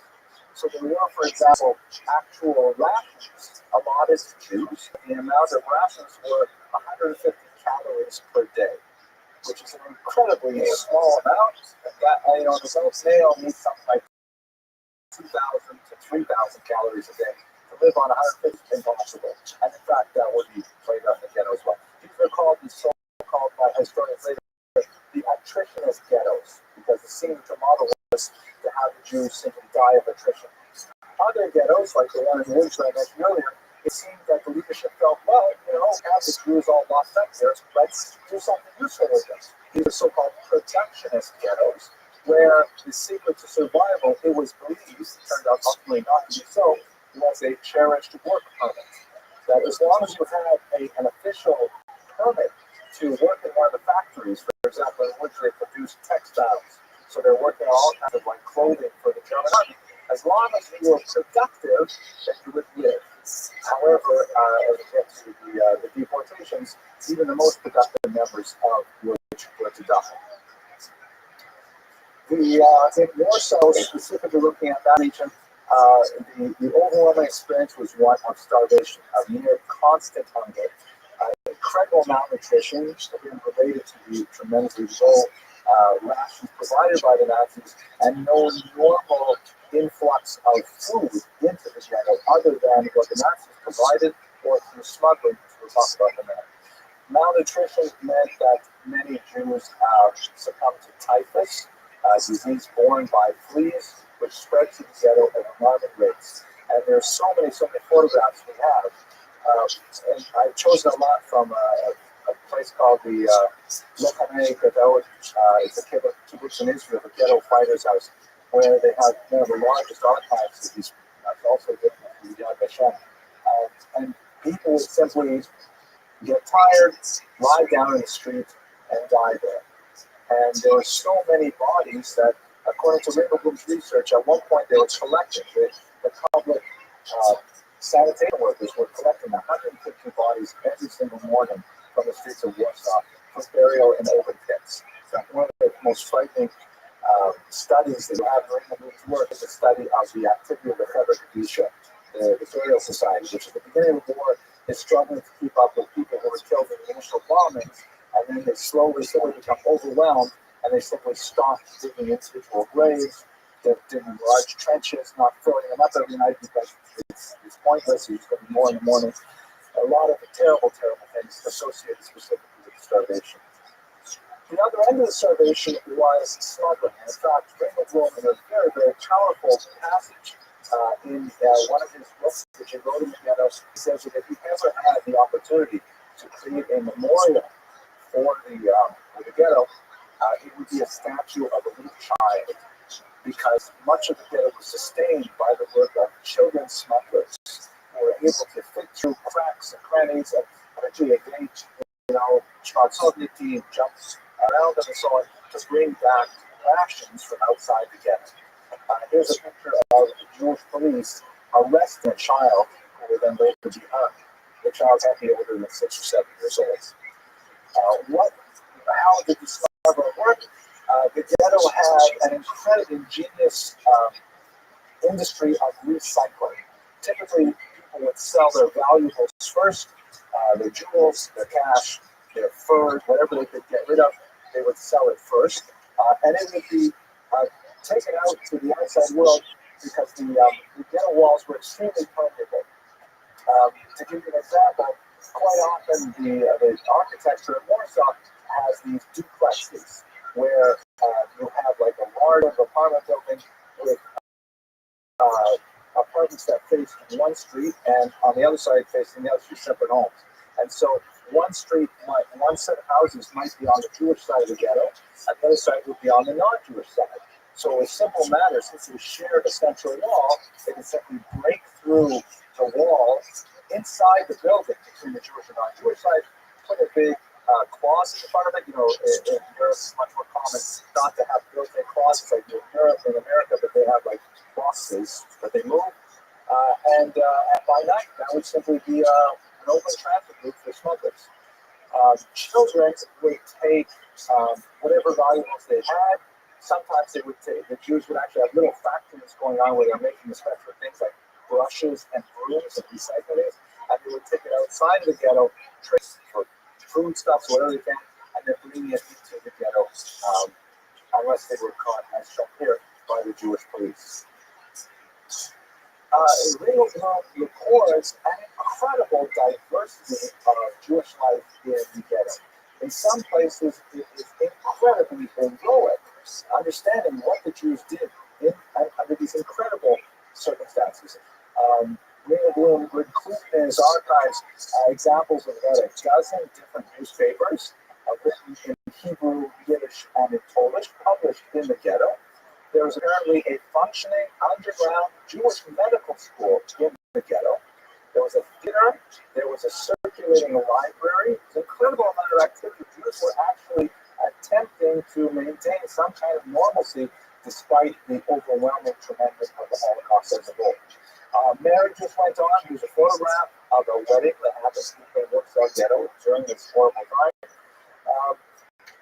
And perhaps the most powerful story is the attempt to maintain religious life in the ghetto.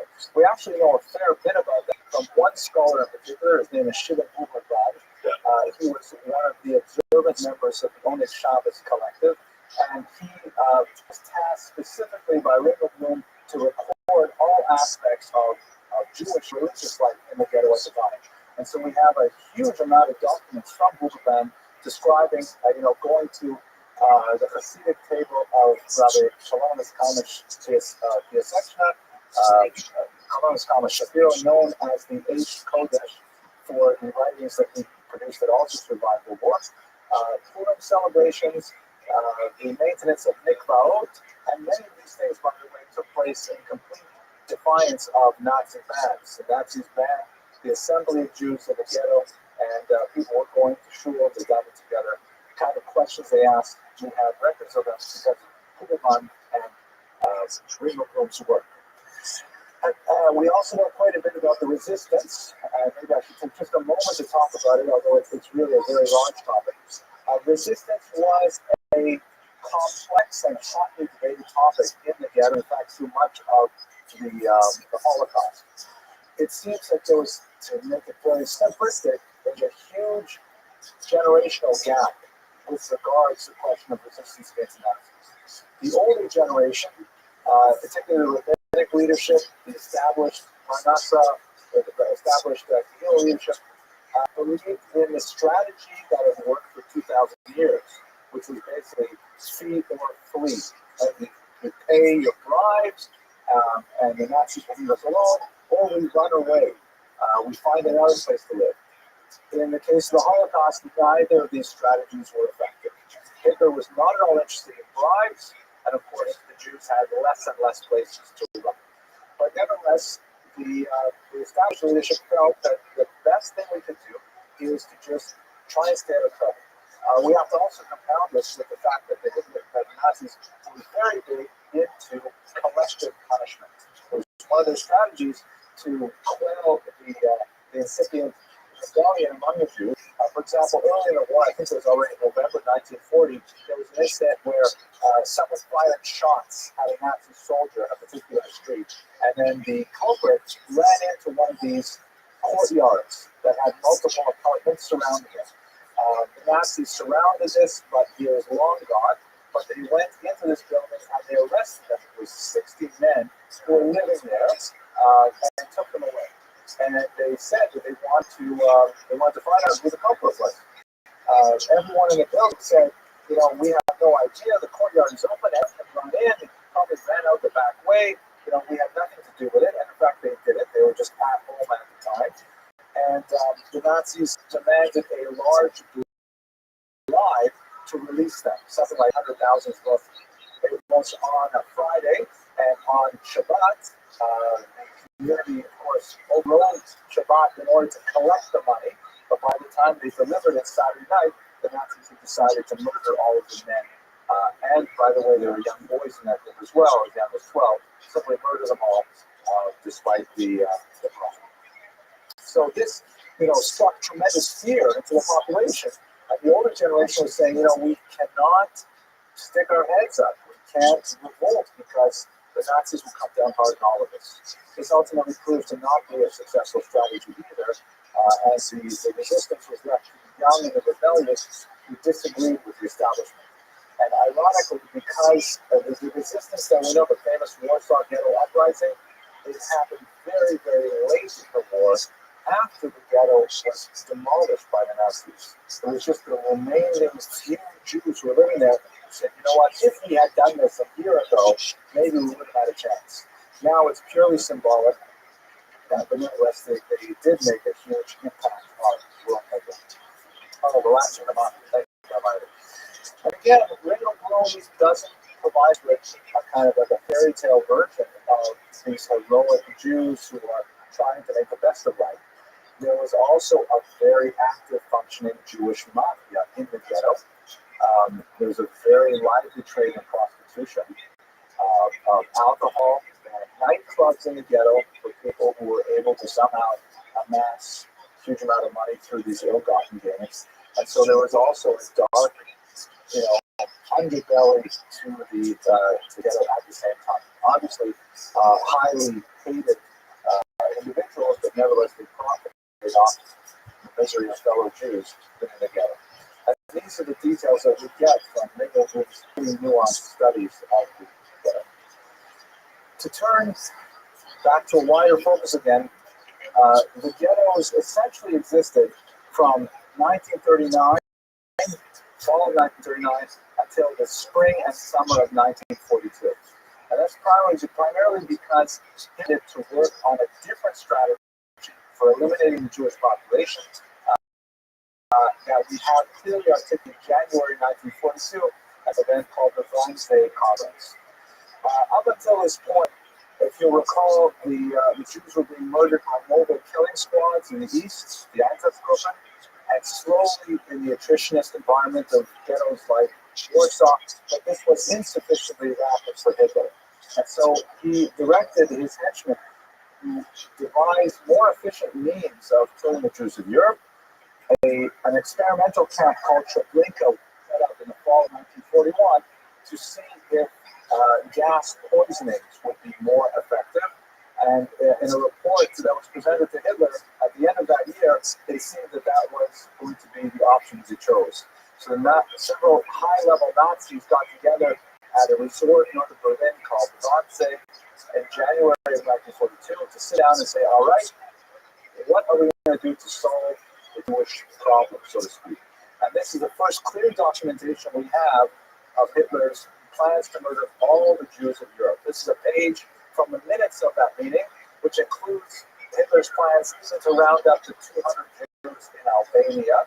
There are probably more than 200 Jews on this block right now. You can imagine Hitler's focus was so minute that he would find even those Jews. And also included the 330,000 Jews that Hitler had not yet conquered. But he, in total, planned at least to murder is actually cut off here. It's 11 million Jews of Europe in totality. And the way that they would do it was through deporting the Jews from the ghettos to 6 specially constructed camps known in the German lexicon as Vernichtungswege, or destruction camps, sometimes translated in the term death camps. These include, of course, the notorious Auschwitz, Treblinka already mentioned, Majdanek, Belzec, So people are horrible places. And many of the other camps, which were originally not designed this way, were later retrofitted, like Dachau, Belgium, Belsen, to have similar functions. But this represents the end of the ghettos, because what happens at this time is Hitler orders the massive removal of Jews from the ghettos by train to the death camps. It begins in January, it begins in the spring of 1942, and it extends throughout the summer. The beginning of the decree of the expulsion of Jews from Warsaw occurred on Tisha B'Av in the late summer of 1942. And that represents the eventual destruction of the entire camp. So Oneg Shabbos is active through this entire period. Oneg Shabbos also has reports on the uprising that occurred. Actually, no, it doesn't. Some of the Shabbat was a little bit longer, but the archive was closed in February 1943, several months before the uprising. As I mentioned, it was buried underground. It was buried in these tin containers. These were like, equal-sized milk containers. Would be used then to fill up smaller jugs at people's homes. And then several metal boxes that were unearthed that cover perhaps, maybe 10 or 12 of these tables with a tremendous amount of materials. Lots of not only analyses, like monographs, things like that, but also diaries, artwork, children's drawings, the newspapers, incredible amounts of data, raw data that tells about the actual functioning of this highly abnormal society.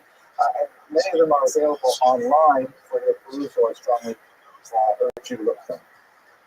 Ringelblum's end, he was taken for forced labor to a camp called Travniki, not one of the death camps, but a labor camp Warsaw. He managed to escape after 4 months in August of 1943. This is already after the resistance has mounted that huge uprising. He realized that anyone living in the ghetto is doomed. So he took his son, Uri, shown here, and his wife, Yehudis, and they got together with 34 other people and moved into an underground bunker that had been constructed secretly. They lived in incredibly close circumstances for several months, but under these extremely difficult circumstances, he also managed to finish his last monograph, which was on Polish-Jewish relations during the war. It's now available in English translation as well. He was, however, betrayed. We're not sure exactly betrayed him to the Nazis, and the bunker was discovered. He and his wife and his young son were killed. After the war, 3 members of the Oneg Shabbos collective survived. They reported that there was this incredible organization, and they were able to identify 2 of the caches. Here you can see the unearthing of one of the huge treasure trove of documents. So to conclude, here's Ringelblum with his young son, martyrs to the Holocaust. Ringelblum's activity represents a kind of spiritual resistance. It represents what Yehuda Bauer, the great scholar of the Holocaust, calls I'm not sure what phrase he used, but it's a kind of spiritual heroism. It's a resistance, it's a refusal to die at the hands of the cruel Nazi oppressors. Ringelblum wanted to describe what actually happened in the ghetto for future generations, and ultimately he was successful in that very important scholarly endeavor. As a result of his work, they know more about what it must have been like to live in that terrible, horrible time. I thank you very much for your attention and your indulgence, and I look forward to talking to you next week.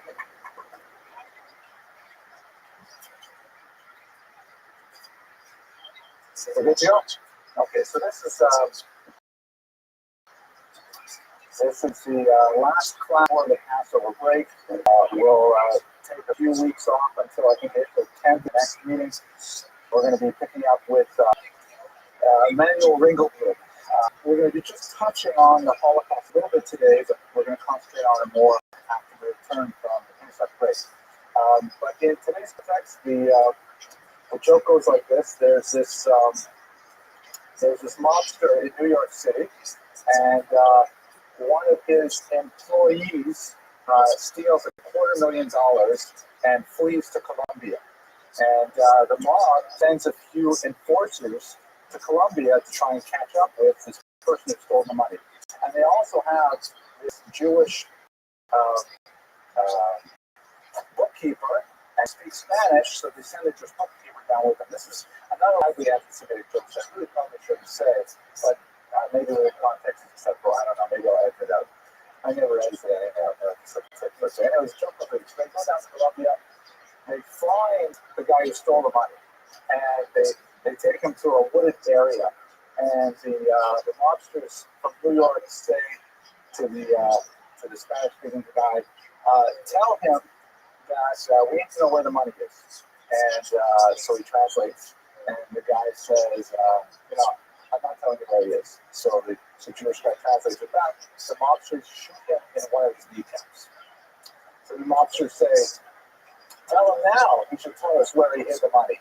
And he translates, and the guy says, I'm not going to tell you where I hid the money. And the Jewish bookkeeper translates, and so they shoot him in the other kneecap.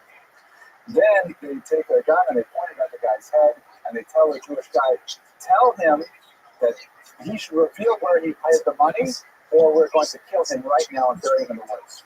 And so the Jewish guy says that to him, and the thief says, okay, I'll tell you where I hid it. It's under the spare tire in the back of my car.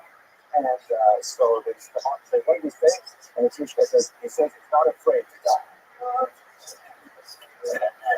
Probably. I don't know if I should say those jokes. I mean, but anyways, it's too late. We're going to have a break. So here we go.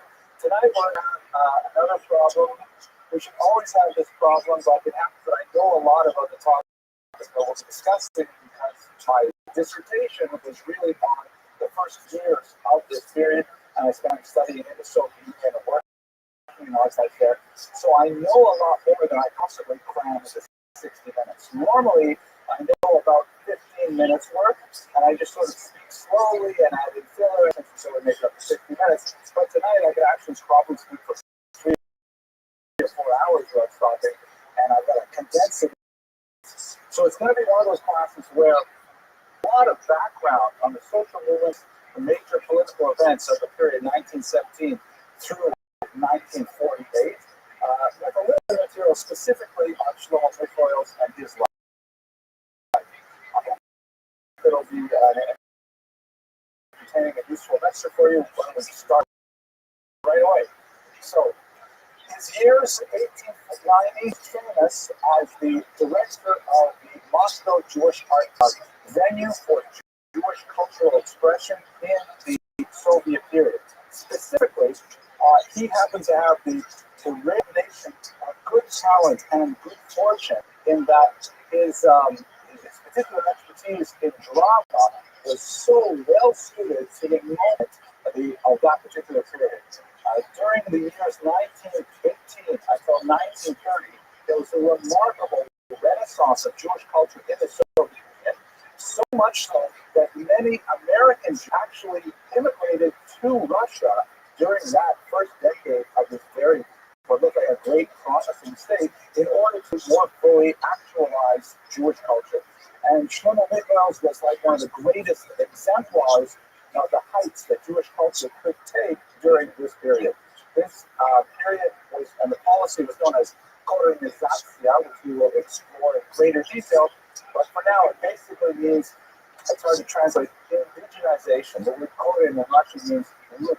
So rootification, going back to the roots of Jewish culture.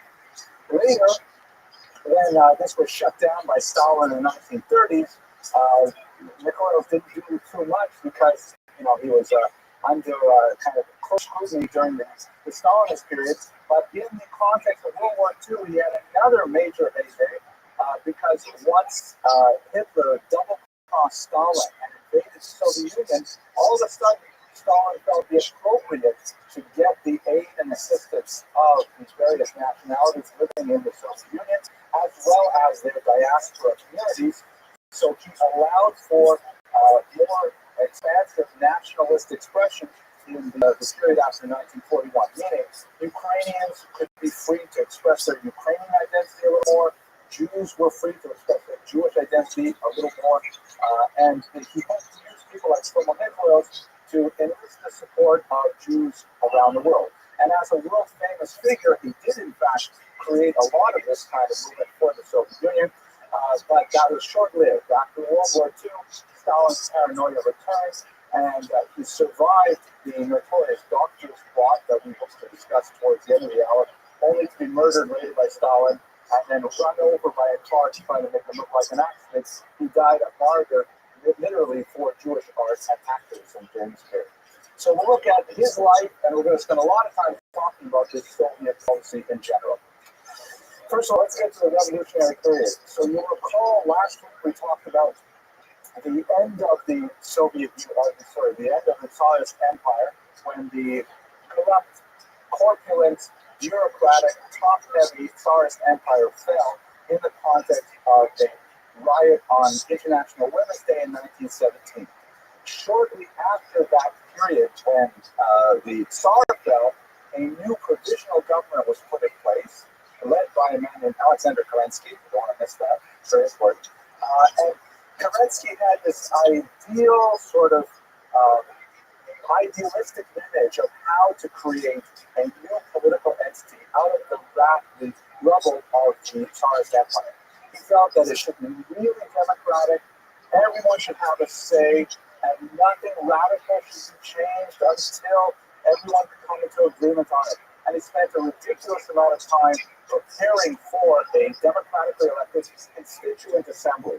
And the problem was, this fledgling provisional government was faced with some tremendous challenges, such as the fact that, they had widespread starvation, a very, very dissatisfied population who were looking for movements to overthrow even a provisional government. They had a reactionary wing that wanted to return its Tsar to power, and they were in the middle of fighting World War I.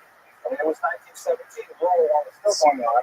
So Kerensky's very liberal attitude at the time to wait until they can decide if it was actually the downfall of the provisional, because he kept on putting off major leadership decisions, while his opponents, and in particular the Soviet movement under Vladimir Ilyich Lenin, could gather force and eventually take over the country.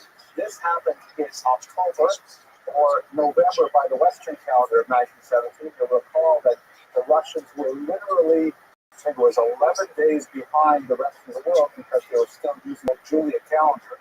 So in the Soviet Union, they called it the October Revolution, even though it occurred in November.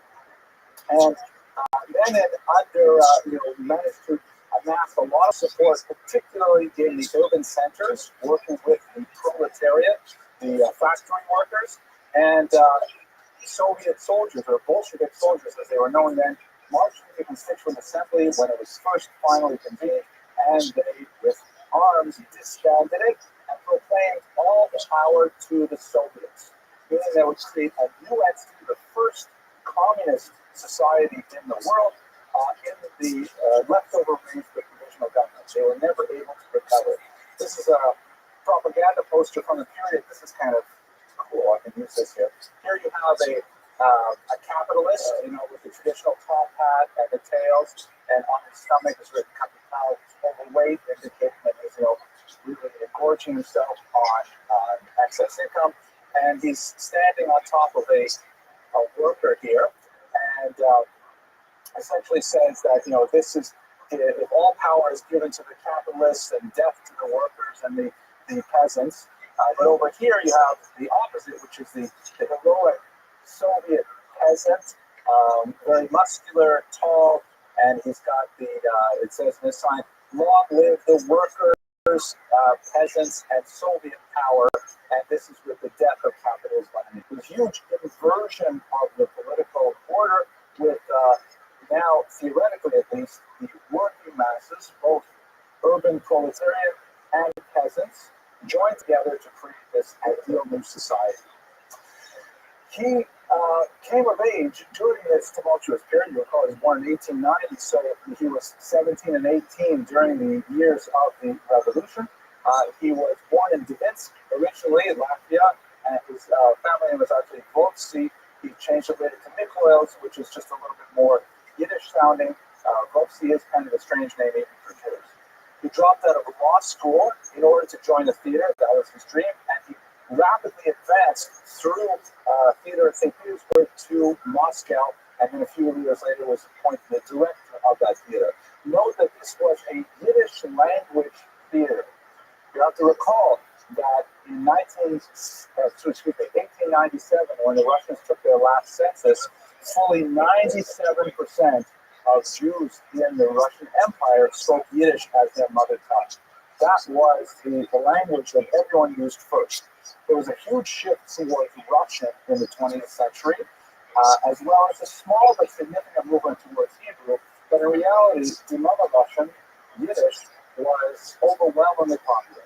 And the idea of creating literature in Yiddish was, just hitting its stride because figures such as Shalom Aleichem, Mendel Sforum, and others had already been publishing for about 20 years. And so people were really get enthusiastic about using the Jewish vernacular in theater.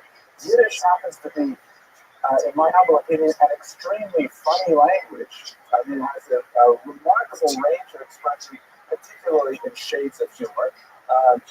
As Billy Crystal likes to say, Yiddish is basically German with phlegm, but it is a language that has a tremendous ability of borrowing from many other languages to create a unique level of expression. There's so many special words in Yiddish that you just can't say in any other language. I was telling you, there are two people in this Megillah that I teach Yiddish to. Not that I'm such an amazing at Yiddish, but I know a little bit.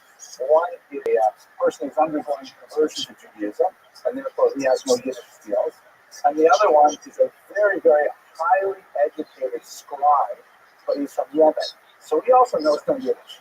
And between the two of them, we have this hilarious class. Both the class. We stand in the hallway for 10 minutes. And one of the words I gave him last week was, this is a beautiful Yiddish word, Sitzfleisch. So what does Sitzfleisch mean? Literally, it is the flesh upon which you sit. And it means patience. Right? You have to have a lot of padding to be able to sit in a chair for a very long time. So to be studious means to have, a well-proportioned with the Yiddish expression. Sitzfleisch means patience, diligence, and so on. So that's the kind of nature of Yiddish, and it's a shameless borrower. It will take words from any language. If it's a cool word, it will borrow it. I have a dictionary that was published in 1905 in New York City that has the Yiddish word in it, sonofagot. Sonofagot. That son of a gun. But it was a good word. Sonofagot. Right. Okay. Married twice with two daughters by, I can't recall which marriage. First he was married to a Jewish woman, later he married a Russian woman. Now, back to the general history of the period. It was not at all a smooth transition to the Soviet period. There was a very, very brutal period of civil war that lasted really until 1922. That had a very negative effect on the Jews living in the former Pale of Settlement of the Tsarist Empire. There are many, many different forces which were active in Russian territory during this time. There were, just to give them by colors, the notorious Whites. These are also known as the White Russians, not to be confused with White Russia or Belarus, which is a territory. The Whites wanted to bring back the Tsar, or the Tsarevich. They wanted the young son, not knowing that he had been assassinated at this point, but they wanted to bring him back to the throne and fighting against the communists. They put out posters like this, really nasty picture. It was in Polish because they fought in Polish territory as well. And it's Bolshevik freedom. Like, what is freedom by the Bolsheviks? And their very common thing was here's Trotsky, the famous Jewish leader of the Soviet Red Army. And here he is, incongruously, but frequently in these propaganda posters, portrayed in the nude and red skin, like some kind of devil. And he's got like a gun and a knife here, and sitting on a pile of skulls, and the angel of death is whispering in his ear while his minions murder who were presumably Polish pro-Russian soldiers. So these are the Whites, and I have propaganda from all of the various forces, but we're not running this song, for example. You also have the Reds, that is the Soviet army, who, as we shall see, they perpetrated only a tiny minority of the atrocities against the Jews, which was very significant for Jewish attitudes to them after the Soviet war.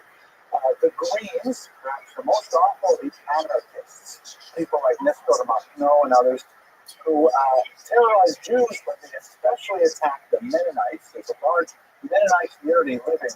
I'm just going to get the phone. Maybe I'll just shut the door. A large Mennonite community living in the Dnipro River region, and they've been living there for a couple hundred years, and they were avowed pacifists. They had taken special oaths never to commit acts of violence. And so the anarchists like Macron and his Rabbi and others, they literally moved into the homes of these Mennonite families, raping the wives, abusing the children, taking whatever they wanted, and no one would fight against them. And those Mennonites had decided to break their vows and try to defend themselves, were later, met with opprobrium from their co-religionists because they had abandoned their cherished beliefs. So it's a very, very difficult time.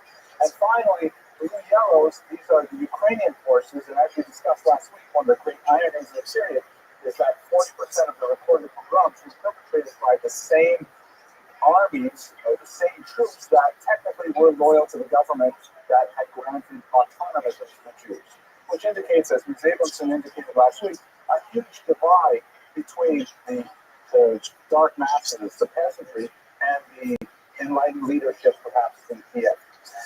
By the end of it, Jews figured out how dangerous it was during this period. A lot of towns were attacked multiple times, literally 16, 17, 18 times over 2-3 years, especially those towns near railroad lines. And they understood that the troops that were most likely to impose order and not abuse civilian populations were the Soviets.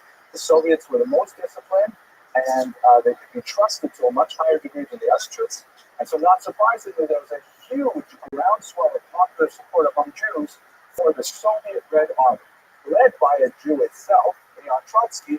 Many Jews said, well, that's it, we're going to join the Soviet Army. So much so that the great scholar of this period, Steve Gietelman, a senior colleague of mine, describes how they actually had to set up a special division of the Soviet Army to train yeshiva boys. Because these guys would come straight out of yeshivas, earlocks flying, never held with a pistol in their life, and they wanted to simply get in there and wreak revenge for what had happened to their families and communities.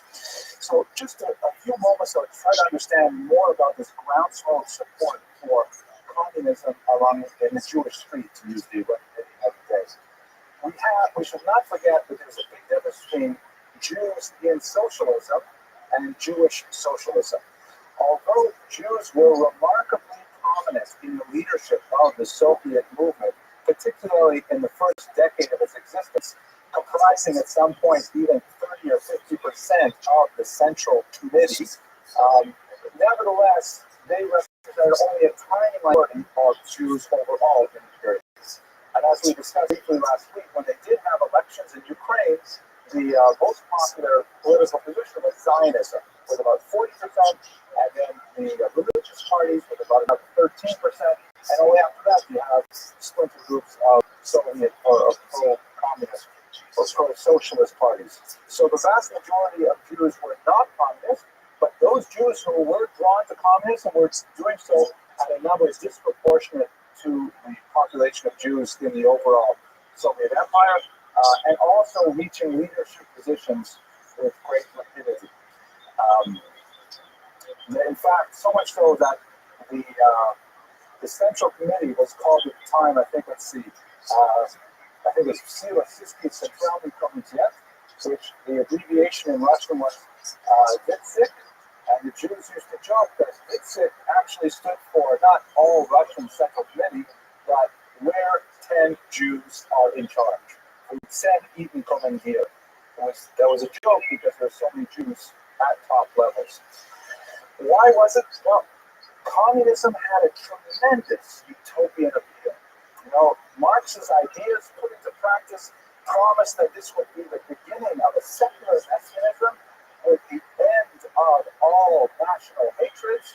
Once economic inegalities were addressed, then everyone would be free to pursue their aspirations, to each according to their needs, from each according to their abilities. The concept of družba narodov, the friendship of peoples, the end of anti-Semitism, the end of sexism, the end of all kinds of discriminations would come about through this new communist movement. And Jews in large numbers bought it for flying sinker. Very, very prominent numbers in favor of the new Soviet movement. This is especially true in the early Red Army, for reasons that we discussed. For reasons that are difficult, though, many Jews also were attracted to the notorious Cheka, the secret police, that would later become known as the NKVD and the KGB, and now, in fact, there's a new incarnation. I forget what the letters are, but it's the dreaded, essentially, the Gestapo of the Soviet Union. Now, we don't have really good numbers as to how many Jews actually joined the Cheka, but anecdotal evidence indicates, for example, that there may be as many as 75% of the Cheka in Kiev in 1920 were Jews. That's an amazing number. That would mean that if you got a knock on the door at 4:30 in the morning and someone got taken away and never seen again, chances are it was a Jew knocking at the door during those years.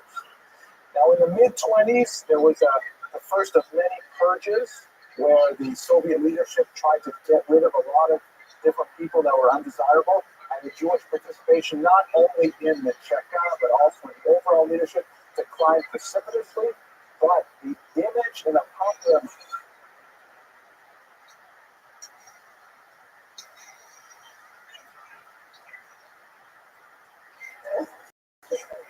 Okay, ladies and gentlemen, why don't we get started? I have a brand new opening. So this is one that I heard on a video.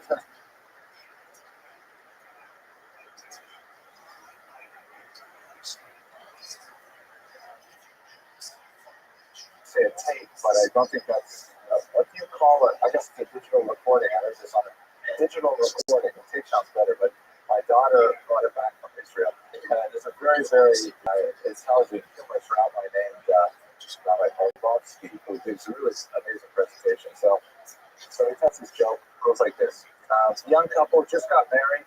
They're not quite used to the rules of married life yet. They don't know exactly how to relate to each other. And, one of the things they're just starting out and they don't have a lot of money. So Friday morning, the wife says to the husband, listen, I think we're a little bit, our budget's a little bit split this week. So whatever you do when you go to shul this Friday night, don't bring anyone home because, we just have enough for the two of us tonight. You shouldn't bring anyone home. So Shlomi goes to shul. He says, yeah, of course, FC. He goes to shul. And of course, he brings back his Hebrusa Yaakov. He brings up there and he says, Shlomi, I told you, we don't have enough for everyone tonight. You brought it up. This is all you're right. I forgot to tell her. She says, okay, don't worry about it.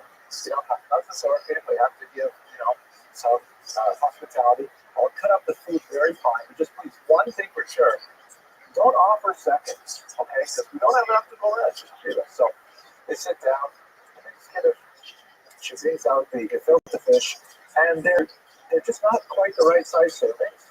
But, you serve them. And then after the gefilte fish, so Shlomi says to Yaakov, what do you think about my wife's gefilte fish? And Yaakov says, it was absolutely fantastic. And Shlomi says, would you like another piece? And Shlomi says, so Yaakov says, no. I said, okay, all right. So they go, and she brings out the soup, and the bowl is not quite half full, because the three of them, they taste it, and Shlomi says, that's kishmat. Yaakov, what do you think of this? The soup was excellent, really superb. And he says, would you like some more? And Yaakov says, no. So Shlomi says, fine, sure. Then they go through a meal like this, and, finally, Esty says, Shlomi, can I see you in the kitchen for a minute? They're going to the kitchen. And she said, doing? I told you, we don't have enough for seconds. I only made enough for the two of us. How come you keep offering seconds? Oh, I'm so sorry. I keep forgetting. Why didn't you signal me that I shouldn't offer seconds? And she says, well, I kept kicking you under the table. I didn't feel anything. I told that wrong. Okay, I told that. Okay, I was enjoying it though. But I told her. Rabbi Rothschild says it's very nice. Yeah, okay, thank you. I appreciate that. Okay, this one, they're going to get this one of the 12 cafe version for sure. So let's go straight to our topic tonight, which is, unlike most weeks, this is actually something I really know a lot about. Because I wrote a book on this topic, not on Shimon Gilman's Yitno personally, but on the general period that we'll be talking about. Specifically, I wrote a book on the Jews of Ukraine during the revolution of 1917 through 1920. If you're curious, you can go to the website or you can look on Amazon, look up my name and that book there. It got some pretty good reviews and I'm kind of proud of it. Now, who was Shimon Dubno in a word? He was an extremely important figure, very influential thinker, specifically in the area of Jewish politics. During his lifetime, his own particular vision of Jewish national survival, multinational context was not especially popular, although several states did try to implement some version of it. However, long after his death, his ideology of how Jews could exist in a non-Jewish environment ultimately was the principal ideological foundation of the Federation movement that we, of course, benefit from today. So even though during his lifetime his political ideology was not especially successful, it's a very brutal and difficult era, the interwar during the 20th century, but long afterwards, the legacy of his thought continues to live. So at the same time as he was a historian, this historical research was inextricably intertwined with his activism and his promotion of a particular secular ideal for Jewish communal existence. That's basically how he is remembered. In terms of his sort of like the great arc of his life, he was a Maskil. He was one of the adherents of the Haskalah. He came originally, as did many of the Maskilim, he came from a very traditional background. His grandfather was the rabbi, and the young man, Shimon, was himself regarded as something of a meaning a genius at Talmudic study. But at the age of 14, he ended up becoming exposed to the thought in a clown school that begged his father to expose him to a larger world of ideas, and in many ways simply left traditional Judaism with a certain amount of vengeance and maybe even spite,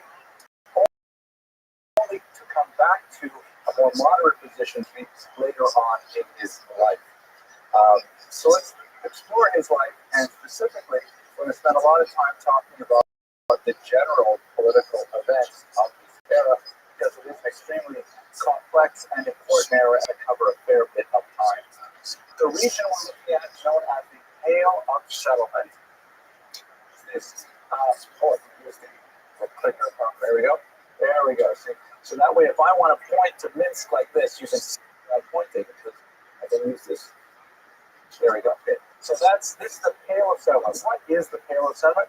Well, in a word, Russia was unionized since 1479. That is, Jews were forbidden to live in Russia, right? This area over here. There's Moscow, and here's Ringwood up here.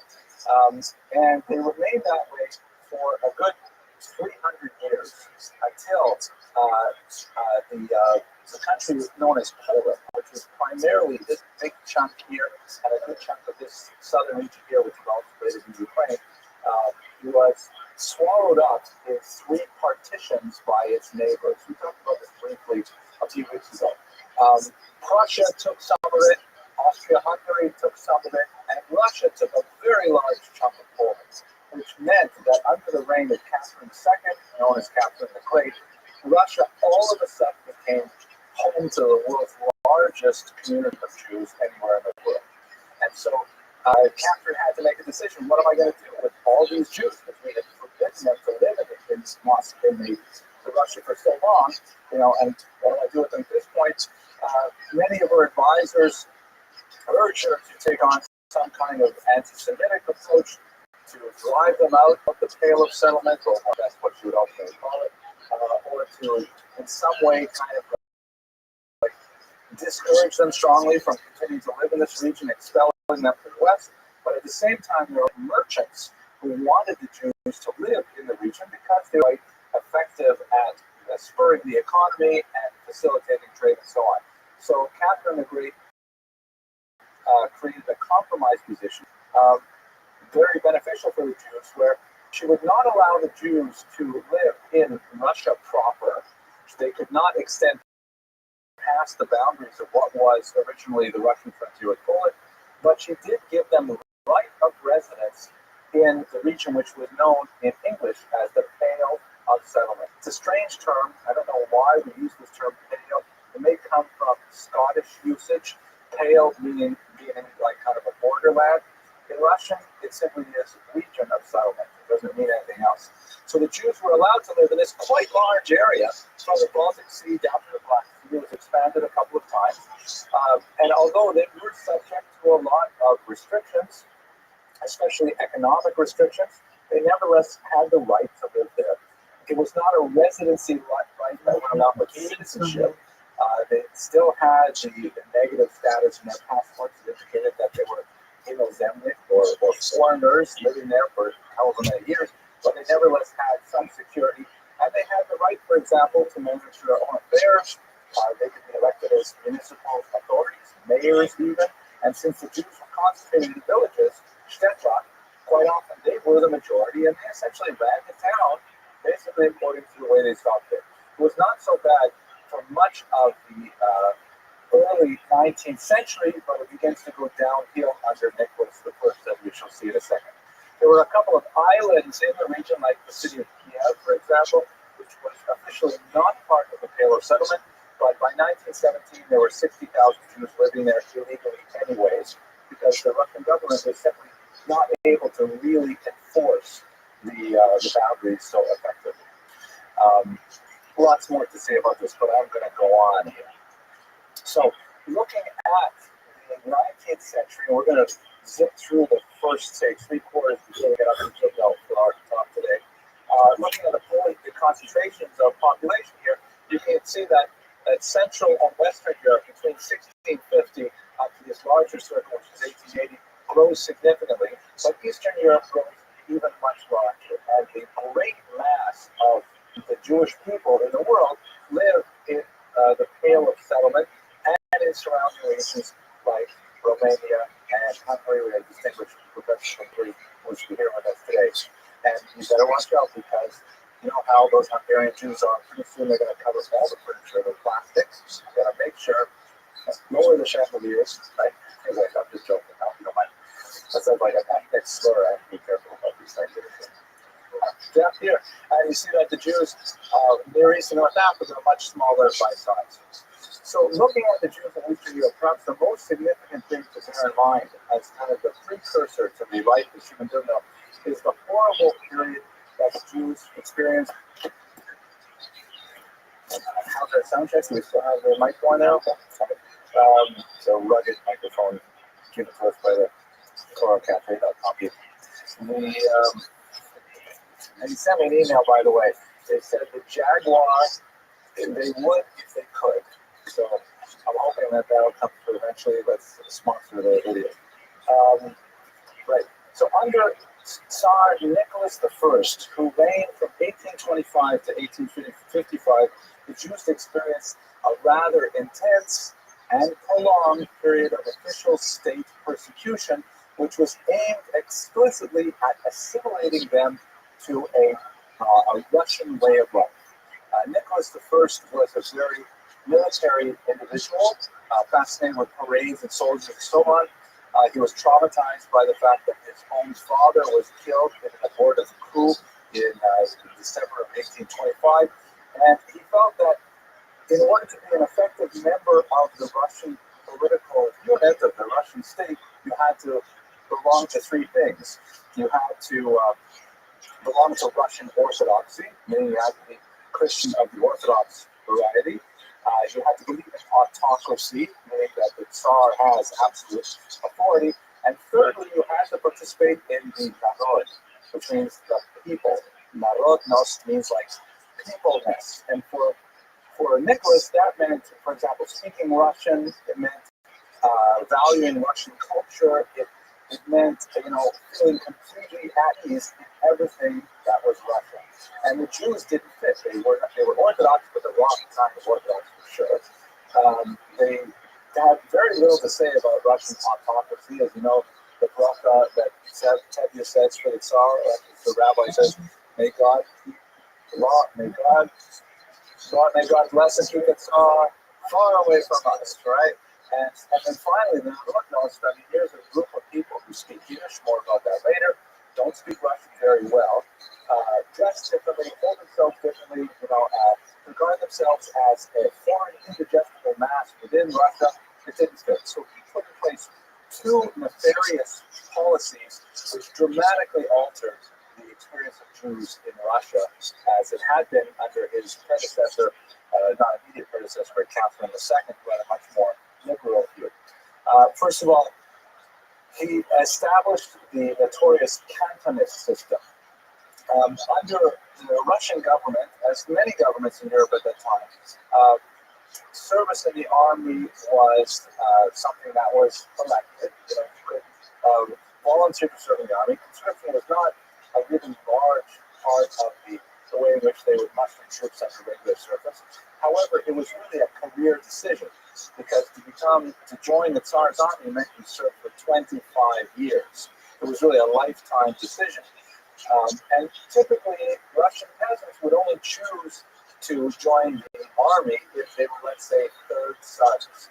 The first son would get land. The second son, might go into small trades or something like that. But the third son really would not have that kind of inheritance. So they would typically choose either the priesthood or the army, things like that. Jews, as they did for centuries in most European countries, simply paid a double tax and were exempted from conscription. And that was fine by the government because Jews did not make especially good soldiers in this, part of the world. They were not familiar with the language of command. They were not invested in the same patriotic ideals, etc., etc. So what Nicholas I did is said, okay, that's it. Jews must serve in the army like everyone else, right? Because he viewed it as an assimilationist tool. Once a person is in the army, he has to learn a language for sure. He develops a kind of bond with the people he faces death with, things like that. It all makes sense. And then because he realized that by the time Jews reached the age of 18, which was the age of conscription, they're really committed to Judaism and Jewish lifestyle. They're probably married. They may have children already. It's quite likely they've tasted Chinese food. I mean, they're not going back. So therefore, he lowered the age of conscription to 12 and said that 12-year-old boys would be conscripted, would serve 6 years in these reform schools, military schools called cantons, referring to the region from which they were taken, and then they would serve their 25-year sentence in the Tsar's army. And that basically meant that when a Jewish child was taken into the army, they never came back again. Although there are some really fascinating stories about Jews who retained their Jewish identity throughout the entire period, and when they were finally demobilized from the army, since they were veterans, they had special privileges, and they often moved to places like Estonia, which was outside of the Pale settlement, and they established some really interesting Jewish communities there based on veterans. At any rate, the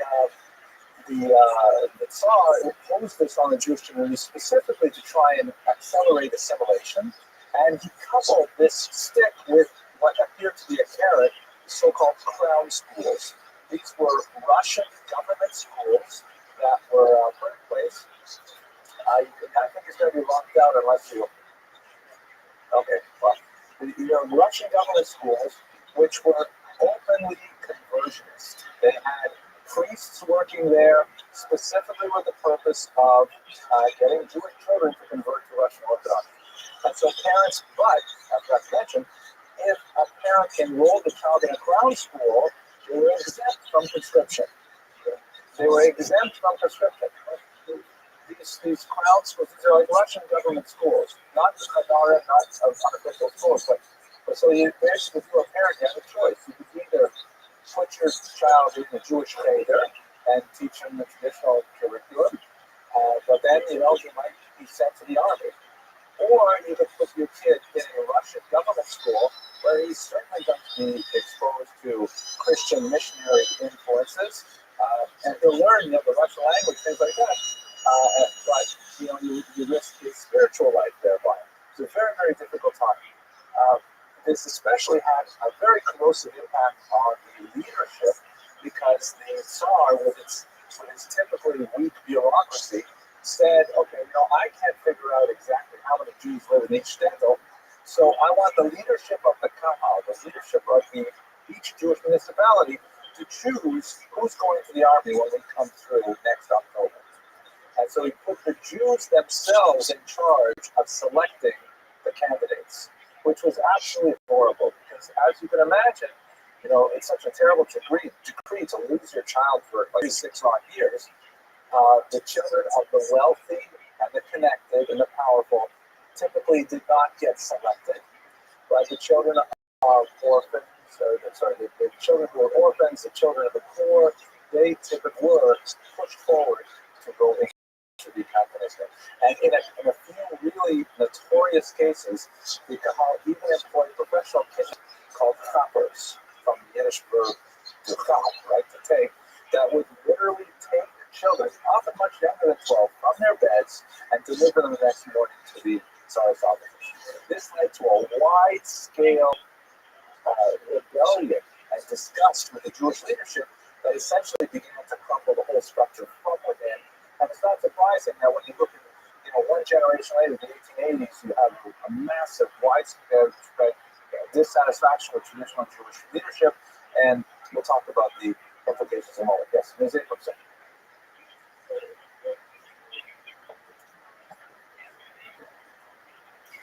They did not pay the double tax. There are plenty other taxes, but the double tax was removed, correct.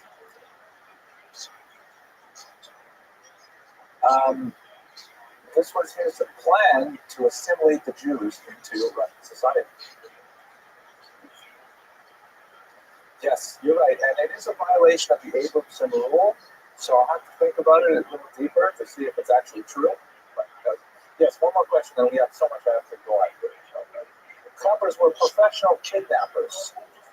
The Kehila, if you're a rich guy and you've got an only son, and the last thing you want is your son to be set up, so you might, God forbid, you might pay some, slimy to go and get the child of the widow and make sure he gets off to the army. It was a tremendous shotgun. And there are Yiddish folk songs that speak about the lament of the widows when they lose their children in this manner. It was a very dark period of Jewish history. But meanwhile, Jews are for complex reasons, they're having a population boom. So it's like working against Nicholas I's plans. Jews are multiplying at a dramatic rate. Everyone is having a population boom in the 19th century. Partially, for example, as a result of wide-scale inoculation against smallpox, which Catherine II really pushed forward in Russia. And so all of a sudden, infant mortality goes down. Infant mortality among Jews goes even more because of some sociological connections. So even more Jews are crowding the Pale of Settlement. By the time you get to the late 18th, 19th century, Jews begin to view the Pale of Settlement not as kind of like a haven that they were allowed to live. They view it as a large jail where they're constricted, not allowed to live on rivers or borders and all kinds of crazy things like that. And they're frustrated by the Pale of Settlement, which is clearly an anachronism compared to the rest of Europe. Okay. Things come to a head in 1881, a pogrom wave that lasts for 3 years. And it began when Tsar Alexander II is assassinated by a bomb thrown by a small socialist group called the People's Will. One member of whom is actually a pregnant Jewish woman who was later hung for her participation. Maybe I should get the phone with them. The camera's going the wrong way here. No, everyone knows. But people online say, where is he? What did he do? Where did he go? I can hear him. I can't see him. Oh, there he is. Okay. All right, back to this. I don't know. I'm tired. So what happens is this rumor circulated to Russia after the assassination of Alexander II that the new Tsar, Alexander III, had given the people permission to beat the Jews for 3 days. And this rumor just went widespread throughout the entire Pale of Settlement. And there's a huge number of pogroms throughout the region. As you can see here, these are just the larger ones. There are a lot of I'm sorry, 1881 through 1884. There's a lot of other factors. If I had more time, I would speak about them. There's a lot of relationship to industrialization. We know a lot more about who the Columbus were, how they used the rail lines to communicate, but we're just going to leave this for now. The main thing I want to toss out there, though, is that for a long time, partially as a result of films like Tevye's, Fiddler on the Roof, it was believed that the new Tsar was complicit in the violence, that somehow organized the violence. Historical research has shown conclusively that they weren't. They were certainly anti-Semitic, and they may have committed acts of omission, but the government was simply too weak to effectively control the violence. And in fact, the violence was bad for the government because anarchy meant the collapse of the traditional police bureaucracy and could lead to revolution, which in fact would happen a few decades later. So the official anti-Semitism during this period, though, really, by the way, there are exceptions to that rule. There are certain pogroms that would see clear government influence, but during the 1880s, no. At this time, the Russian government is kind of like, especially under Nicholas II, the last Tsar, they're kind of like not sure what to do about all the various directions that society is moving in, the new political movements, revolutionary insurgency, and so forth. And one of the intellectual refuges they look for is anti-Semitism. And this is perhaps the nadir of anti-Semitism in the pre-Nazi era is the notorious Baylis affair, in which a Jewish handyman named Mendel Baylis was accused of murdering a small boy and drinking his blood in connection with supposed Jewish ritual. And, we've talked about this in previous classes, but to say that in the 20th century, even during my own grandmother, Shalom's lifetime, there could be something like this is completely absurd.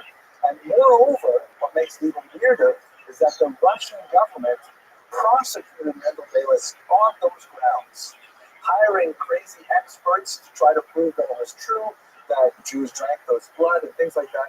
And they were the laughingstock of Europe, that the Russian government would actually promote this. It was kind of a huge conspiracy theory. And in the end, after 2 years of trial, they could not even convince a jury of 12 Ukrainian peasants that Baylis was guilty, and he was allowed out. It was like, yes. Oh, yeah. The rest of the world complained, but no one was really ready to do anything significant about it. There are much worse things. I hope next year to speak about terrible cases of Edward Montara and others, but for tonight we're going to stick with Russia. And in this connection, you have this nasty book, the so-called Protocols of the Elders of Zion, which was a forgery written by this man, a Russian monk named Sergei Milos. He claimed to have found the secret document that proves that the Jews were locked in a world conspiracy to spread Chinese food all over the world, dominate the economy, and so on. I don't want to think of Chinese food.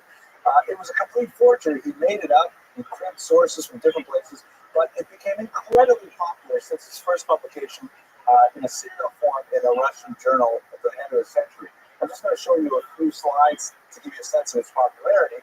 This is an early Russian language one published in exile in Paris in the 1920s.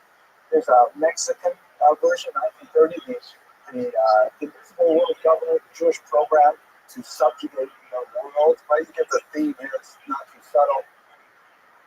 There's a couple Nazi examples. This is you see the spider, like encompassing the globe and things like that.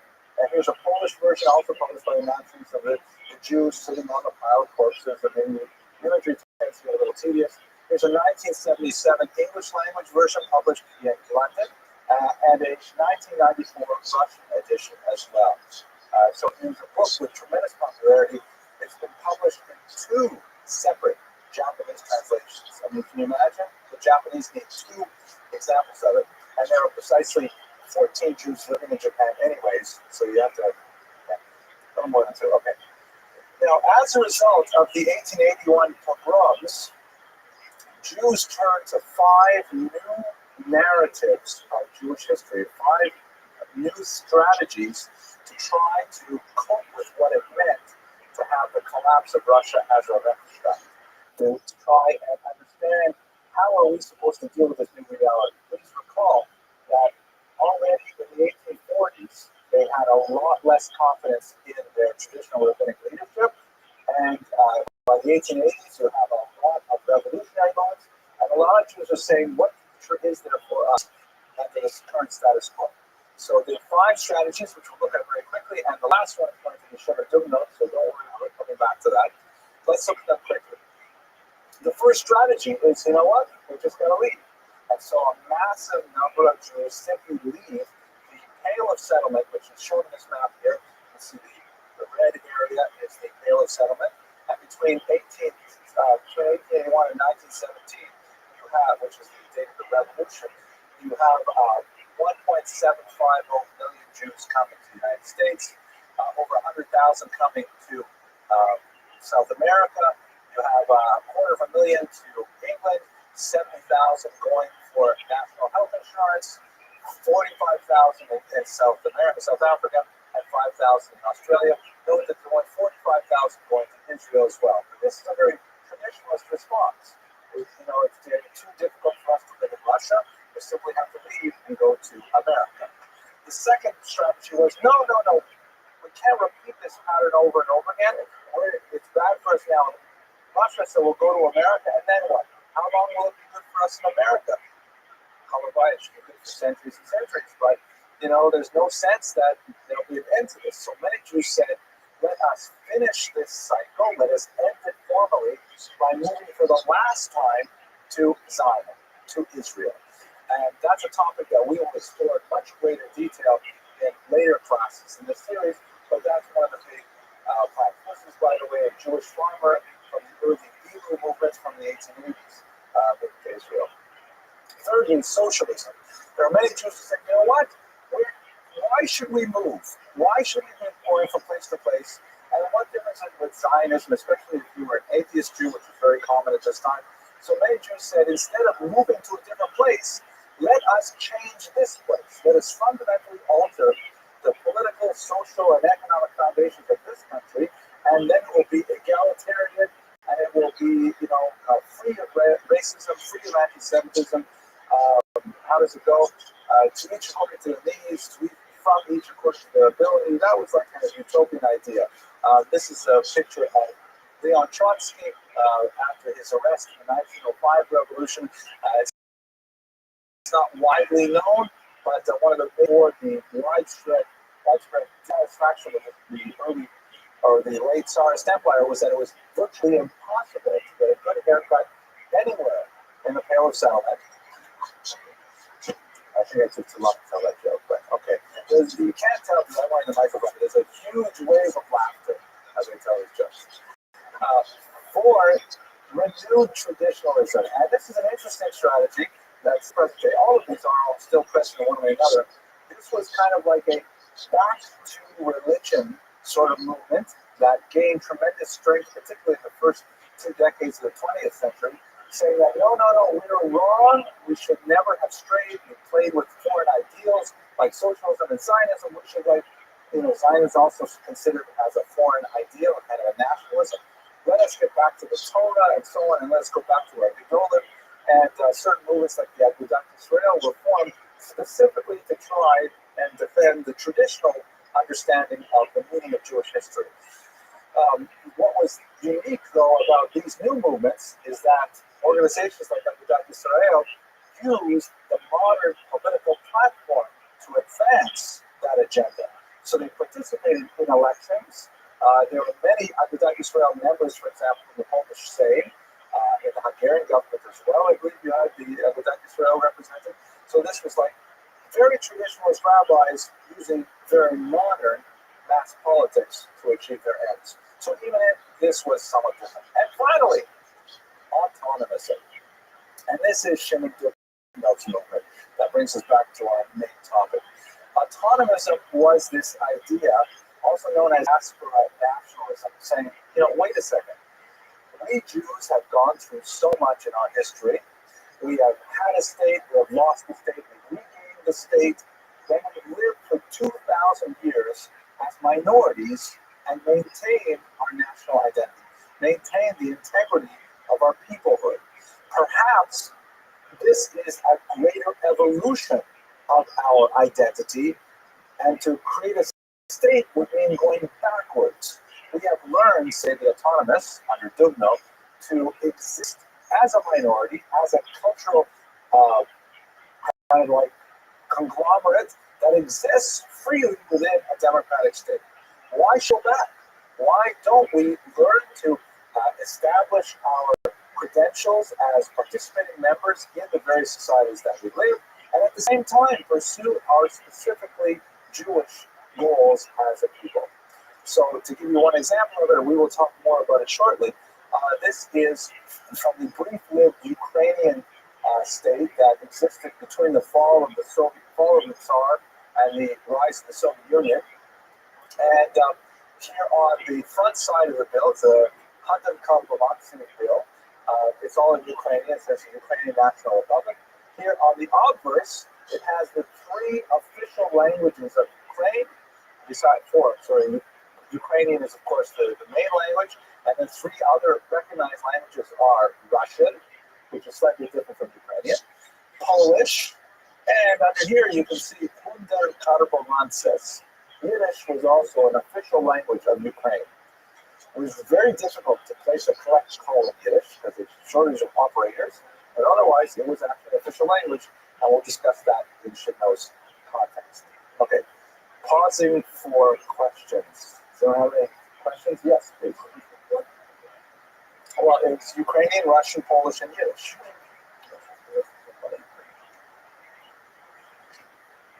Okay, nobody can wait. We got to go straight to it. Okay, so as we mentioned, Zumno was born in 1860 in Mstislavo. That as soon as the Soviets took over, they changed the spelling to Frank. It was much easier than Mstislavo. I thought that was funny, but no one apparently got that, so we'll just go straight on.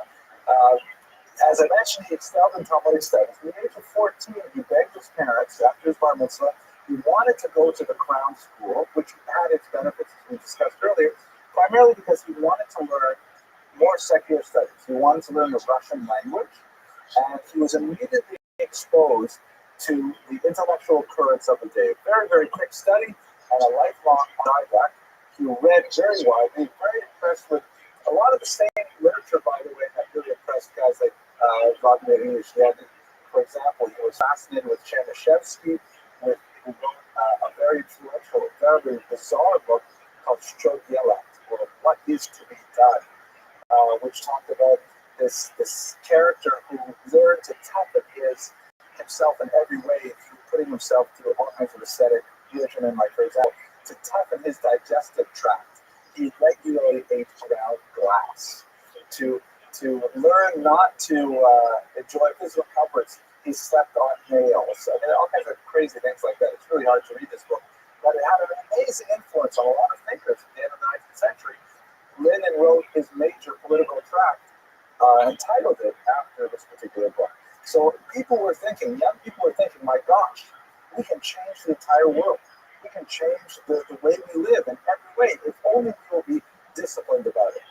He married and he became a free thinker at this point, meaning he abandoned his Judaism, and when he came back to Mstislavo, he gained quite a reputation as being the grandfather, the grandson of the rabbi who would stay home and smoke cigarettes on Yom Kippur and work in his office rather than go to shul. I mean, he was notorious for completely abandoning all Jewish practice. This was a short-lived element of his youth, but he nevertheless would remain secular for the rest of his life. During the pogroms of 1881, he's already a young man. He's living illegally in St. Petersburg, working there as a journalist. And when he saw the horrible violence of that period and the fact that the Russian government was powerless to actually bring it to a conclusion, he advocated some really wide-scale reforms of Judaism. He said the problem is all with the rabbis, and we have to get rid of the traditional Talmudic approach. We have to read a lot more of the Western thinkers. We have to adapt ourselves to modernity. He advocated a very radical and rigorous way of changing Judaism. But his ideas, although not out of sync with what was being said in Western Europe, did not find much of an audience beyond the very narrow population of Jews who read these Russian Jewish literary journals. And he ended up basically extreme despair at the end of the 19th century. He didn't think that any of his ideas would turn out to work at all. It was at this time that he began to kind of shift his own personal pendulum back to center.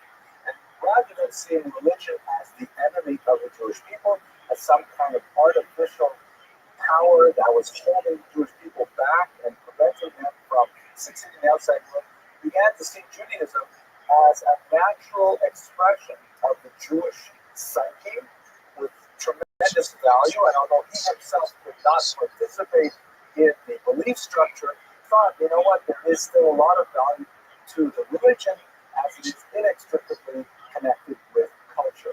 And he wrote a very significant series of essays that were later published under the title Essays on Old and New Jewry, where he articulated a model for the future that would later be expressed as autonomism. Basically, he looked at the Council of Four Lands, which we spoke about a couple of weeks ago, and he said, you know, why can't we just go back to that? Why can't we just go back to Jews organizing themselves in their municipalities, and then those municipalities connecting with one another, so we have an umbrella group that represents all Jews within the secular state. Literally a state within a state, not as an insurrectionist model, but rather a kind of a parallel government that represents specifically Jewish interests.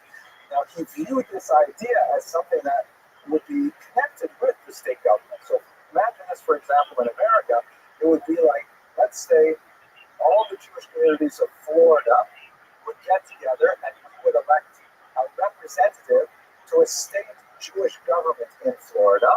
And then that state Jewish government of Florida would elect a representative to go to Washington to join with all the other state representatives of Jewish communities in all their states. And they would elect, and they would have like a parliament there, sort of like a Congress of Jewish representatives. And then the head of that, let's call it a federation, why not? The head of that federation would be a cabinet minister in the president's cabinet, a minister in charge of Jewish affairs. And that would be our formal, integral, close liaison with the actual top of the American government. And in turn, they would represent the Jewish people. They would be the official voice, the unified voice of the Jewish people. The benefits of it were huge. The Jews could use this organization, for example, to negotiate, let's say, vouchers for day school education. They could get subsidies for specific Jewish needs, like the construction of mikvahot or the maintenance of Jewish cemeteries or whatever. Jews, however, all over would pay a special Jewish tax to their Jewish government, and that's basically how we would do it. Now, the big difference between his model and what we actually do is significant. For example, obviously, when you're familiar with the federation movement, we have this kind of structure, except the head of federation, although he may have close connections with many senators and congresspeople, he doesn't necessarily have the ability to sit in on cabinet meetings with the president all the time. Furthermore, the idea of a mandatory Jewish tax placed on every Jew to pay the federation, it's unlikely. The federation is a voluntaristic organization, whereas Dibno mentioned it as mandatory. It is true that if you get on the federation mailing list, the only way to get off is through the FBI Witness Protection Program, but otherwise it remains a voluntary organization. Yes, Judith. Well, in the United States, Right.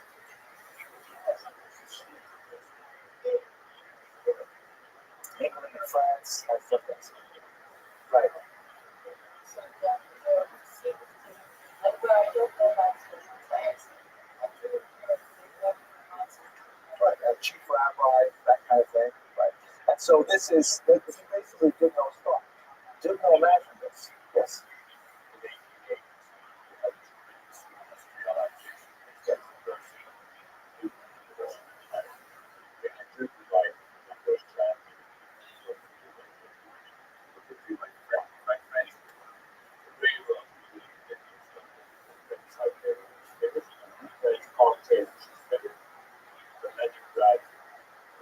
Oscar.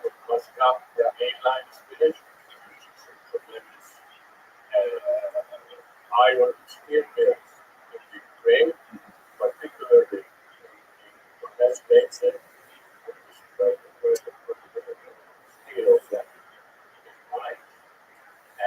there is a tremendous growth rate for sometimes 70% for that part of the 20th century. So there's a tremendous industrial push. We're trying to catch up to what we're at. And how much of that is influenced by Coke, and how much of it is employed by Coke? That's an excellent question. I don't have a really good answer for it.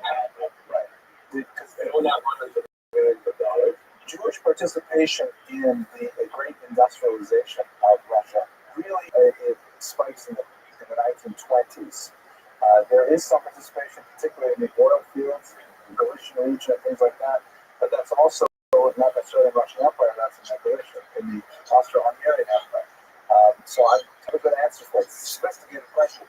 We'll have to save it for the PhD course afterwards. But let's go back to Dubno, because I only have like 12 minutes left, so I don't want to do that.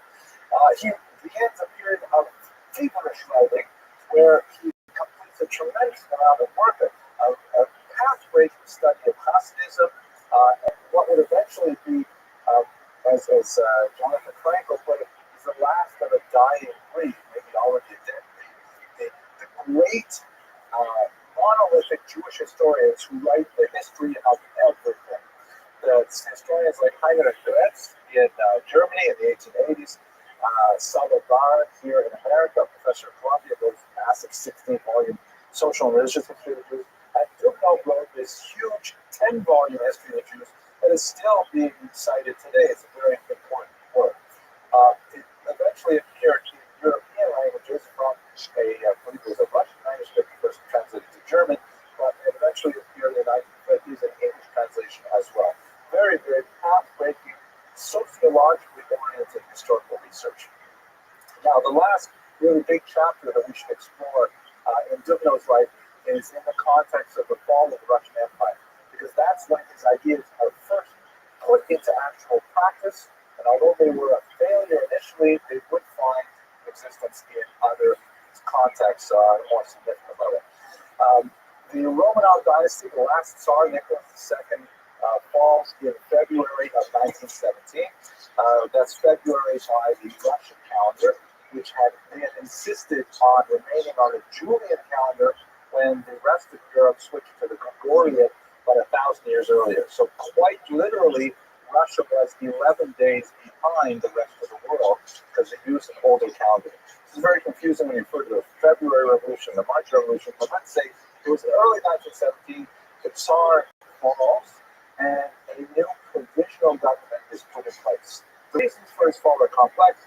Basically, a lot of war weariness, right? This is the third year of the World War I. There's a lot of hunger. The soldiers are going unfed. They're told that they can only have one bullet for each of their guns, so they should use their bayonets first. And it's actually in the context of an International Women's Day march in St. Petersburg when a woman takes a brick and throws it through the window of a bakery, and a small food riot starts because people are starving, and that expands. Eventually, it takes over the entire city, and people are kind of surprised when this massive, huge empire collapses within a very short period of time. The provisional government that's put in place is very liberal. The very first decree they put in place, they demolished the Pale of Settlement, and they say that any Jew can live anywhere they want in the Russian Empire, but they are plagued by indecision, and they make a couple of key strategic mistakes that eventually allow them to be outflanked by one group led by Lenin, the so-called Bolsheviks, later called communists, who ultimately take over the provisional government when it first brings together its constituent assembly in late 1917.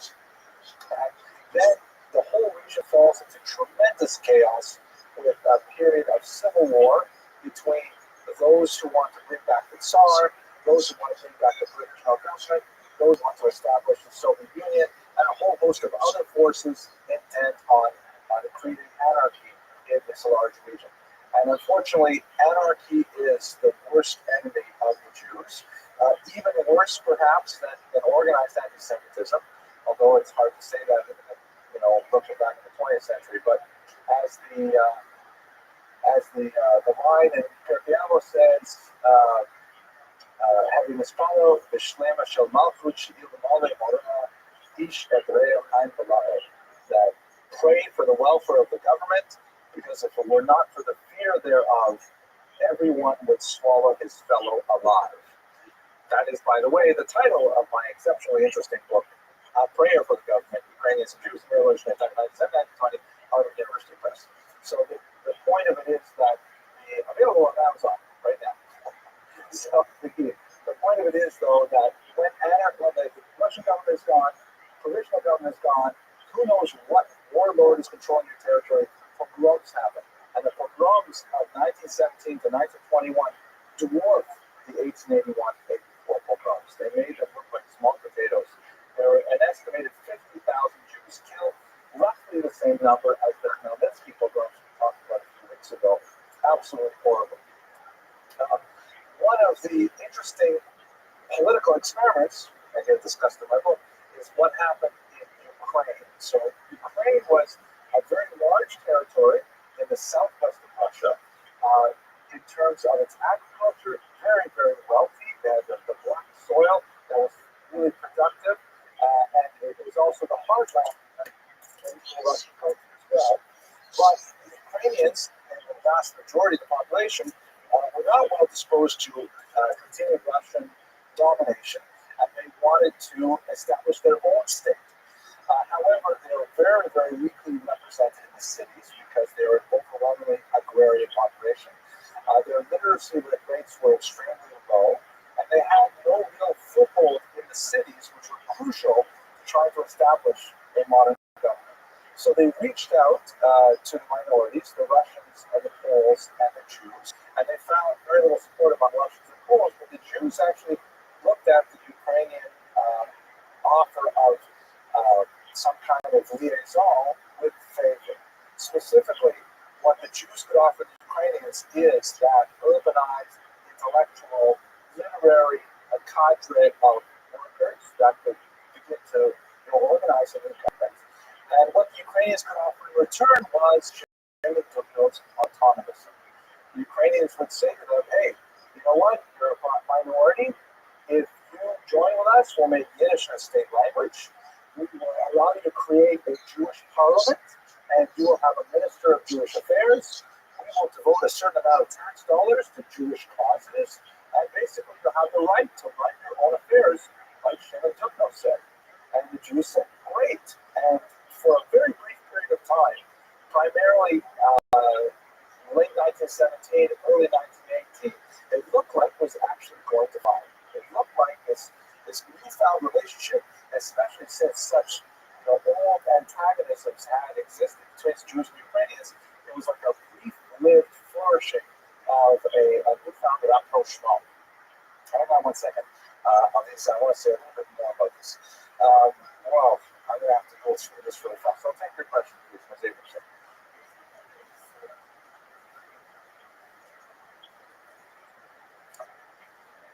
Excellent question. Excellent question. That was a brilliant question. You can come to my college anytime. Right? Well, you have to get your diploma first. But the thing is, and this is a problem for the Ukrainians as well as the Jews, who's representing who? There's no elections yet. This is just a bunch of intellectuals in Kiev sitting around a table saying, hey, I'd like to be prime minister. And the other say, no, I want to be prime minister. And then they come out and vote with whatever, 100 people. So do they represent the broad mass of society? And the same thing with the Jews. You have Jews organized in political parties. They were illegal political parties since the 1905 revolution, but nevertheless, you have some leadership organizations. And so they basically pick the top guys from every party, and they're all guys, no women involved really, maybe a handful of women. And they just, they said, okay, we'll talk to you guys. You represent the entire Jewish people, right? And they said, yeah, sure we do. But there's no way to prove it. What is fascinating about the period is they did manage, despite the chaos, to run a Ukraine-wide Jewish election where Jews cast votes for this potential parliament that never came to pass. And it's fascinating to see what Jews voted for, because we don't really know otherwise. The results were that the Zionist movement, incidentally, was the most popular, with about 40% of Jewish votes. Another 20%, more or less, went to the religious parties, and then the remaining 40% were divided among the various Jewish socialist parties. They were fragmented. So the bloc between the Zionists and the religious parties formed the largest segment of organized Jewish activity at the time. Okay, let's jump ahead. I have a lot more material here, but I'll probably have to come back to this next week. One of the big issues is language politics. Which language will we speak? So let's skip past this for now. Now, what ended up happening to this wonderful sounding experiment is it ended as a colossal failure, primarily because the small group of intellectual and political activists in Kiev, primarily, they were beset with problems and strategic military problems right away. They essentially declared statehood in 1918, and then they were in war with a much larger and more better armed Red Army from the north. And at one point, the whole government was reduced to existing on a set of railroad cars. And they kept on moving these railroad cars in a small triangle of three little cities in western Ukraine, trying to get away from the various military forces that were attacking. And the pogroms were absolutely horrific, perpetrated by the White Army. These are the Russians who wanted to bring back the Tsar, essentially, at least the provisional government. The Greens, these are like the various anarchist parties, and Mr. Makhno and others.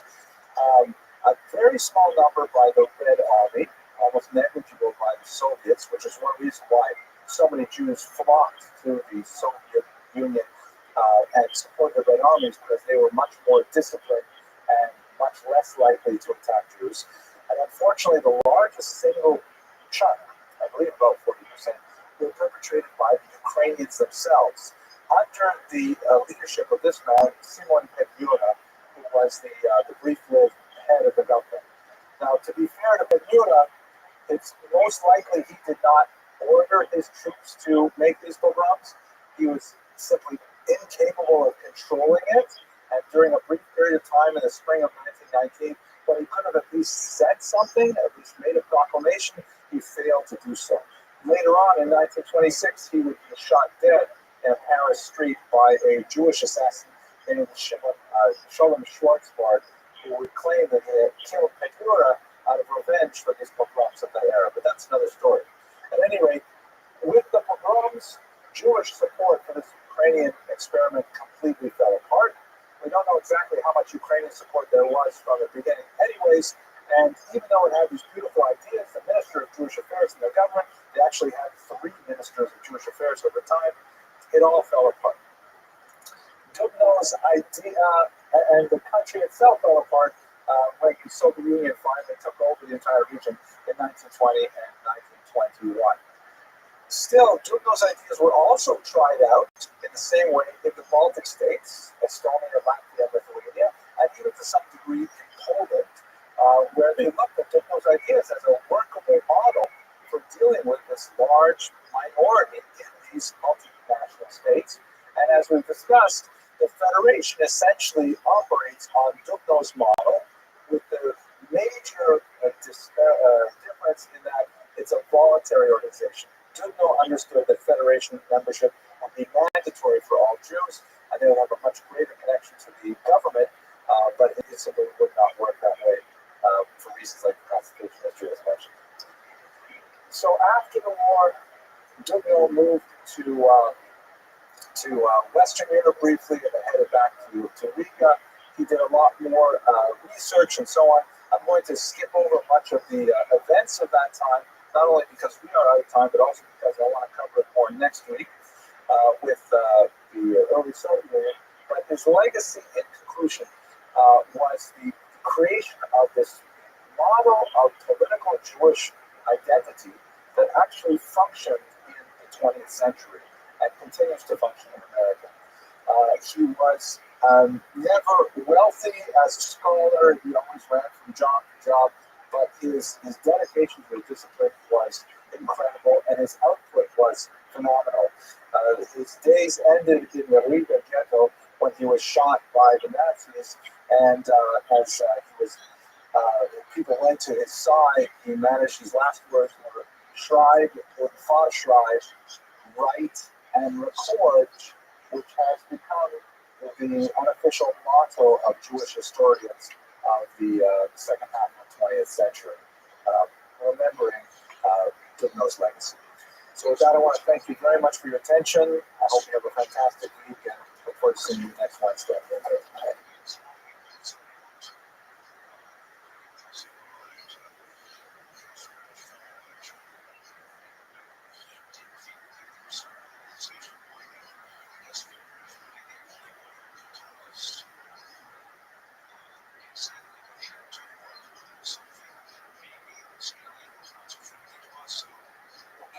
Okay, ladies and gentlemen, why don't we get started? The bad news is I don't have an opening joke for tonight. The good news is I don't have an opening joke for tonight. So, but I did think of something. I'm not sure it's so funny, but I always say that. So, this is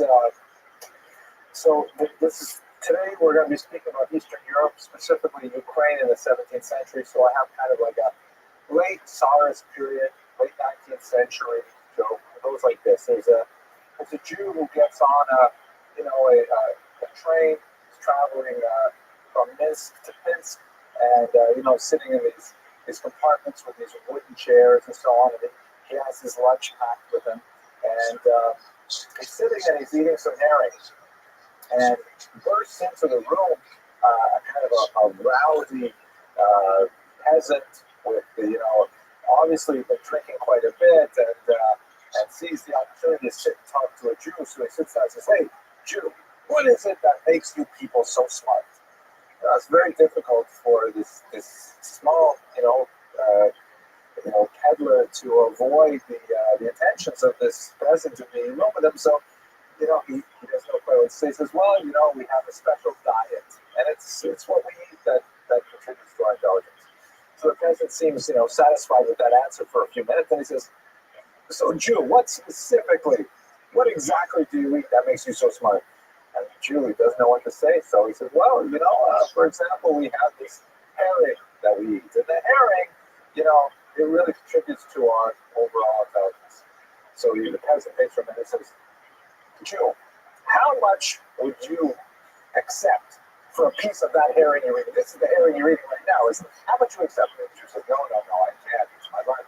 So I'll give you a ruble. I'll give you 5 rubles. I'll give you 10 rubles for a piece of herring.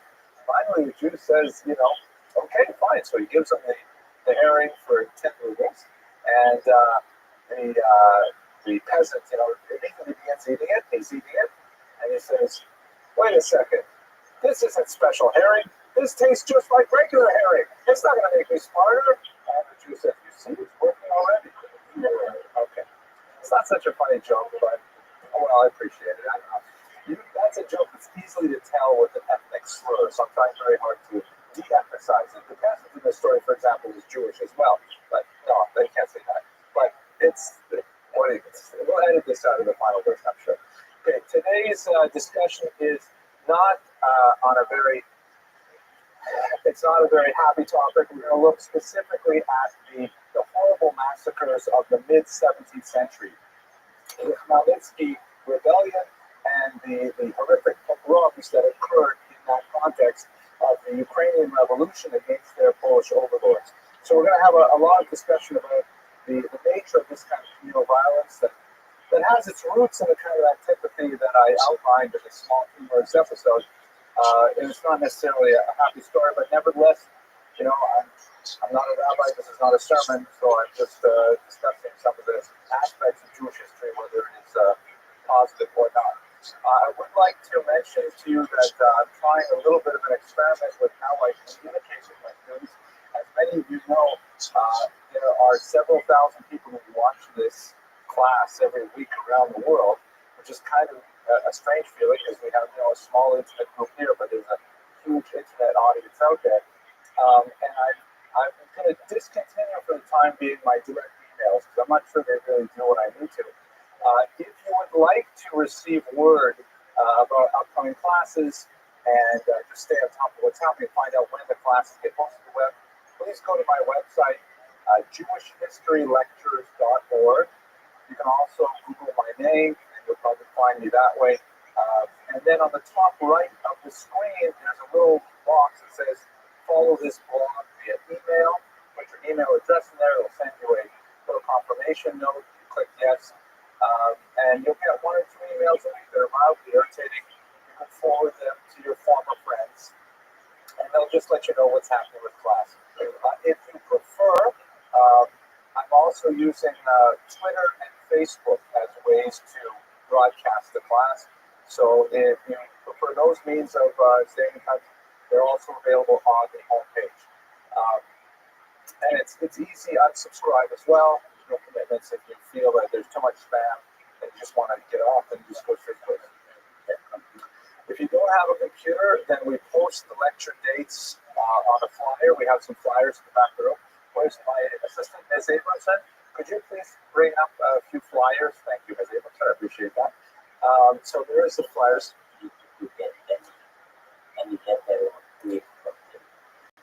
I don't know. I don't have the means to do it in another way, like with cassettes or something. I hope to publish a book on last week's lecture, but that will be several months from now, God willing. Also, as many of you know, my father's health is kind of precarious, and last semester I had to cancel a class. Thank you. I had to cancel a class the last minute, and email is only one of the only ways I can really, broadcast a message out there to let you know there is not going to be a class, and so on. Okay, enough preliminaries. Let's go to the topic at hand. We're going to look at the life briefly of Nathan of Hanover, a rabbi who, as the name implies, has origins in Germany, but his most significant contribution to Jewish history is a book he wrote in the context of the 17th century upheaval in Eastern Europe. In reality, this class is about that upheaval and less about Nathan of Hanover. But since it is the approach of this class to have a biographical kind of book to the story, so therefore we're going to look at Nathan of Hanover specifically. As we mentioned last class, a surname that is geographic in origin is often misleading. And I wonder if one of my undergraduates would know why that is true. How about Ms. Edry? Do you know why a surname with a geographic location is misleading? That's a tough question. Don't make eye contact then, because it's always a killer. Okay, all right. Anyone else want to have a shot? Yes, Ms. Abramson, not an undergraduate, but nevertheless quite a scintillating intellect.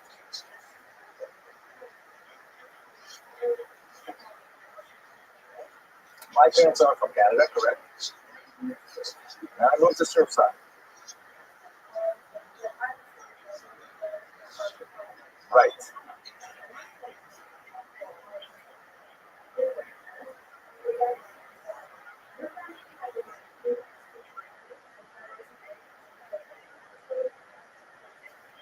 Brilliant and absolutely precise. Thank you, Ms. Abramson, for that contribution. So let me repeat that again. Basically, you only get a surname with a place among the Jews at any rate. It's common among other non-Jews as well. But you only get a surname that's a place long after you've left there, because people will refer to you by your origin only if it's unusual.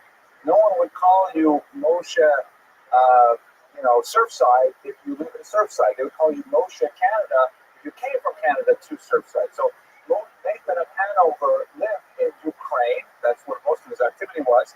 And he's most likely born in Austria or Austria, Ukraine. But he was called Hanover. Just as a small kind of note, my grandmother, she used to tell me all kinds of stories about the bizarre nicknames that Jews and her shtetl would have. And my favorite nickname, it was a culture to give everybody a nickname. My favorite was a guy whose name was Moshe Chayes. Moshe Chayes. That was Moshe, the one who belonged to Chaya. And there were so many Moshes in town that there was Moshe, there Schuster, Moshe, there Handler. Moshe Chayes means Moshe, the one married to Chaya. So Moshe, who was of Chaya. Okay. So anyway, he was born in Ostry, Ukraine. Ukraine, as you can see in this map here, let's just locate this. It's in southwestern Russian Empire. The Ukrainians are a distinct nationality. They're Slavic. They have a language which is very closely related to Russian. It's written in Cyrillic, but with a different Cyrillic alphabet. There are several letters that are distinct between Russian and Ukrainian. And there's been a fairly long history of Russians wanting to try and assimilate Ukrainians to a larger Russian ethnicity. The Russians call themselves the Veliki Russians, the big Russians, and they are the Malo-Russians, the small Russians, like the younger brothers, so to speak. Ukrainians, not surprisingly, tend to resist this and want to maintain their identity as separate from the Russians as a whole. So another major difference that's going to be relevant to our discussion today is that Russia is Eastern Orthodox in its Christian orientation. That means that they do not recognize the Pope, they recognize the Patriarchate of Moscow, and they have a lot of very big differences from Catholics. The most significant might include a married clergy, for example. Russian Orthodox priests can marry, and there are a whole bunch of other doctrinal differences. Poles, on the other hand, are Catholics, recognizing the papacy in Rome and all of the rituals and beliefs associated with that. Ukraine, located between Poland and Russia, is split. The eastern half, a little bit more than the eastern half, is Orthodox. The western half is Catholic. And it's a fissure in Ukrainian society that contributes to a lot of the internal dynamic of displeasure that occasionally results in weakened statehood. Because the more Russified Ukrainians to the east want to join in some sense with Russia, the more Polonized Ukrainians to the west see Poland as their kind of center of orbit. And so it's a fractured country along the Dnipro River right over here, or Dnipro River in English. So that's where it is. It's also an exceptionally fertile area.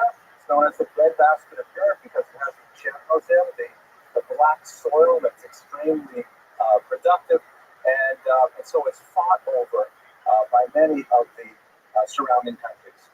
We'll talk a little bit about Jews who come in there, but to return to our topic of Nathan Hanover, although he was rather prolific, his most significant contribution to Jewish literature and our reason for speaking about it today is a very moving and sophisticated chronicle called Yevon Metsuba, which means it's translated fairly well to English as the Abyss of Despair.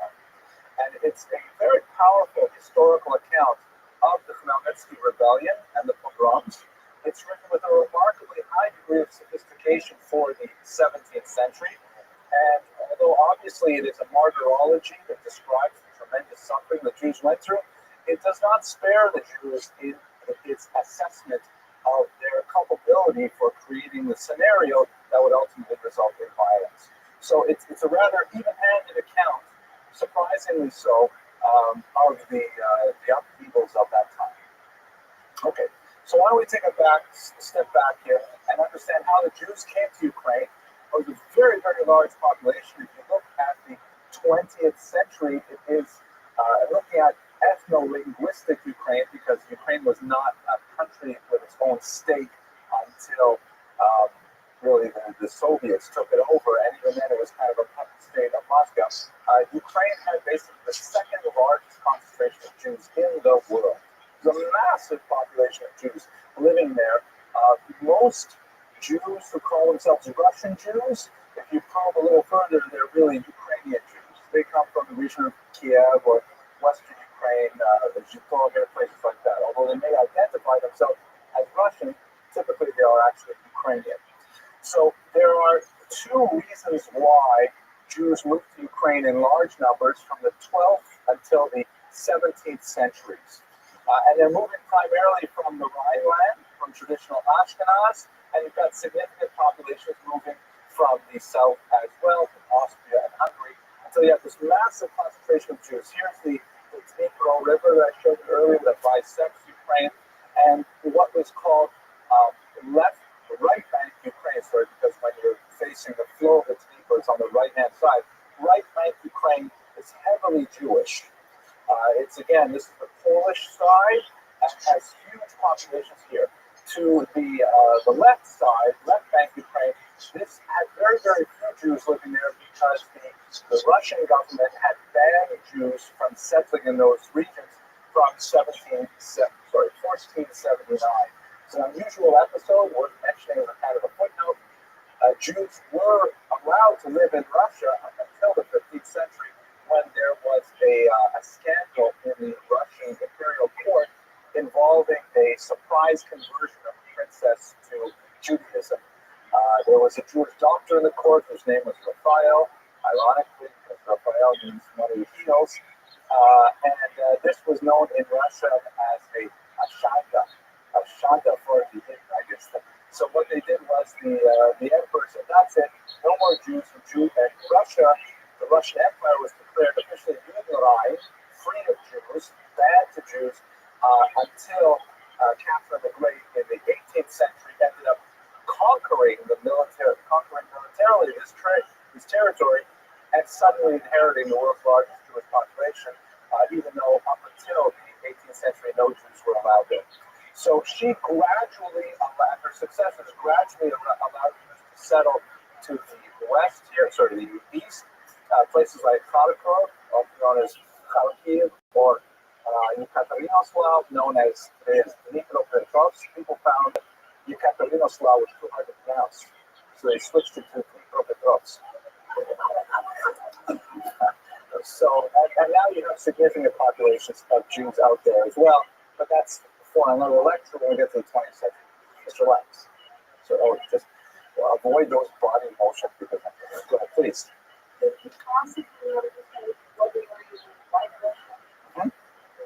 White Russia, it's a confusing term because, White Russia is known in Russian as Belarus.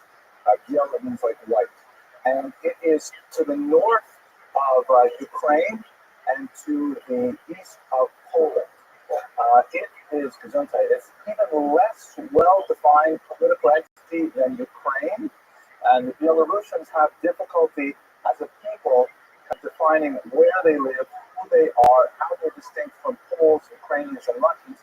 And so they tend to have the weakest kind of national identity. Their nationalism developed later than most of the other peoples in the region. So it's to the north of Ukraine and to the east of Poland. Yes, Mark.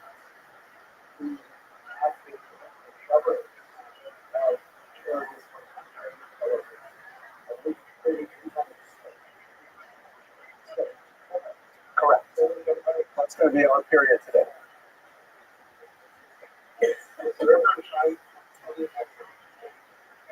Well, there was a time going back to the very early medieval period, like the 8th, 9th, 10th centuries, where Kiev was the center of a medieval polity, which is called Kiev and Rus. But to call that a state in modern terms would really be anachronistic. But they definitely had. Kiev was developed centuries before Moscow. It's called, the Russians regard Kiev as the heartland of their state. But until the 20th century, really until the 19th century, no one's really thinking where Ukraine is distinct as separate from all the other peoples, we're related and so on. But let's go on. So I mentioned there are two reasons why Jews came to Ukraine. The first is because there's a dramatic rise in anti-Semitism in Western Europe. This is a picture that we discussed in the lecture on peppercorn, the infamous Judenzahl picture. This happens to be an 18th century rendition, but the image goes back to the 15th century, with Jews suckling from pigs, associated with the devil, torturing children, and so on. Jews were finding it harder and harder to just exercise normal commerce and live in Western European regions from the 11th century on. The Crusades, the blood libel, ritual murder charges, frequent expulsions, increased competition, even in areas that have been reserved to them through the law of Gratia, such as money lending, and it's getting harder and harder for them to maintain consistent existence in Western Europe from the 11th century onward. And so in France, for example, they're actually expelled, I think I mentioned last week, 3 times in 1 century. You know, the debts owed to Jewish moneylenders become too onerous, and so the local authorities simply find it expedient to expel them and wipe out the debts. But when they expel the Jews, then they totally lose their economic system and the whole institution of credit.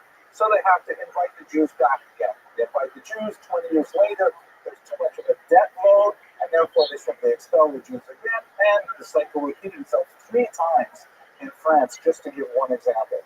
So Jews are finding it far less hospitable to be in Western Europe. And as that door is closing, they're looking for an open door, which happens to fall in the Polish-Lithuanian Commonwealth. So this is a rather interesting country. Oh, you say, oh, question. I interrupt right away as soon as I see your hand.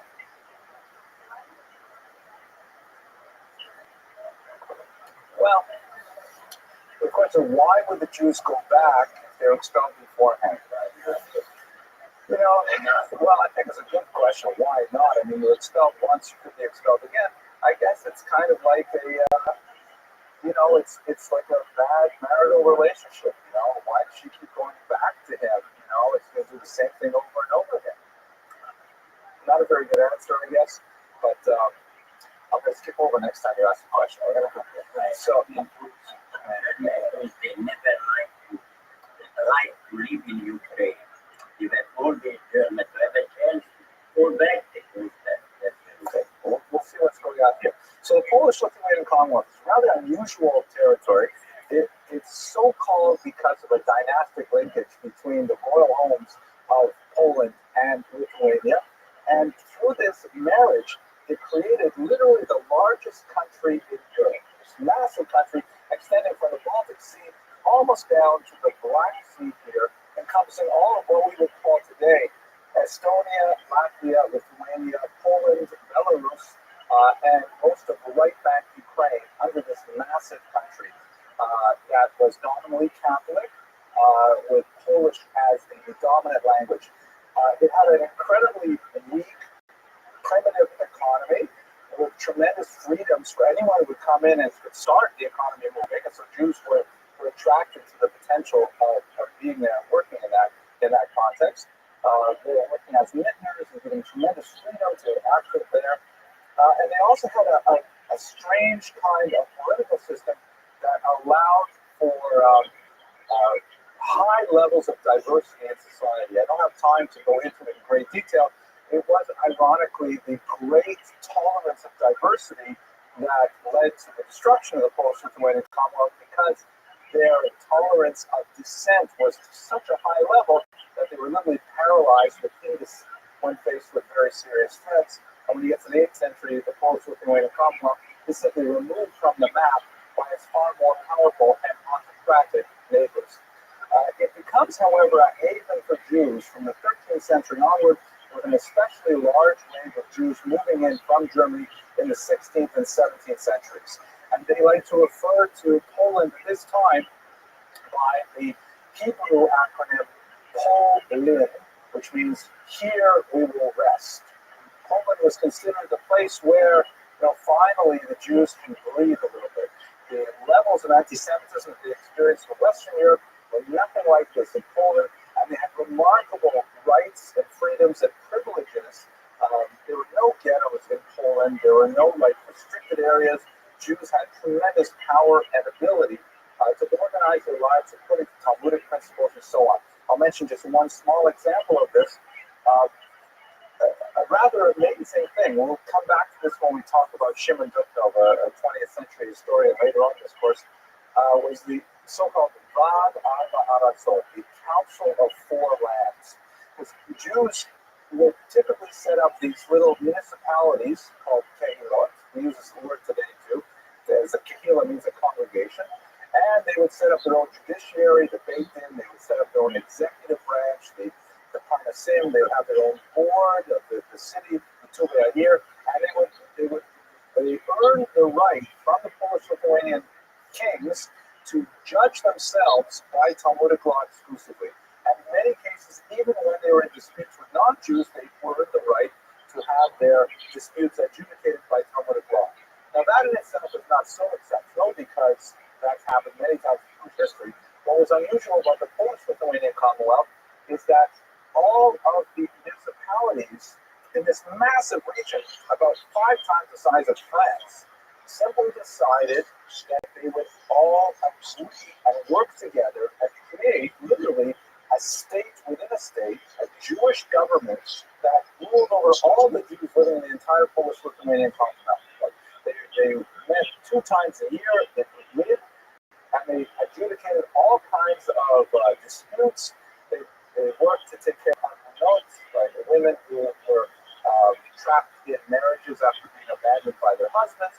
They worked to effectively create copyright law, all kinds of fascinating things in the point of Jewish civilization up until the 8th century. The collapse of the Polish-Lithuanian Commonwealth, however, also meant the collapse of the Council of Four Lands, and it came down in a rather dramatic way. So why were the Jews invited there in the first place? So primarily, they were invited because of the stratified nature of Polish society. The southern regions, which would be Ukraine, right bank Ukraine, had these massive farms called latifundia, and they were owned by the Polish noblemen who had won them through conquest, a long time earlier. And the Polish noblemen were living in the larger cities of Warsaw, places like that, and they were not especially inclined to take care of these huge land holdings. And so the Jews were invited to act as leaseholders. The Jews were invited to come and manage these massive tracts of land, which would include, as we discussed with Rabbi, tax farming, where the nobleman would say, okay, here's my tract of land, you Jewish community leaders, bring your people in and bring me X amount of zloty every year. And whatever the Jews were able to collect on top of that figure was theirs to keep in the community. In order to attract the Jews, they often gave them something that was called in medieval times Magdeburg. Magdeburg is the name of a town in Germany, but that, of course, is law.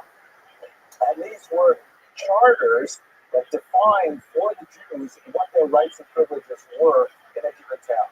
And the Jews would, literally, as an entire community, let's say living in Hanover, they would get an invitation to settle in West Street, let's say, and the leaders of the community would negotiate. And they would say, okay, if you want us to live in Oak Street, we're prepared to pick up and move. But one thing for sure, we want to have the right, for example, to say who is allowed to practice as a shoemaker in our town. And they could win that right. They would have the right to regulate commerce. They could say, we want to have the right, for example, to be judged only by Talmudic law. We want the right, for example, to build a wall around our town, which, the walls were usually built not to keep the Jews in, but to keep attackers out. And they arranged all kinds of privileges to Magdeburg, and the Poles were only too happy to give it to them because they wanted the Jews to move in and help out this nascent economy get started. So with these two things happening, the push of anti-Semitism from Western Europe driving the Jews out, and the economy vacuum in Poland sucking the Jews in, it was like really a beautiful thing for Jews. And for 300 years, they made a series of ladder migrations deep into Ukrainian territory. And this is, for example, by the way, this is an early 16th century Christian manuscript that has a little drawing of a wooden synagogue in the background. Oh, I should show you some wooden synagogues, I'm sure, another time, but okay, yes. You mentioned one of the relatives of this very, very important what we invited the Jews, we established all around all the industry, from textile to the iron, everything. They lift up unbelievable value for that. So I'm going to get specific to that now. Now they confess it. I'm going to try and move along because I have to get to now next year. That's it. I want to go to the last question. We better move on right away. Yes. Casimir, also Boleslaw, who have repeated the question of Jews. There's all kinds of interesting legends about their association with Jews. Yeah. Now, the backbone of the Jewish economy was something called the Arenda, and this will be very significant for understanding the upheaval of the 18th century. The Arenda is the name for the system of leaseholding of these large landed properties, where you have a Polish, the ethnicities are important here. You have a Polish nobleman who is the owner, and he literally owns everything. He owns the streets, he owns the orchards, he owns the mills, like the mills for grain, he owns the water wheels, he owns the fields, he owns the ponds for fishing, the hunting grounds. It all belongs to him, and he can do whatever he wants with it. He has peasants who he also owns. The institution of serfdom was well entrenched. The serfdom is not exactly like slavery, because serfs are technically free. The only thing is that freedom is seriously compromised. They may not leave. They may not marry without the owner's permission. And they are required to do a certain amount of work for the Lord, which can either be something called corvée, which is a certain amount of forced labor. So, for example, if you have a 6-day work week, they may be required to go to the farms belonging to the Lord, and they'll have to work 2 days a week on the Lord's farms, and they'll rotate that out. The other 4 days will be theirs to work on their own field. Or later, they switched to something called Rothschild, where they would actually pay a fixed rent for the privilege of living on the land. But it's not exactly the same as slavery, where they're watched every minute and things like that. Still, it's not a nice situation at all. The Jew, and those peasants are overwhelmingly Ukrainian. You have the Polish lord, Ukrainian peasant, and the Jew is the one who's negotiating between these two groups. As I mentioned, tax farming was the backbone of the renta, where the nobleman would say, I want my farm to produce so much money per year, collect it any way you see fit, and I will support you in your efforts. The means that Jews devised to collect that tax was often quite onerous. Obviously, there's a tax on agricultural produce, but also the Jews would impose taxes on tolls, crossing bridges, traveling through roads, for example, using the mill or the press. If you wanted to press grapes, if you wanted to grind your wheat, you'd have to pay a tax for that. And a portion of that tax would go to the Jew, and the rest would be for the Lord. Hunting or fishing, it would be poaching, unless you paid the Jew for your catch and so on. And according to some really controversial passages, which have been confirmed in a small minority of cases by recent research done at Hebrew University, Jews even sometimes held the keys to churches. And so if you wanted to have your child baptized, or if you wanted to have a wedding, you would have to go get the key from the Jew, which often required a payment. Now, the number of times this happened is probably very, very minimal, because you can imagine the level of antipathy that could be developed when you have to go to the Jew to get the keys to the church. But it looms very large in Ukrainian consciousness. At this point, the Ukrainians are basically illiterate. They do have a long-standing literary tradition from the ancient period, or the late medieval period, where they have important books like the Povest Ramin, or the Tale of Bygone Years, which is not really in Russian. It's in Church Slavonic, which reminds me of a funny story. I actually know a funny story about Church Slavonic, but I have to tell one about my military. But I lost my train of thought. But they're basically illiterate at this point. What they have as a literary tradition are oral stories sung by these blind guitarists called bandolistas, who would wander from town to town. It's an old motif. Homer was like that in the Greek song. And they would tell these long, complicated poems set to music that were the histories of the Ukrainians. And they're called Dumet, these songs. And over and over again, Jews figure as these wicked people who are denying families the rights to use their own church. So even though it may only a tiny minority of times that this actually occurred, it nevertheless was a big part of the Ukrainian perception of the Jew. So you can imagine this is not necessarily a way to make friends in your new neighborhood. Add to that another industry that was very popular for Jews.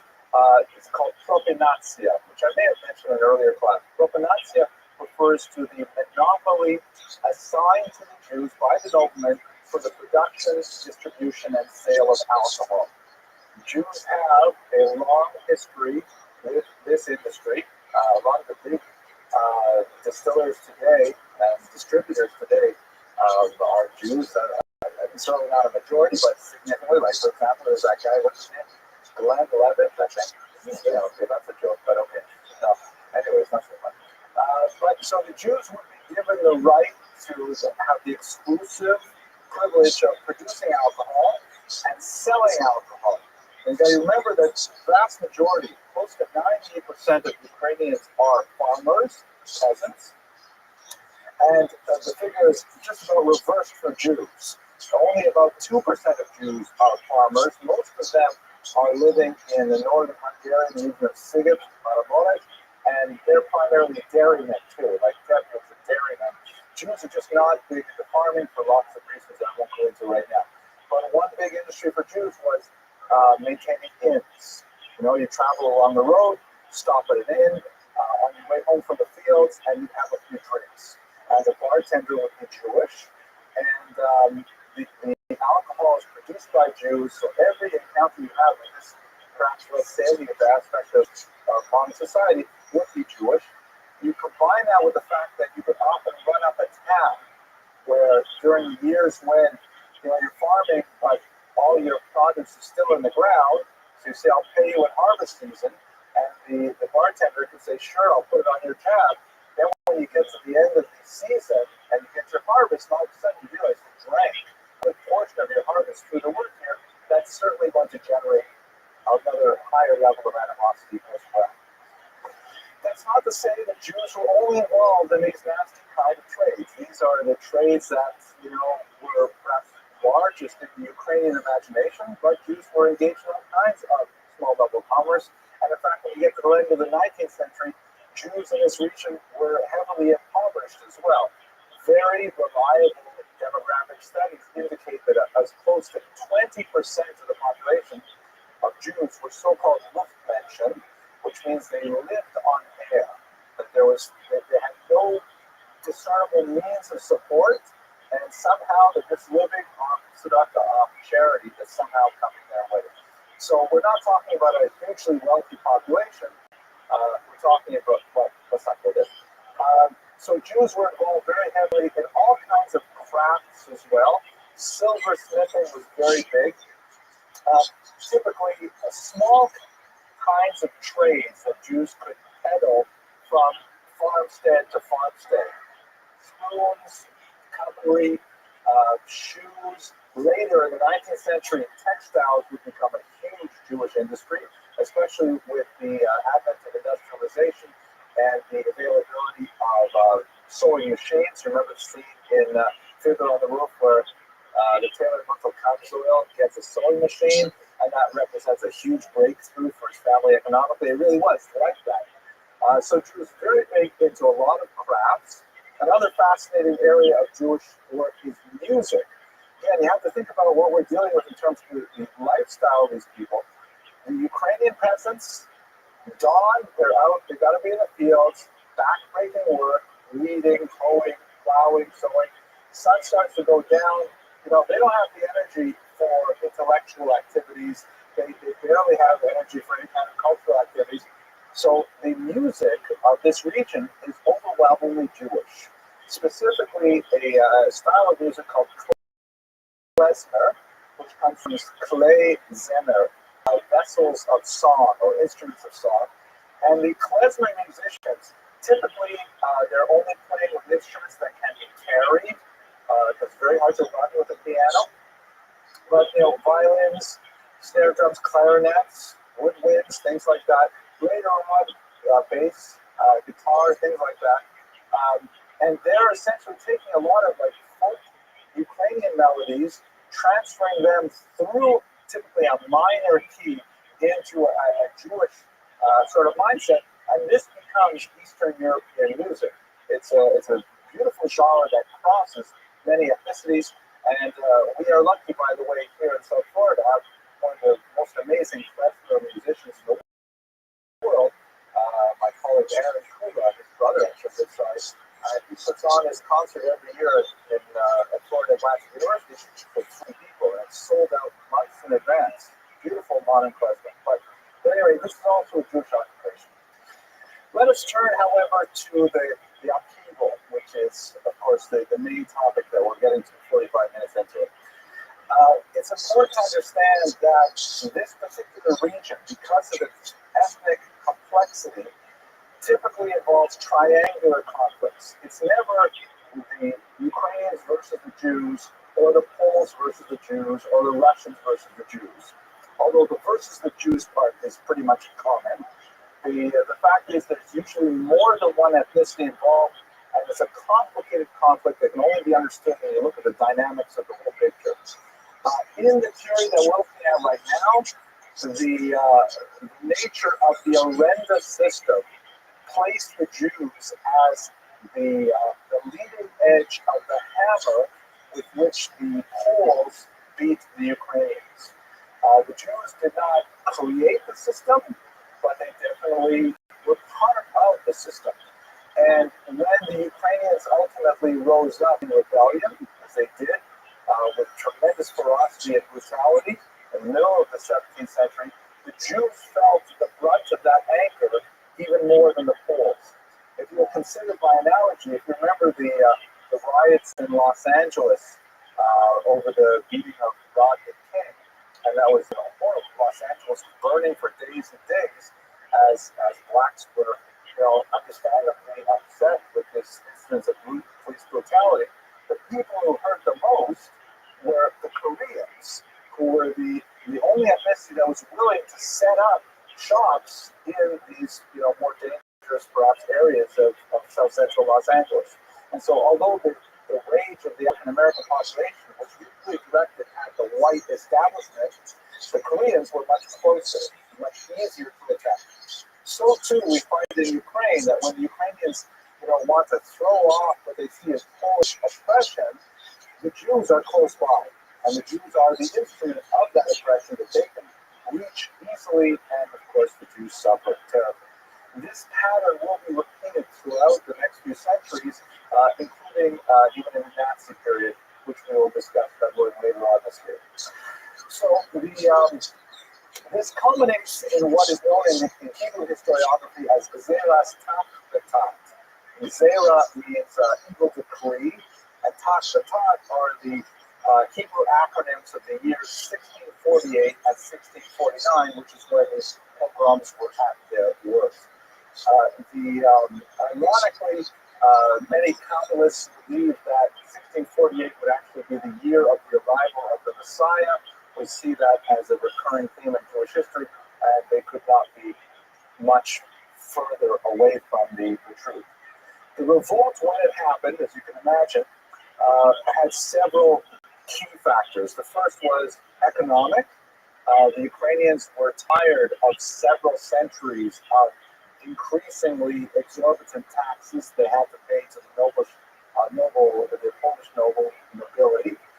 They were also cultural, because the main source of this rebellion came from eastern Ukraine, the southern region of the Dnieper River, where the Ukrainians were much more orthodox, and they viewed the Poles as trying to Polonize them, to pull them away from the Russian orbit that they felt much closer to.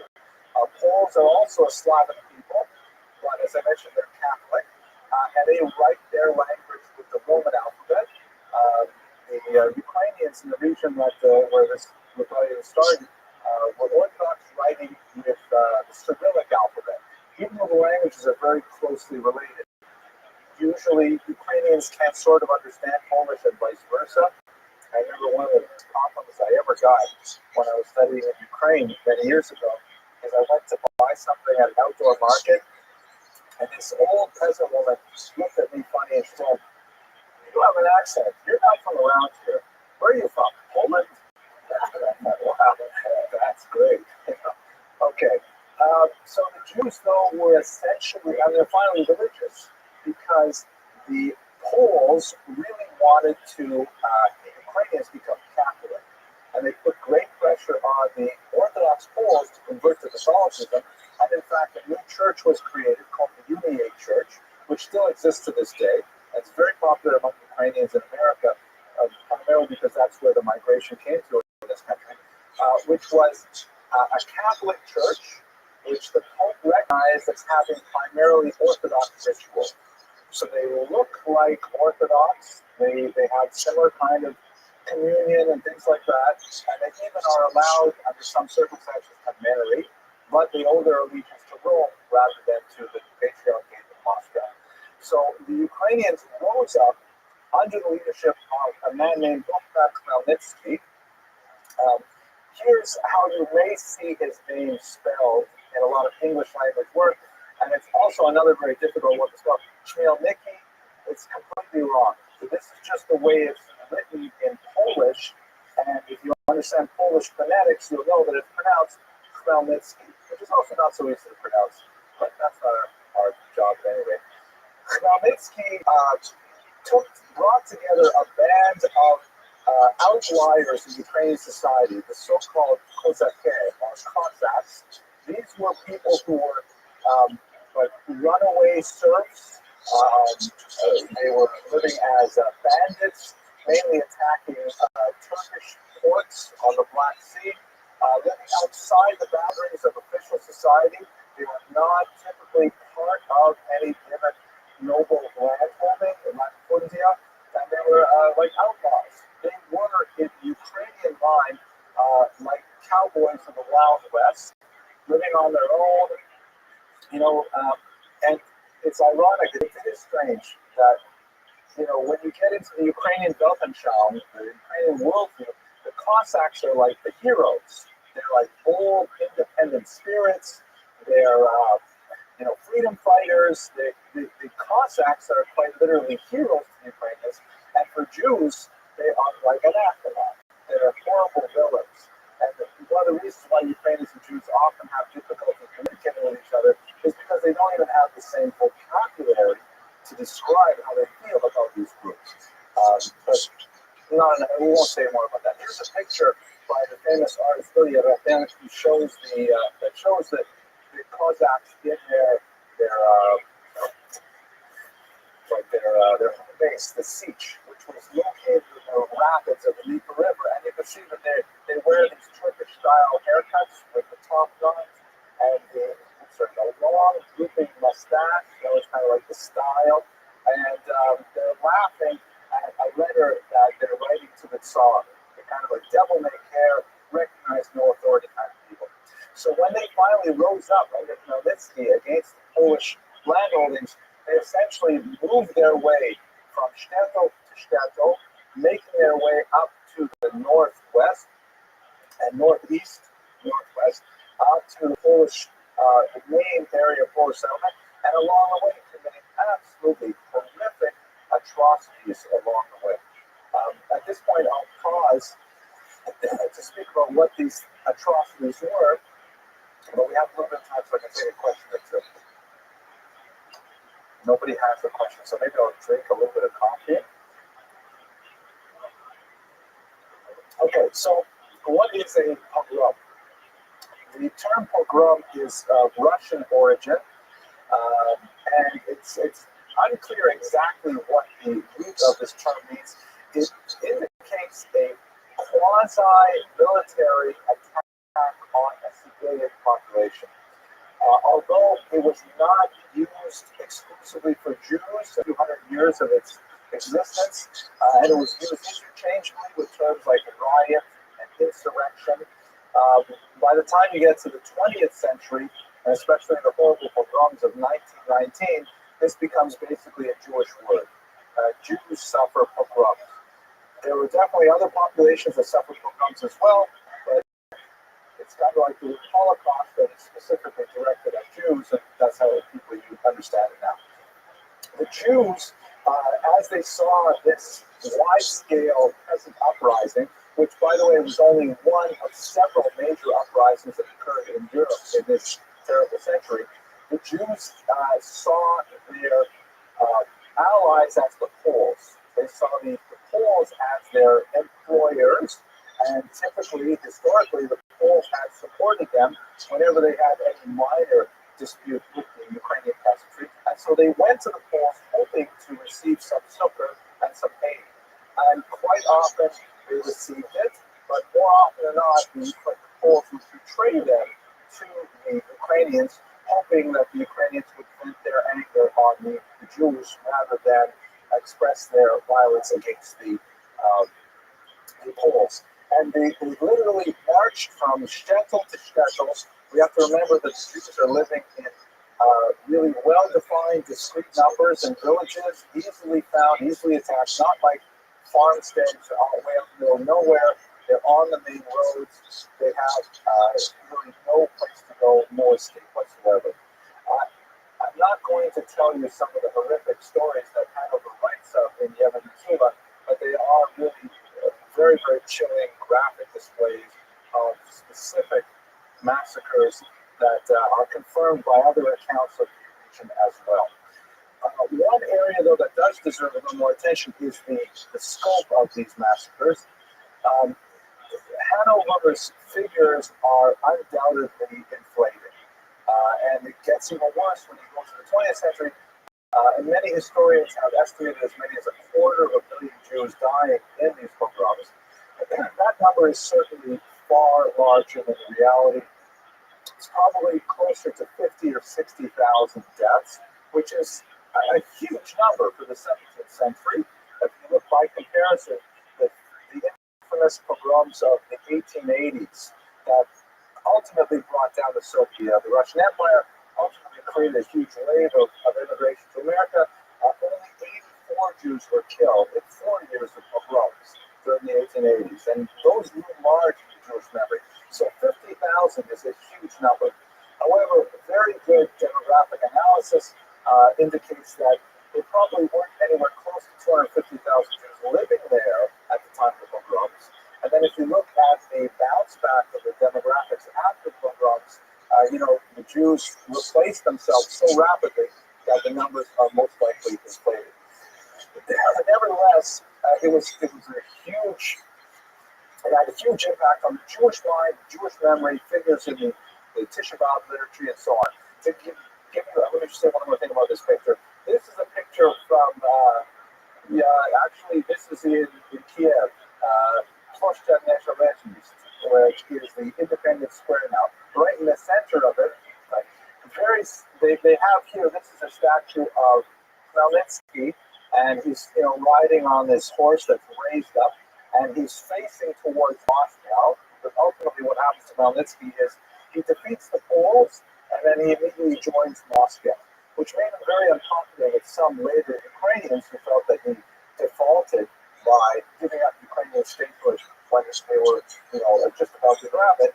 But at any rate, in the original bronze casting of this statue, it had a Jew under the hoof of the horse.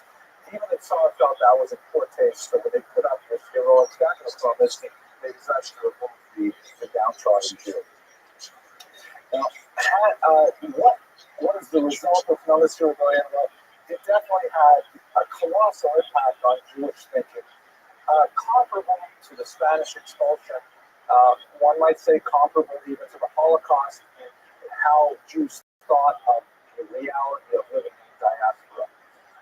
We see it show up in the Tisha B'Av liturgy, the liturgy of the 3 weeks, and really up until the 20th century, there were communities in Eastern Europe who had fast days that were put in their calendar remembering massacres from the 17th century. Many historians, beginning with Heinrich Gretz in the 19th century, argue that the huge disappointment, the anticipation of a messianic period, which was then replaced by these horrible pogroms, created a kind of a lassitude and an intellectual disarmament of Eastern European Jewry that later resulted in the widespread enthusiasm for Shabtai Tzvi, the false Messiah, and there's some good argument for that. Shabtai Tzvi, his greatest period is in the early 60s, so it's right out, it's 10 years after pogroms. Some would say that, like Gretz, for example, who felt that Hasidism was a primitive superstitious movement, he felt that Hasidism really was a result of Khmelnytsky rebellion because Jews were just so full of despair that they latched onto Kabbalah and mysticism as a solace for understanding their problems.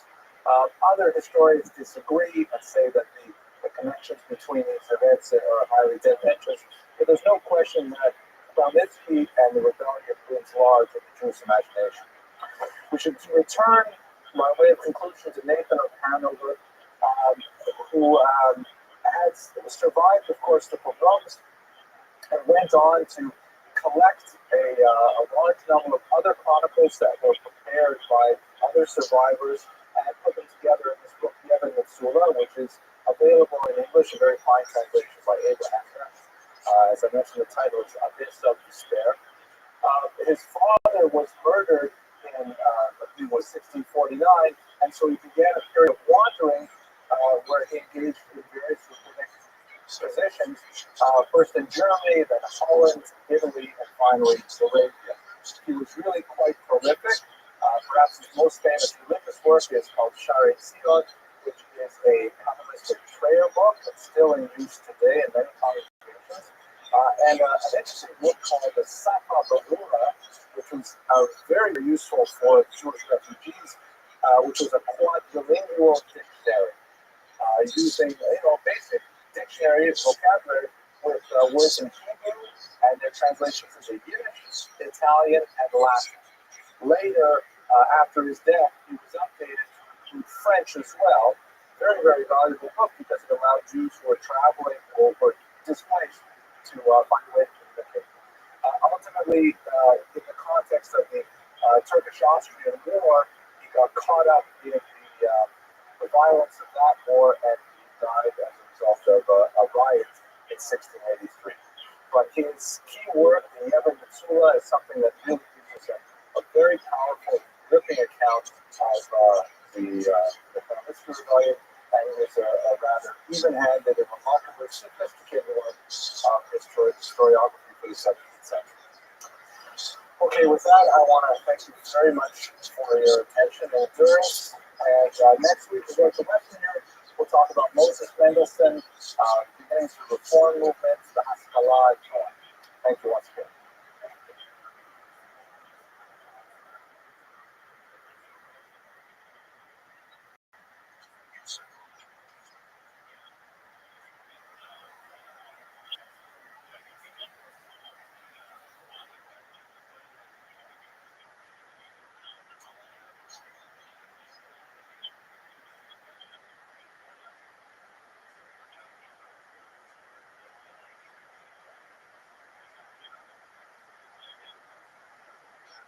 That's really special. I can't do it. Just a very, this amount of like very paradox. I'm sure many of you are familiar with I'm sure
is. I have the answer. You better the wrong side. The joke is kind of funny because the expression is probably the back. Which is absolutely wrong. That's very expressive about me. The discussion today from Chief Kamara of Rothschild. Very important rabbi on many levels. Also, there's a PowerPoint. And as usual,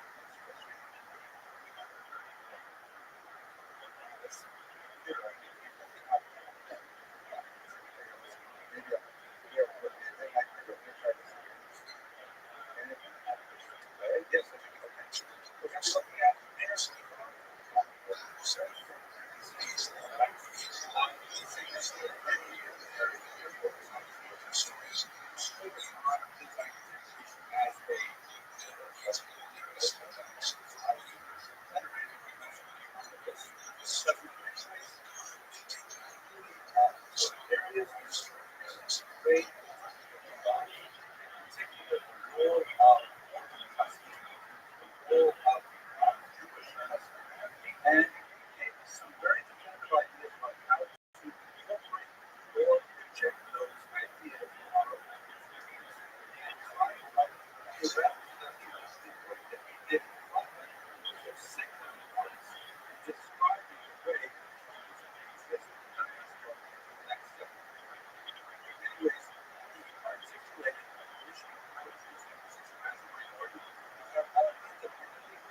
But at the same time, that interface very, very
Declaiming the equal subsidies back to the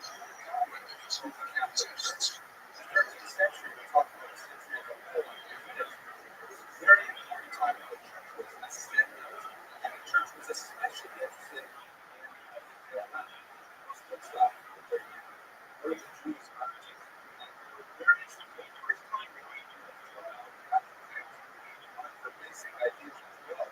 Largely as a result of Emperor Roman's activity was the idea that the reason why the Jews stubbornly refused to convert to Christianity some 1,300 years after the life and activity of the Savior, the reason why the Jews stubbornly refused to convert and the time of the consider studying the time between that age and all kinds of things that inoculated Jewish youth against the attractions of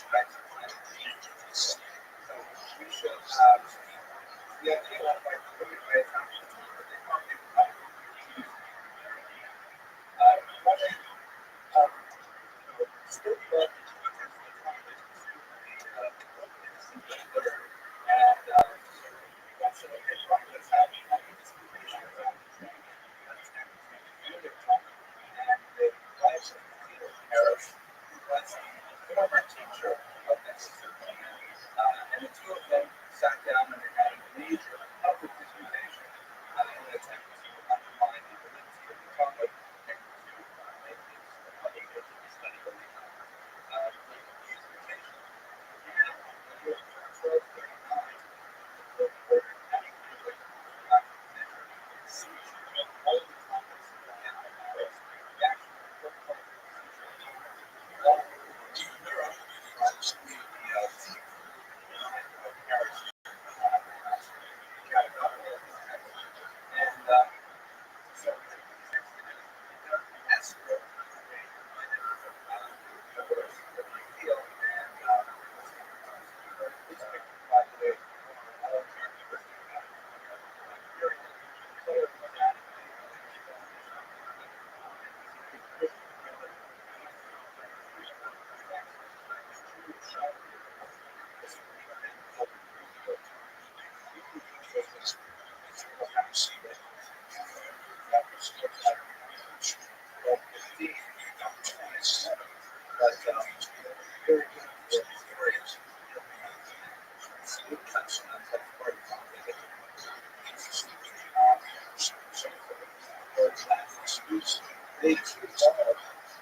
articulated by St. Thomas,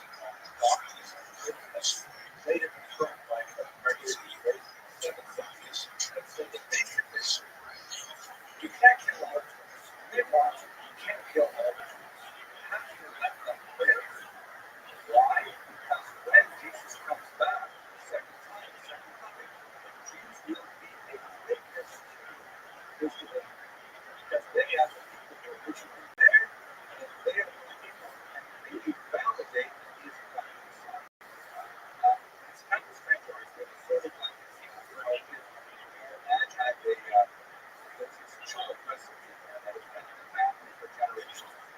And so he makes it look exactly the same way. And suddenly along comes someone, let's say Renee Shayna, she goes to college, she comes back, there's that family, and it's a fantastic recipe with her and that part. He said,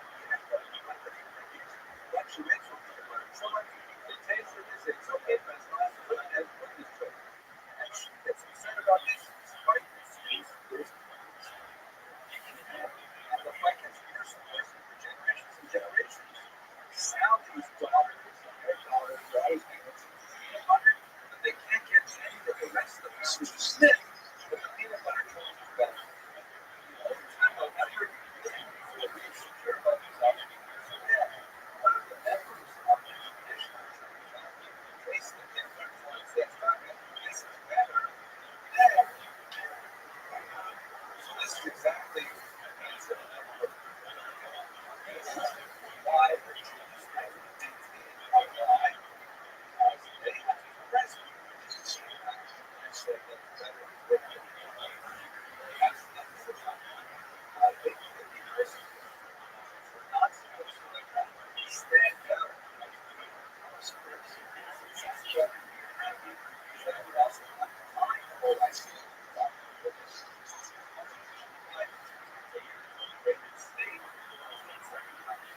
So the church has been down that different place where God succeeded and flourishing when he was the president. In fact, we're going to teach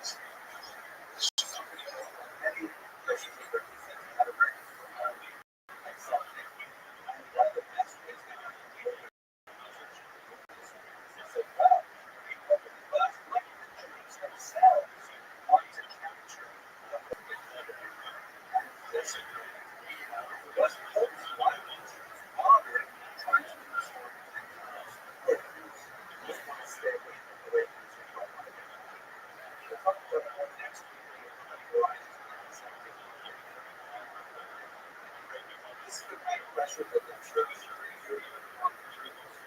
On the other hand, when the state had its way, they had organized the state. Yes,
Yes, two major issues.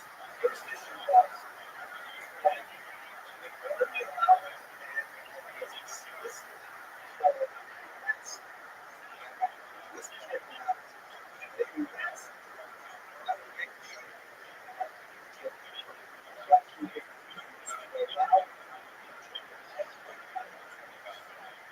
It was a case where you can't argue against using tax evasion.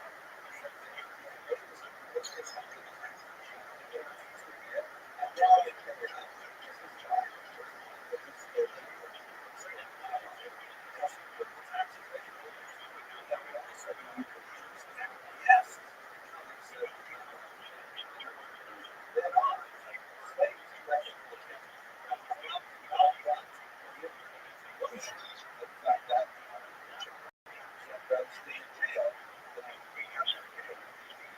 the other major issue is the rest of them.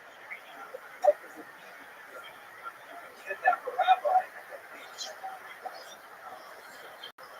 That was entire European conference was going through this. And so he didn't want to be released on such a high basis. He didn't want to escalate the cost of the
So we analyzing the man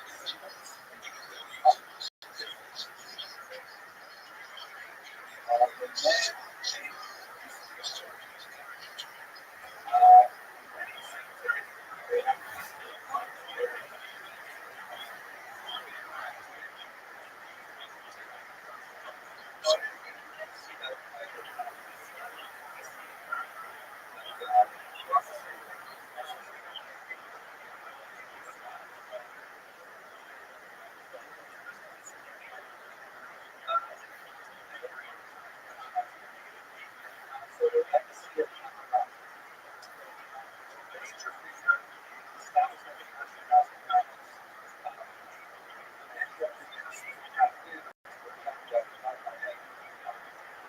do we consider 2 days of Rothschild 2 separate days? So one of these would be so we go one, 2 days, but nevertheless the same as second night where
So the joke goes like this.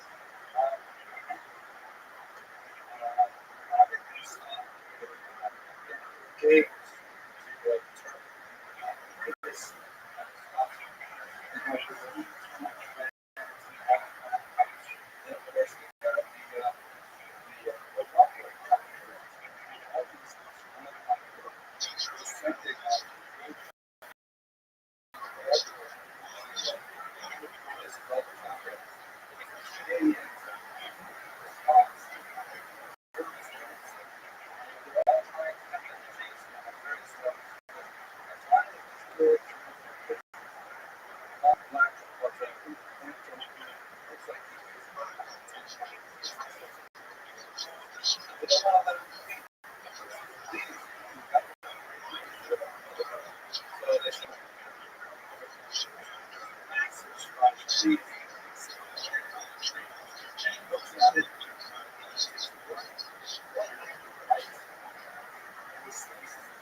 One of the exceptions of Judaism, specifically this group so-called driven by the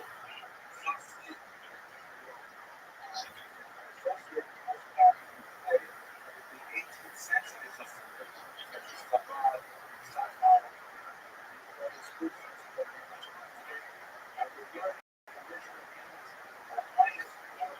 some of these beyond the level, some of the core languages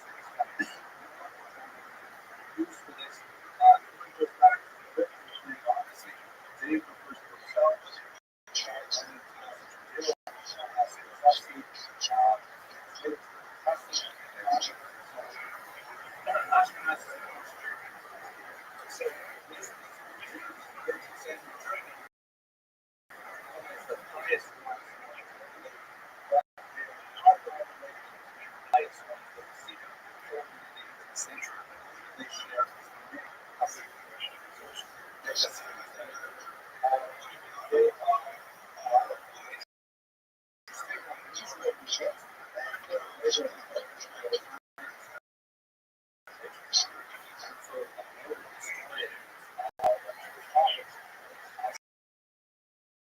separates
there are all kinds of legends and stories about him.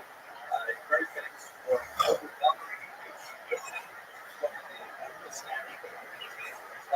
and also a lot of stories. He is close to our body because he left behind a significant literary legacy. Safeguard the bias, which is fascinating. This is a brand new edition, just came out. Edition of lots of commentaries. So I think we read about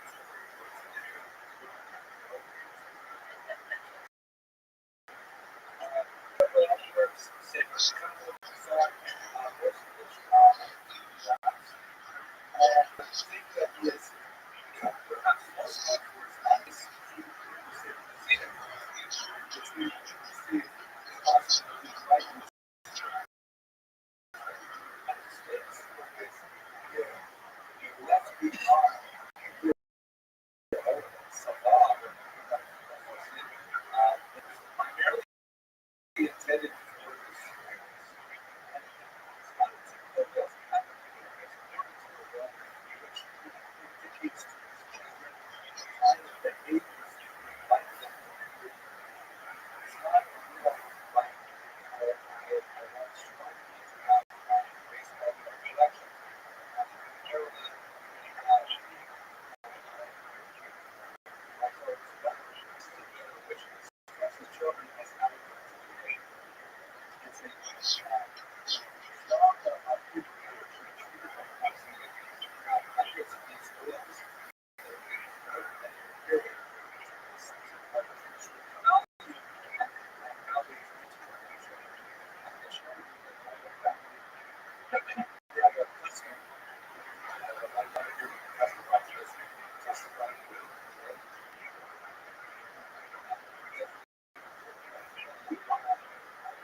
something which is completely universal in Jewish practice, Hasidic, Russian culture, it's hard to like not take this strict as possible. Every very person, the same thing as very similar. They're parent. They think we marry when man marries some man, the same man as his cousin, but you can see that. Right. So the man is not married. The same as the mother. Marry a man.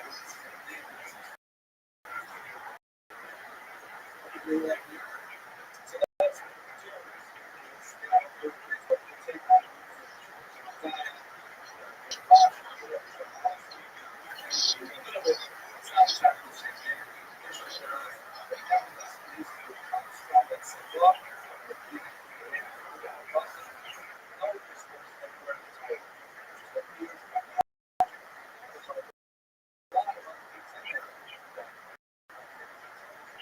Okay, so what do we do?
I see the astronauts, and one of the many things that are interesting with them is they are very, very heavily influenced by the Christian Islam.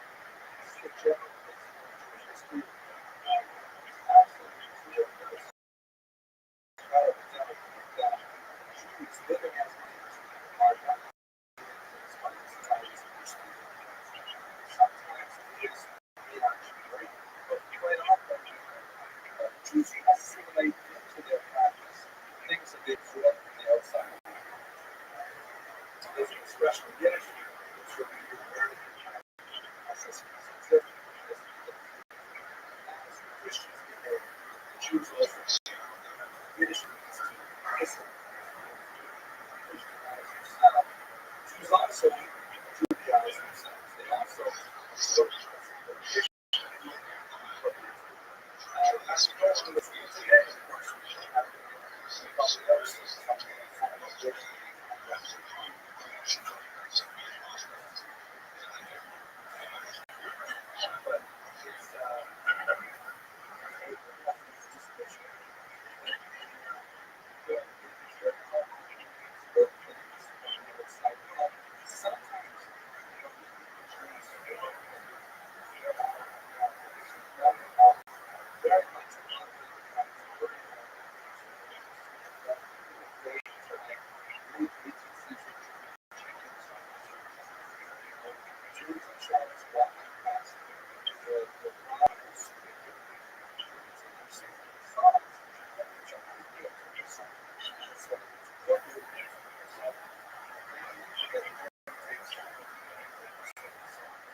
it's so there's clearly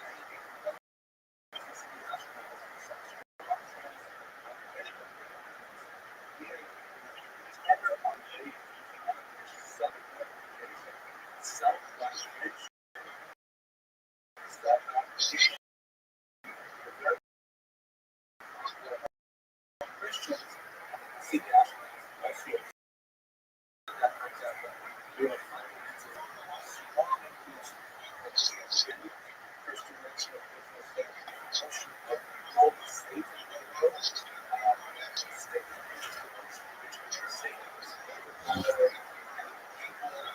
entities rebelling against God at every turn, people can be allied to the causes. These have very shallow institutions, but a sequence of astronauts really well represented. Also,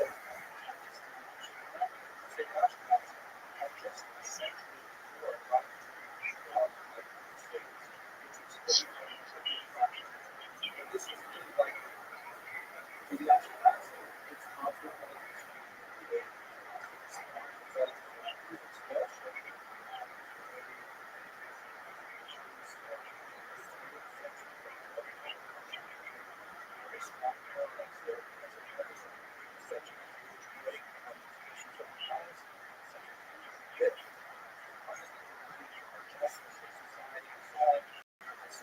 this kind of internal negativity is combined with the idea that we have to rectify our sins through flagellation,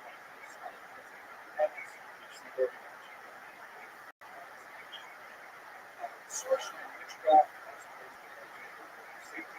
all these things together.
which very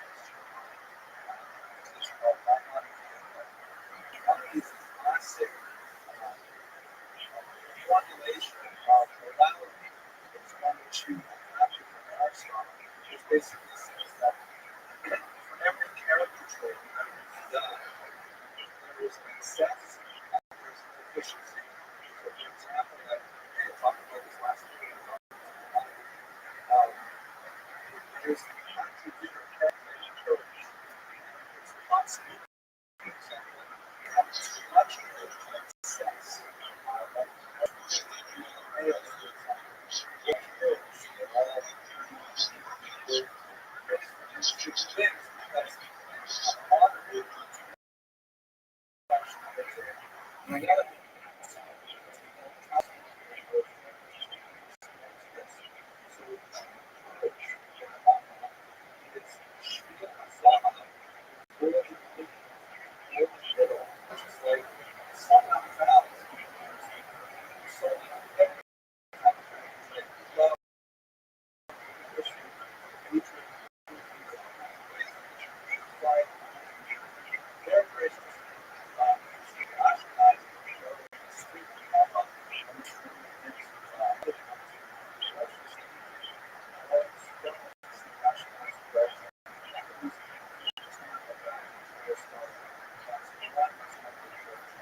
second trend is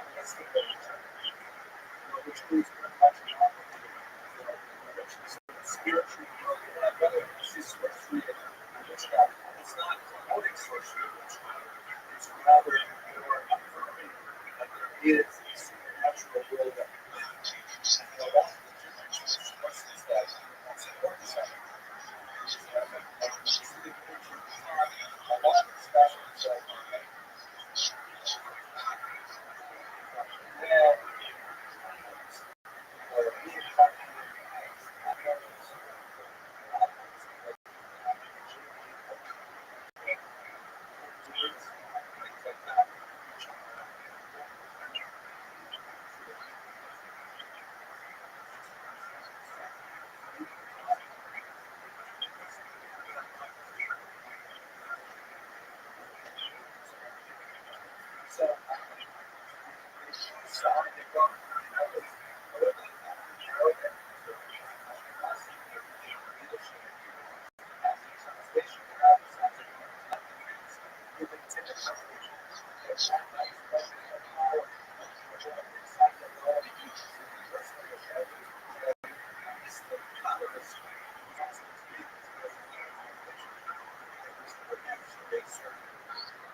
Say,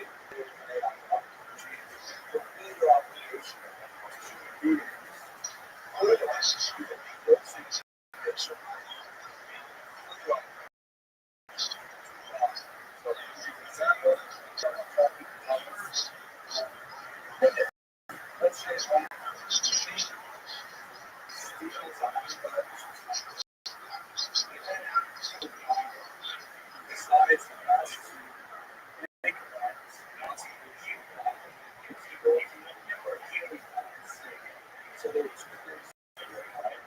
First,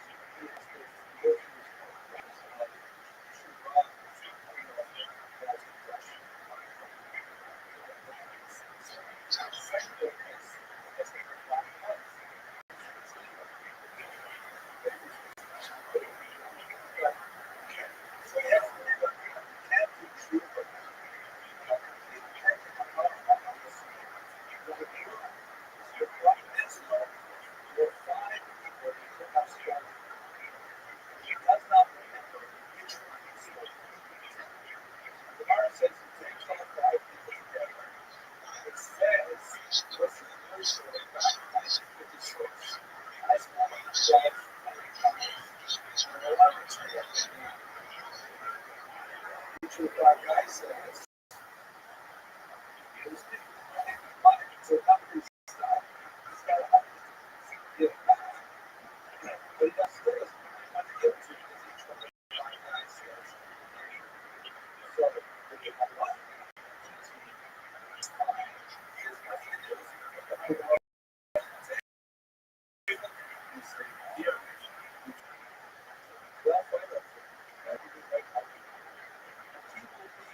So it's very close to that same passage. That the temple was destroyed because the people that destroyed the temple. So what are you talking about? The temple was destroyed because they didn't the Torah. And the time clarifies, yes, it was destroyed.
Translated perhaps commensurate repentance, or literally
Because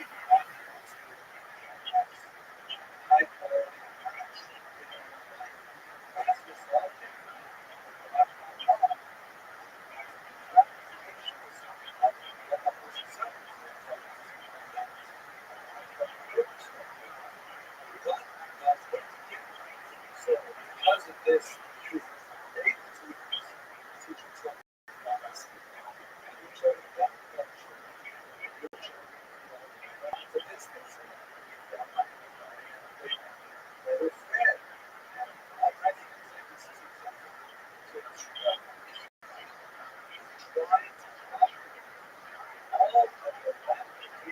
that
second section.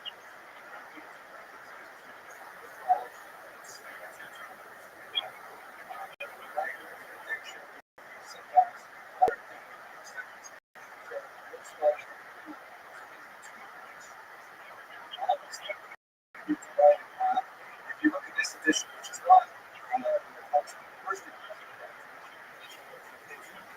it's exactly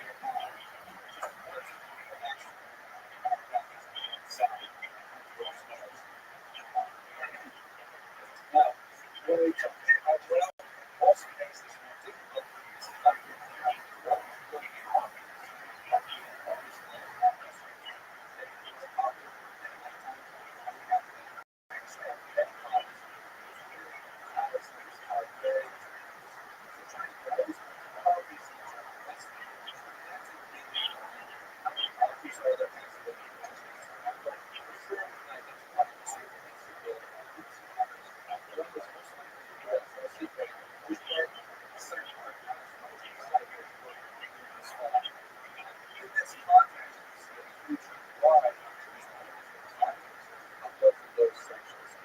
the first section is basically the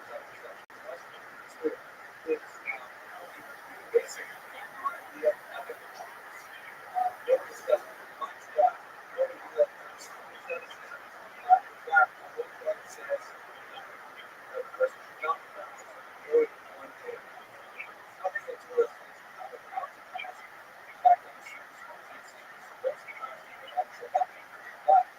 first half, they were keeping each other one day a month this time. The second section is very different. The second section has a lot of fancy discussions of genealogy, shaped it, various types of supernatural beings, the options, really manipulate them, avoid them, really have discussions of really cool notions according to the superstitions, but really not really present in the first part of rationalism.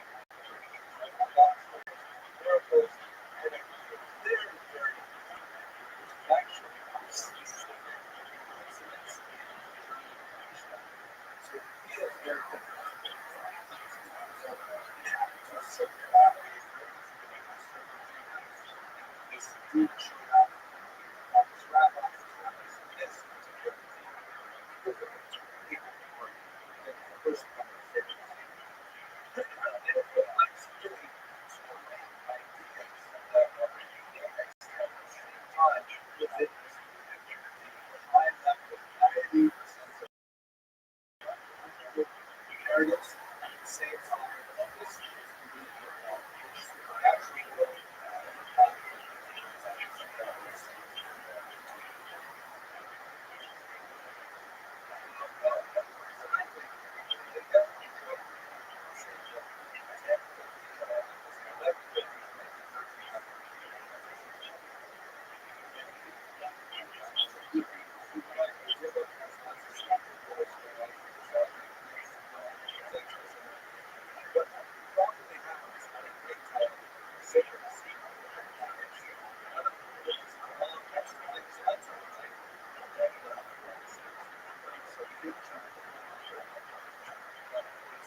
Second part that really focuses on the magical world, asceticism as well. So that no cultural resonance. As I think we've explained in our own discussion here, it's very difficult for us to identify with a lot of things that are going on, self-regeneration, things like that, especially imagination, which is distinct. It did work for Jews. They looked at it as a well, it's really weird. Those Germans was actually not they just left it behind. That's what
So the bill through that process.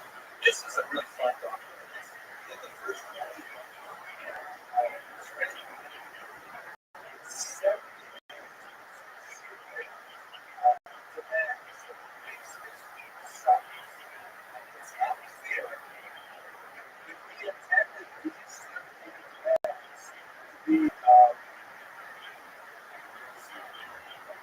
it's not clear he intended these demands only for his children.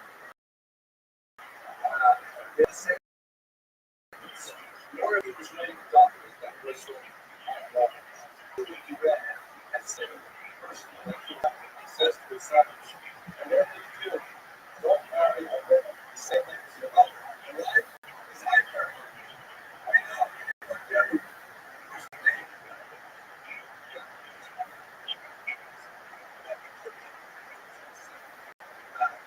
simply don't.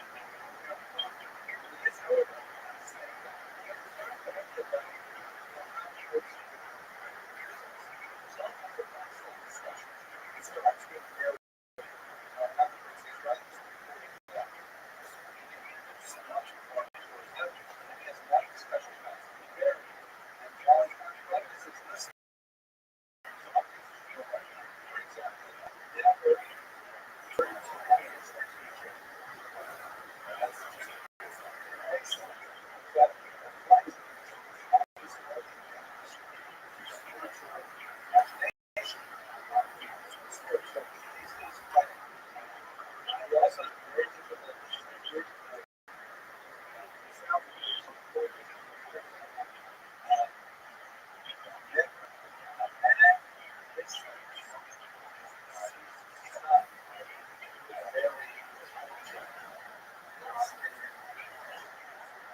As we said, there's all kinds of weird things when you want to sit up the wagon, it's on top of the boat, and try to put a seat, whatever, and get people put into bed, it's all around these seat like, who is the home? So, what the customer once said is that if you look at that customer and know seriously, we were, we would have included 10 pounds. So, let's just think about it. Right to see it. Okay. So, my question is, see that. So, based on traditional ideas, like the idea of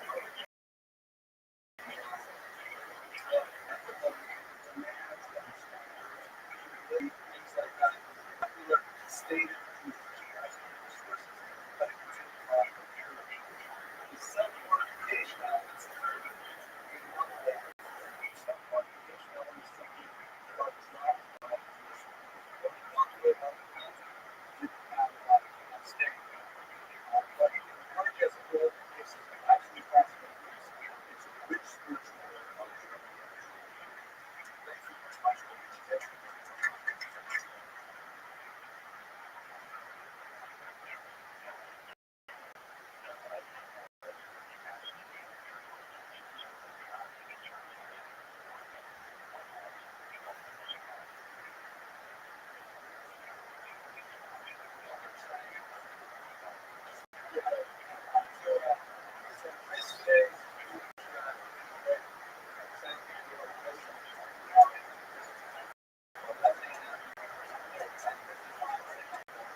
I actually heard this joke when I was doing my research in the so it's an authentic Russian Jewish joke.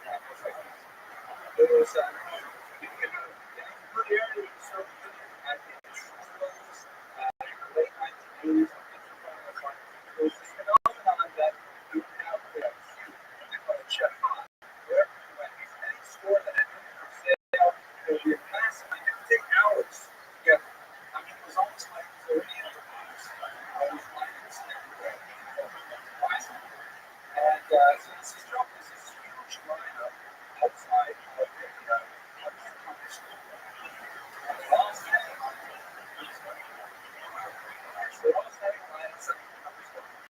And they're waiting and trying to show the shopkeeper opens up the shutters and he says, just learned that we're expecting a much smaller shipping numbers today. Therefore, Jews must leave alone. So continue, get up, and leave alone. A little while later, he opens up the shutters and says, just learned that one of the two delivery trucks is broken down on the highway today. Therefore, this makes top towers and the must leave alone. These various Russian Empire nationalities. These people have various and this goes on all day. Finally, the left behind was pure Soviet citizens of unadulterated and ethnic stock that all the way back to the front of the great Soviet family. And what was up for it? So we just learned the last hijacked by the they were not your milk trucks that are coming today. Everybody we got see, the Jews call us. So tonight's class is we're going to talk about Rashi.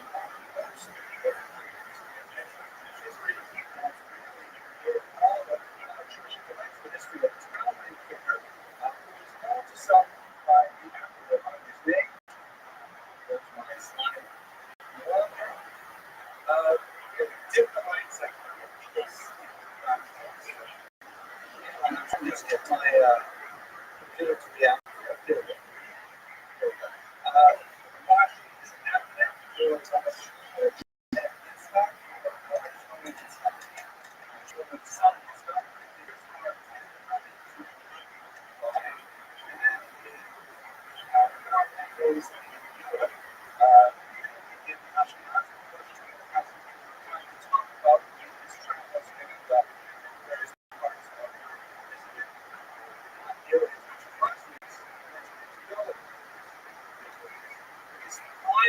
contributions to Jewish history is that he was a commentator of unsurpassed.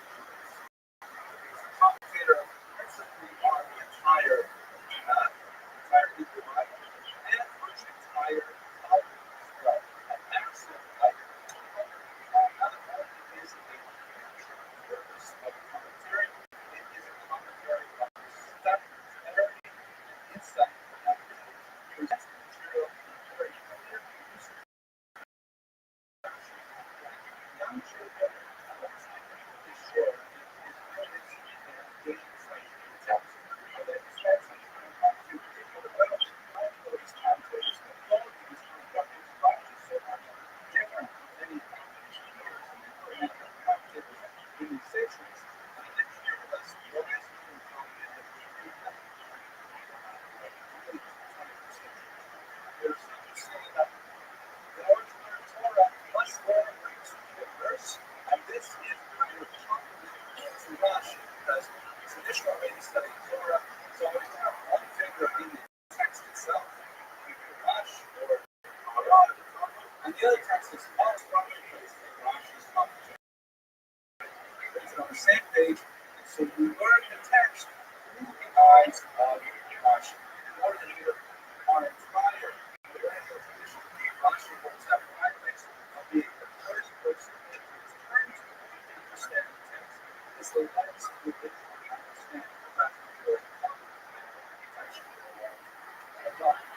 There are many commentators who disagree with Rashi's position, including perhaps most precipitously children and grandchildren. But with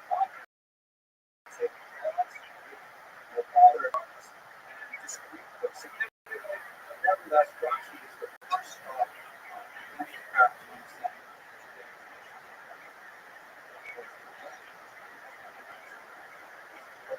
so let's place Rashi in the periodization first.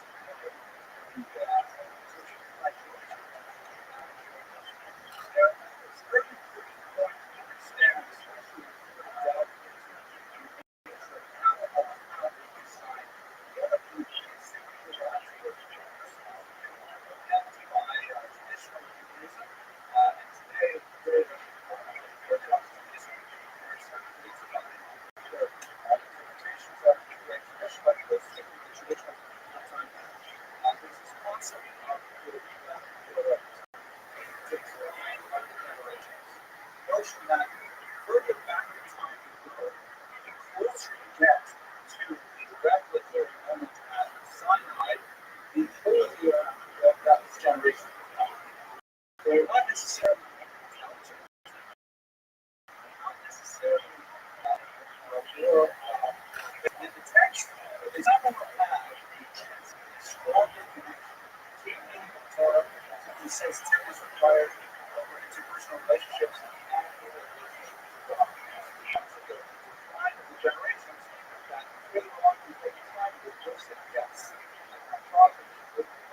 very text that's on the page. Publishers, lastly, describes many cultures, shows, listens to the italicized story. That's how the actually has a specific connection to God. It's very intimidating. If I would learn Rothschild, there are 5 letters which are significantly different. Remember those 5 letters, and which are all of them. They're sort of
so there's basically things that principles that use all that carried out which was distinct from earlier and later thought.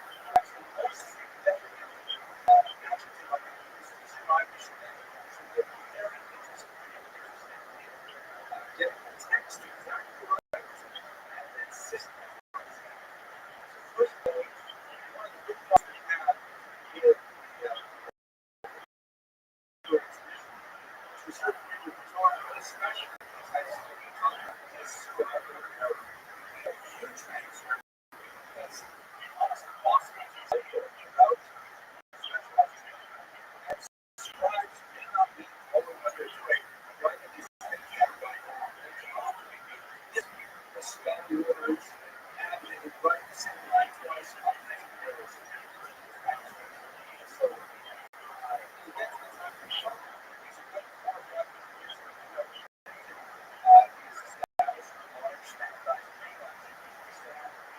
Show it by very certain let's make sure we have the words right. Right words and not interpolation as far as what the other sentence goes.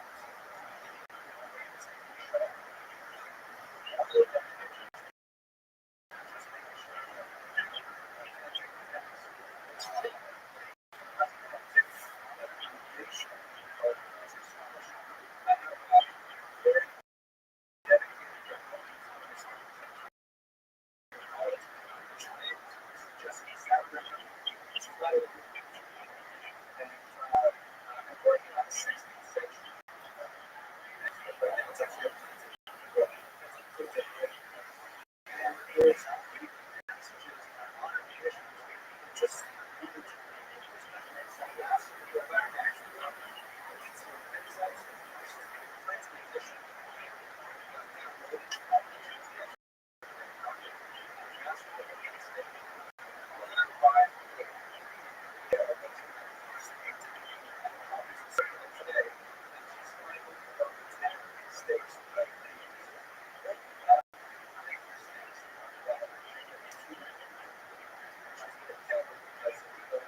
So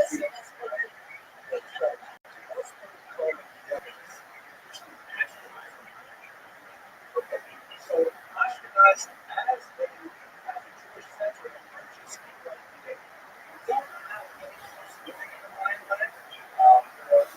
France, up to about the 9th century, primarily Jews are still in North Africa and Spain. Slowly, they make their way across the Pyrenees Mountains, make their way into England quite early, and we have the real insidious beginnings of Afro-Asian economics, scholars aren't sure exactly why this is.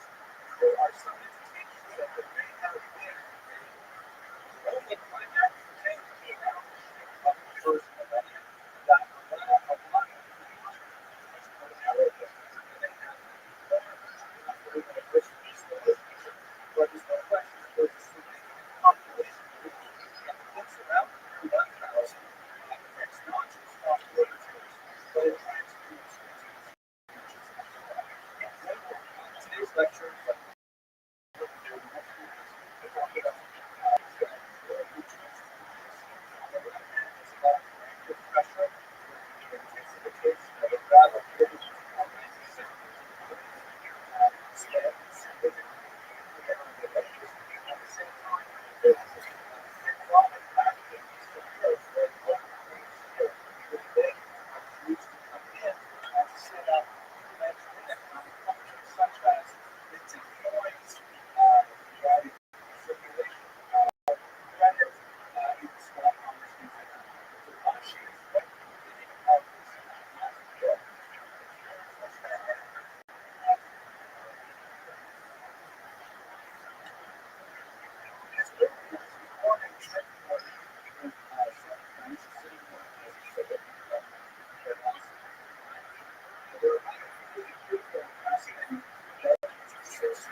which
There's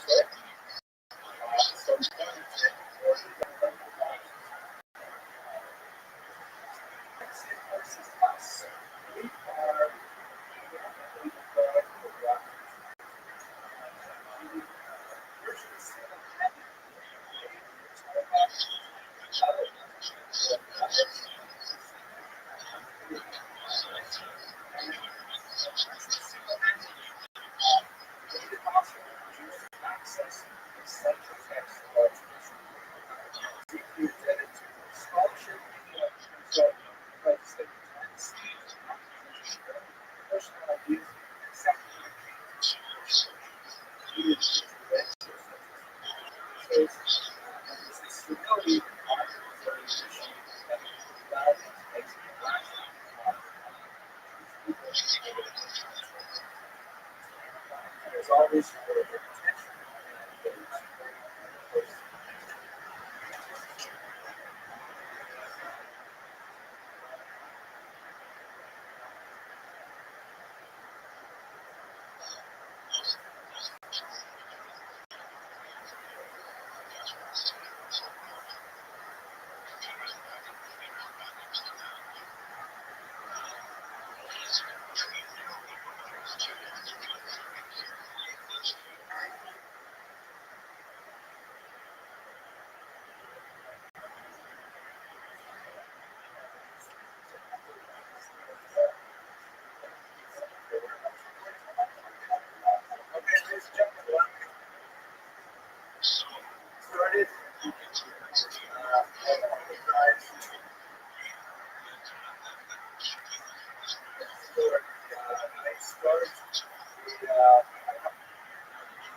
Lecture video series, and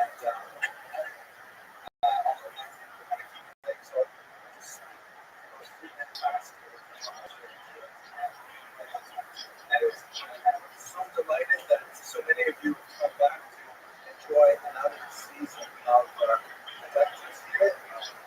That's what it's started.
which countries have people who are watching elections? And I have actually these are last night. I think I have it. France, Belgium, I've got like 7 Russia, Africa, all 12 in Africa, Mexico, Northern Coast of South Africa, with Richard Miller. Must be on South. I don't know. But it's great because it was brought in kind of a following. People pick up the videos, blogs, circulate. And my goal in a larger sense is to make this kind of event sort of like really a young sense. Is that we've done this for about 100 levels and we have built the structure of that stage. This will be intellectual activity.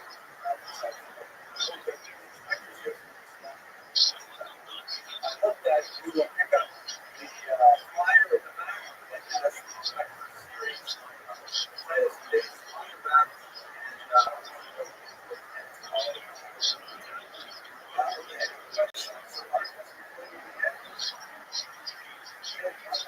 So very important.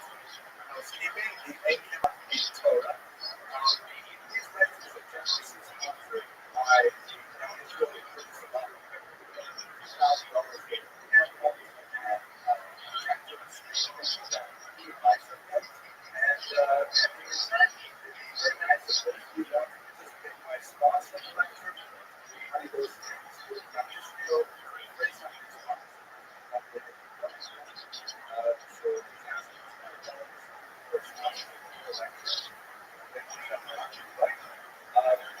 participation is a sponsorship in itself. So, very much encourage those people so please just someone else sponsor lecture that would be great. But I'm really glad to visit you. That's tonight's lecture is sponsored by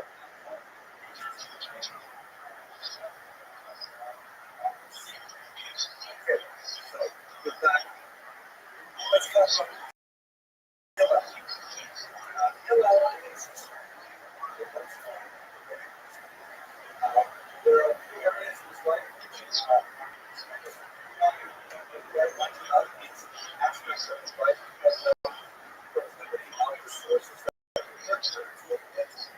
facts like who was his wife, how family life, detail, yeah. But basically that's the latest source of the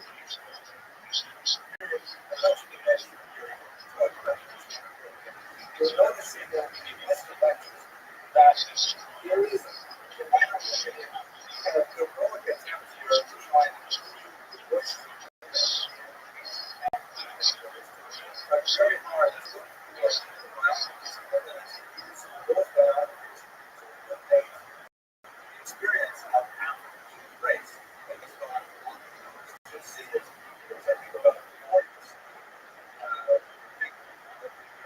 featured in this argument. I'm hoping to maintain that trend. Anyways, its years are roughly straddling the 20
where they take this text and put it back. One of the things they should have done is really like I get a lot of pleasure. I think because it makes smarter. But then what happens something else that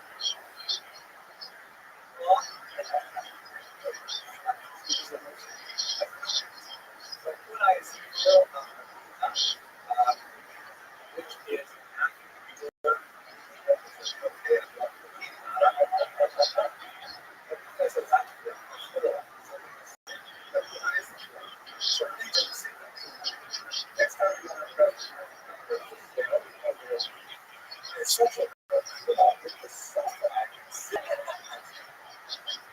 so let's go to first thing we should say up about is a little bit of identifying or talking because there were many. He himself had was a Messiah, was a member of a dynasty of rabbis that continued for about 400 years in leadership positions in Africa, and they tended to repeat their names. Specifically, names Gabriel, Shimon, and Rothschild, one after another. So these generations have another rabbi Hillel. And so when the Talmud mentions Hillel says, sometimes it's not clear which Hillel are we talking about. And there is a tendency to conflate all these Hillel into one spiritual Hillel. Now, Hillel that are separated from this nationality for 300 years. It's created a small industry of rabbinic scholars trying to tease it. Hillel is rich, and I'm not going to try to tangle that into this audience. Restricting remarks to Hillel that is dominant classic text, and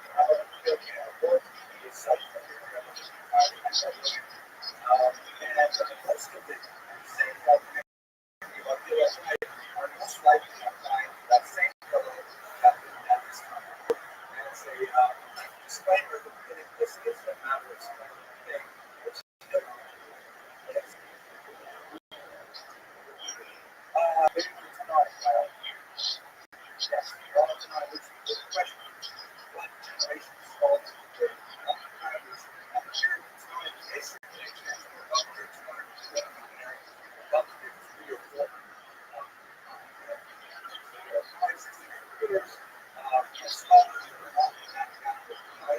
After that, return to this at the very end. So here's there's one passage that probably will have heard of because it is particularly for those most famous studies. It exists in the very first chapter. He used to say, if I am not myself, then you're looking for me. You can find out how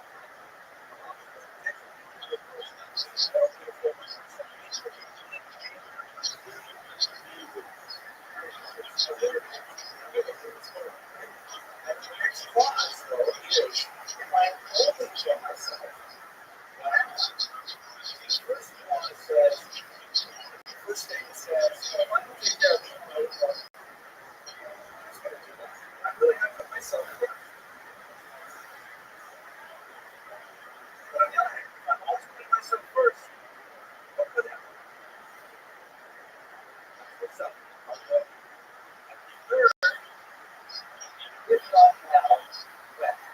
There can be signs of change. I'm not going to for myself. Really not like the balance. I wish I memorized the entire text of the Bible.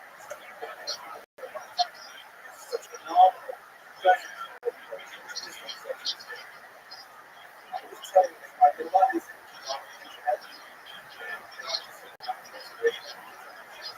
And I made this study that said that typing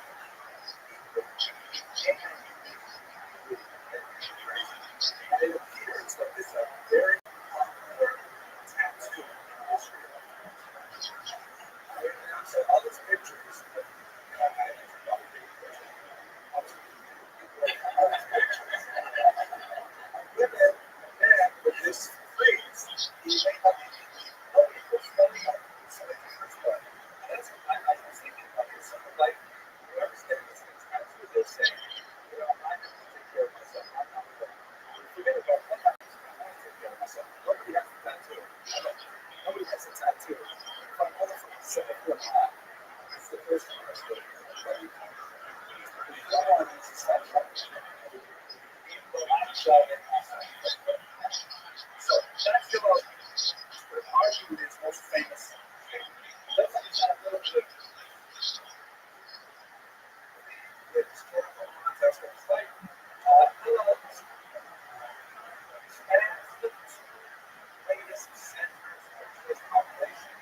History with their and also with Jesus. It's true. He was apparently a trumpet. And in fact, an example of this is a kind of self-sacrifice that a person could undertake to study. These books on Hillel's like this is his stuff. It's not like also this by Joseph. Now that well, and that's so here's the story of the top of the Caribbean about the sense of anything that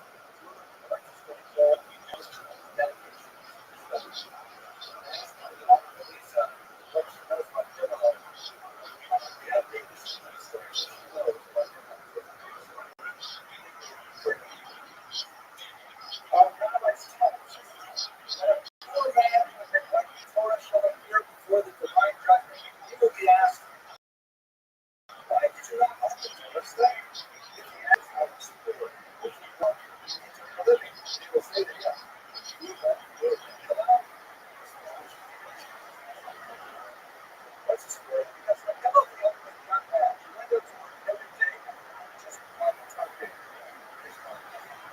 After he gave to the door of the house of study for the admission, and when the other guys were so and his family, we'll get back to the idea that you have to get into the yeshiva, you have to pay. That makes me like, oh, we got to have a tradition.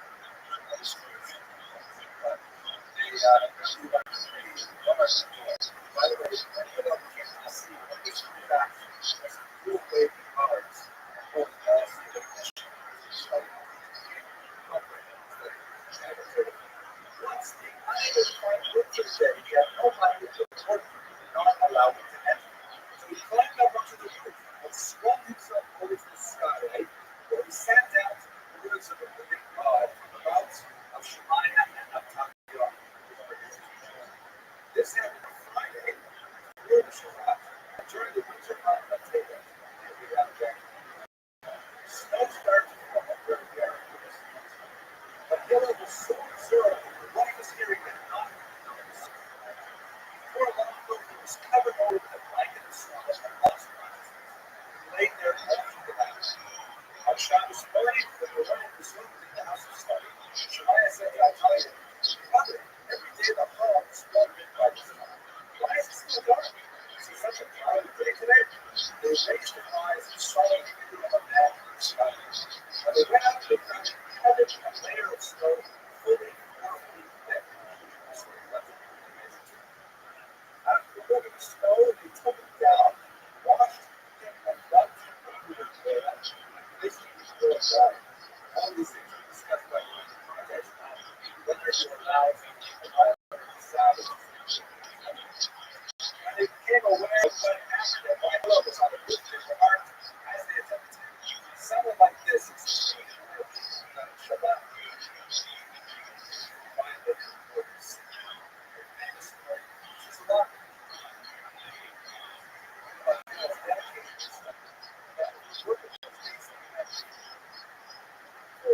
this is a 40-year-old man who's on the roof. It doesn't sound as Rabbi Rothschild said, it sounds like a story of a 40-year-old man. It sounds like a very impetuous 21-year-old man, something like that.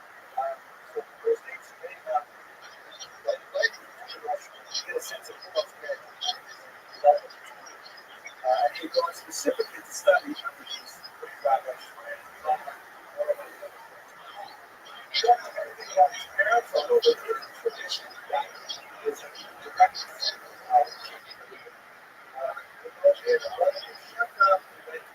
business and succeeded tremendously.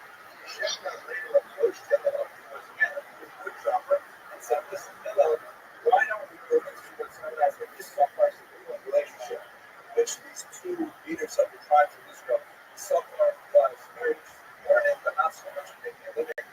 Movement was an excellent worship of the seas, and Movement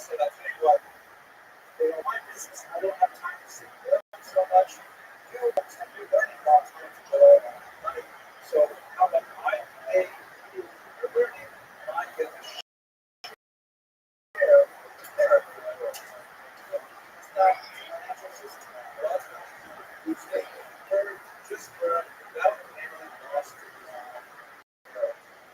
we want to discuss this as a kind of how much to love sickness that you're so totally dedicated to the love of God. It's not your that's not sacrificing a bit of it. It's spiritual.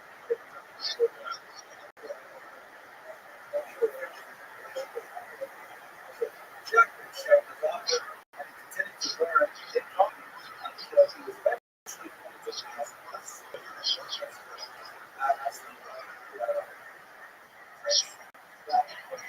The point of death hits for Jack's story as well. So the story goes like this. Well, I'm just focused on the middle of this time of the study, scholars Rabbi and Alda, and they were up to the start of the institutions. Looking for someone to take on this position, and one of the problems that they had was they Passover even though this happens on a regular basis, once every years, it happened last year. They forgot a very basic offer about what you do at Passover festivals. So they had the sacrifices. So you offer the sacrifice of the first mother. Violate the laws of God to offer the Passover sacrifice. What do you do? So Hillel steps up and he says, have only one Passover in the year, otherwise the Shabbat. There were about 200 Passovers a year. And there was only the Shabbat. What he meant was, there were others, other offerings, that of course are going to Shabbat, and of course Passover offerings with righteousness. But they would tell that for present, that is in the Babylonian time. They say, right there, a smart guy like this would use to make them see. In the Jerusalem time, where that's their intellectual type of time, the historians were different. They are not willing to accept that. Nobody's talking about, this kind of argument, that kind of argument. Logic is not enough for them to find those people who say that how can you expect anything from the Babylon? This the Babylon city. This guy is even from around Jerusalem, asking this question from anybody. Then he finally responds, and he says, I swear to you, may heaven punish me if I do not also receive this Halacha as a tradition, Shemaiah Natalia. So as soon as he said, I heard this, Shemaiah Natalia, he invokes a Torah, a different. And he says, it's not logic. I heard this from my teacher. He said, well, that's not again. You mentioned it. And I tell you, the second year,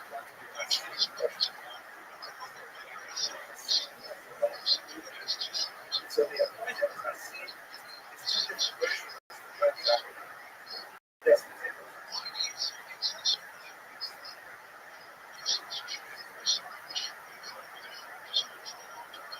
that's the question.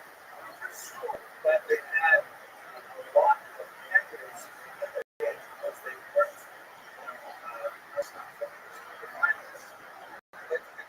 it's about this electoral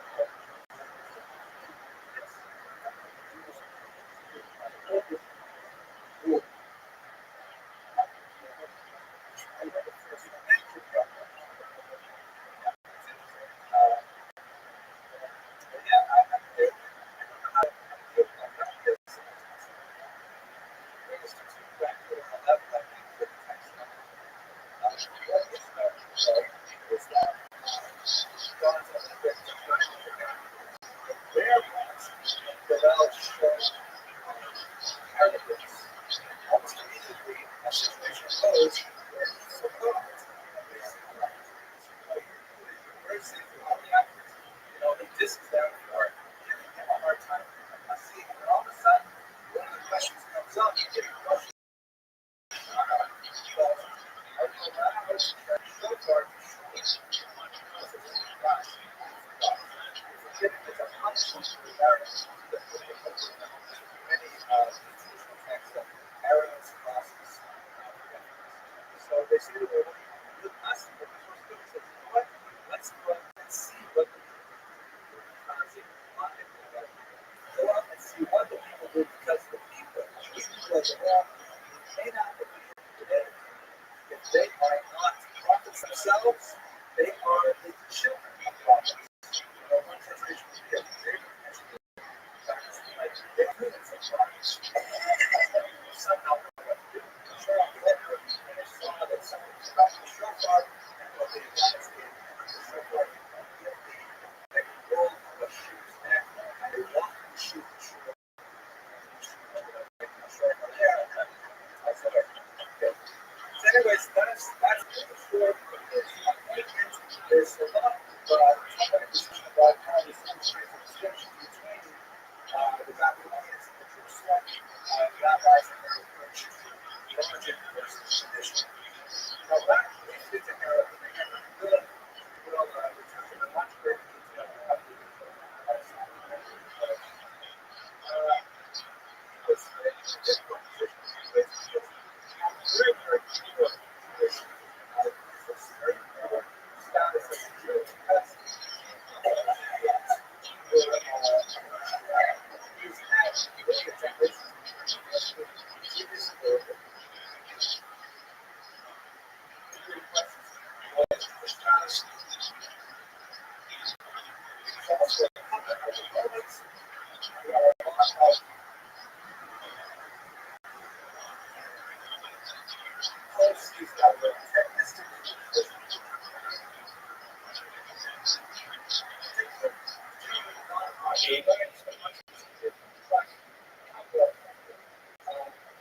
one of his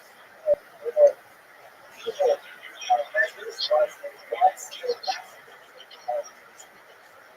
rabbis in particular, and it happened that in instances, so Jews, Hillel had taken a trip back to Babylon. Exactly why he went, but because the land was saved. When he came back, Hillel thought those with secular powers really set much of these gods basically to try not to get a fair against the government. Says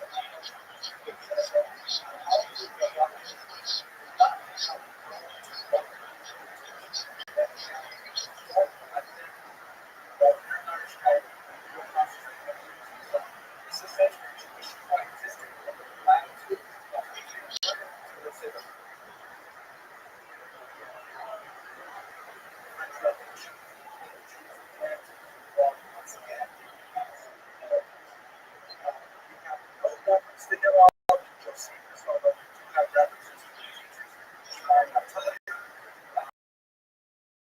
and there's some interesting interpretation here about that. This is what Hillel meant. Sees a skull.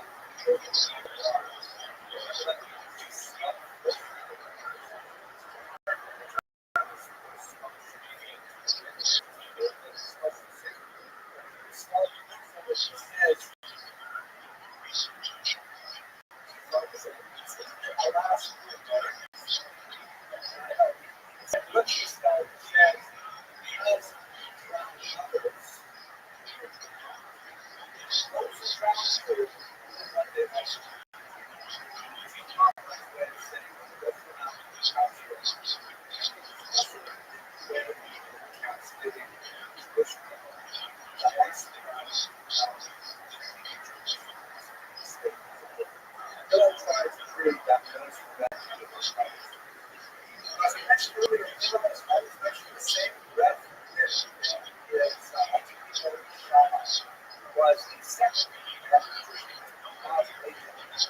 daughter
standards, just so you see there's a country Shammai actually goes over it, so they use the most of this. This is so good. Foundational stories. This shows you good on a Gentile looking to Shammai said, Rabbi, how many Torahs are there? We have two. So Shammai, with Torah and Torah. This is happening. Gentile said, no, I don't believe in it. Torah, but I can't accept the other two. Make me true. But on the condition that you use this in the religion, no one can use the religion that matters to the Father. That's what Shammai did. Shammai spoke to him sharply and told him to leave. This is not good. Another tradition, there's actually more stories here, but another non-Jew thing Shammai said, I'm ready to go. But only if you teach me the whole Torah while I'm standing on one foot. Okay? Passage, the expression stand on one foot. Hebrew is not proverbial or like very quickly. English time before you stand on one foot.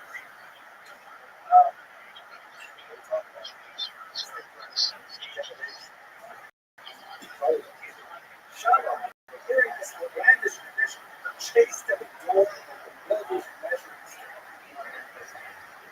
Shaw explains to him yardstick because he says, look, there are measurements. This means something. I can't teach you the entire Torah. Just ask me this should say. So Shammai, because he can count that, takes his Hillel, on the other hand, ran it out, converted him, and fulfilled his condition, taught him what is hateful to you. Don't do this without that. That is the entire Torah, and the rest is just a very classic passage, like the sequence is words of prayer.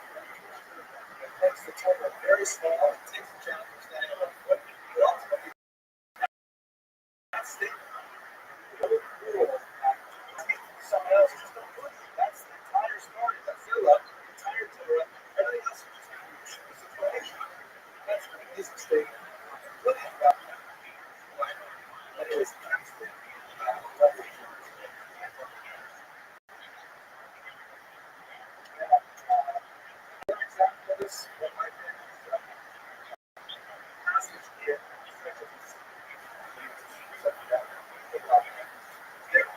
there's a great chapter there called Case on the Left, How to Dance.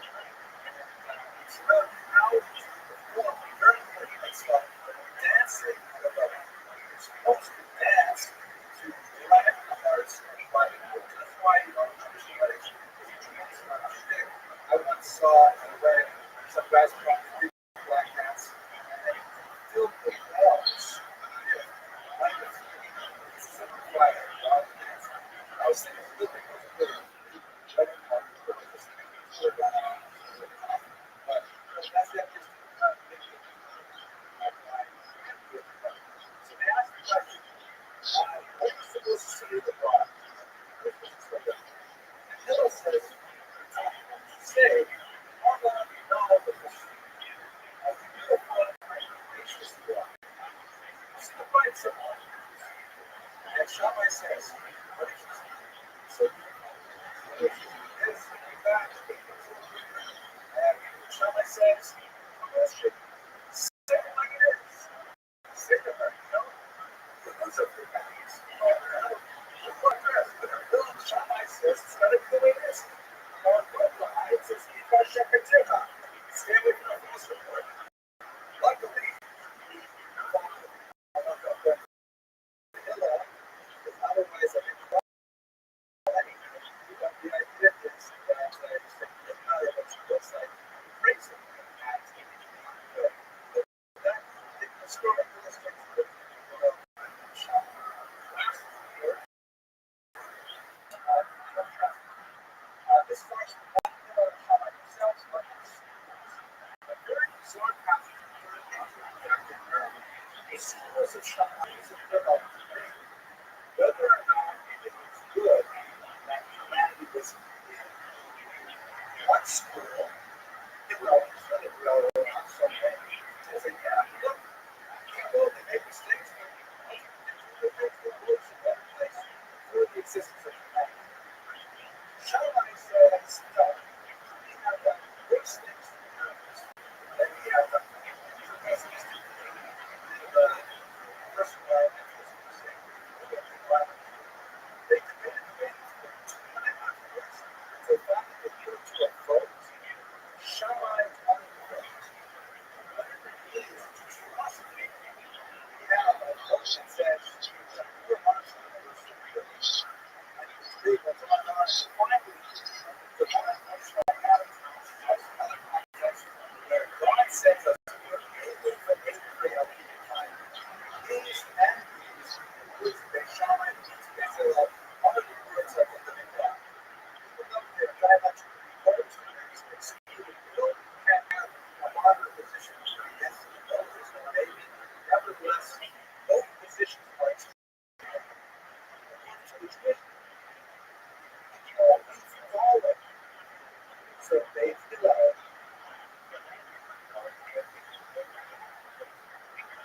what's going on about this world, the tradition is that in the next world, that's where it's easier to make discrepancies between all of the you get a sense of how we all one other, we don't pause for the questions, but I can talk about this.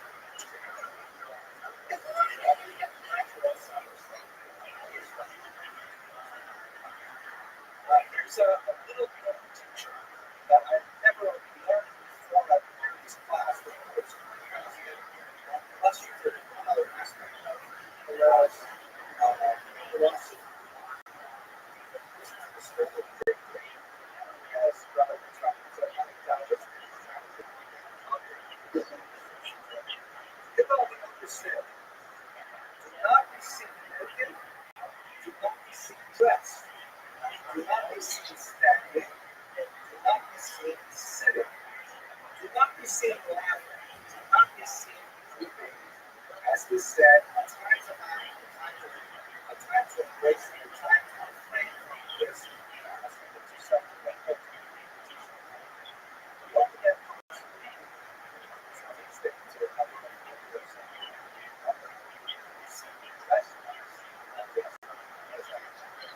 This interpretation Girls idea that you have to be incident of other people, part of the direction, not to stand up, but other people are trusted for the practice.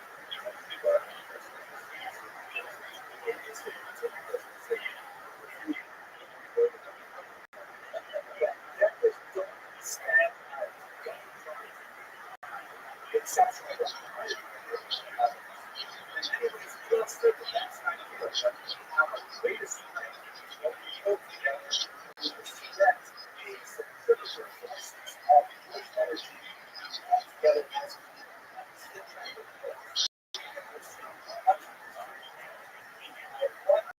lesson moving that proves to be extremely important. Because we're going to get to thousands and thousands of because but legal device which have all kinds of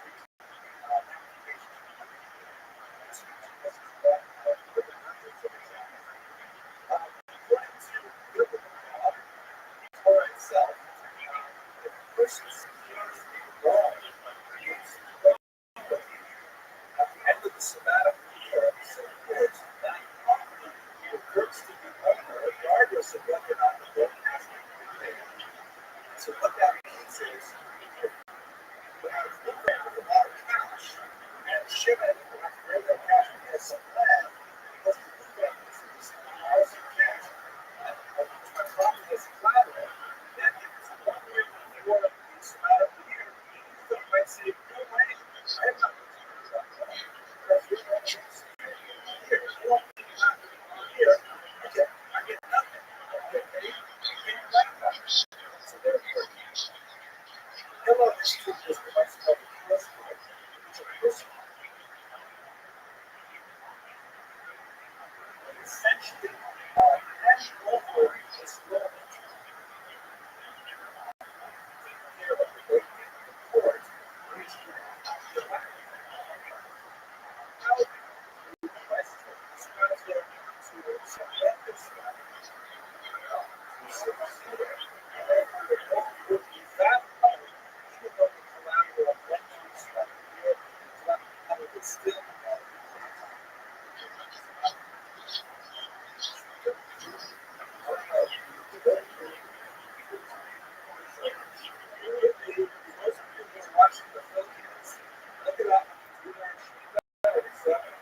Yeah, absolutely.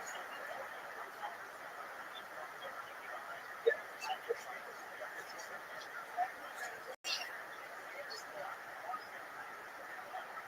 Maybe that's right. What's on land?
this one here.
This idea was incredibly popular with many thinkers in the late 19th century.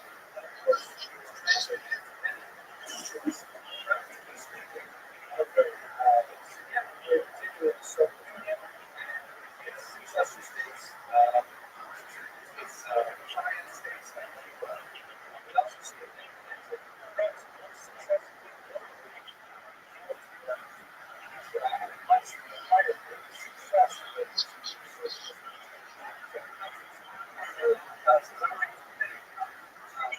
this idea of socialism, what happens to it, it really works very, very effectively.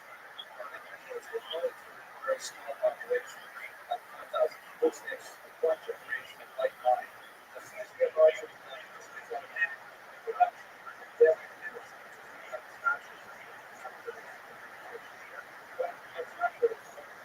Let's talk about the outside scene. So here it is in page 6. People to the woman has Rothschild. The children, the mother, conservative, stands out there. The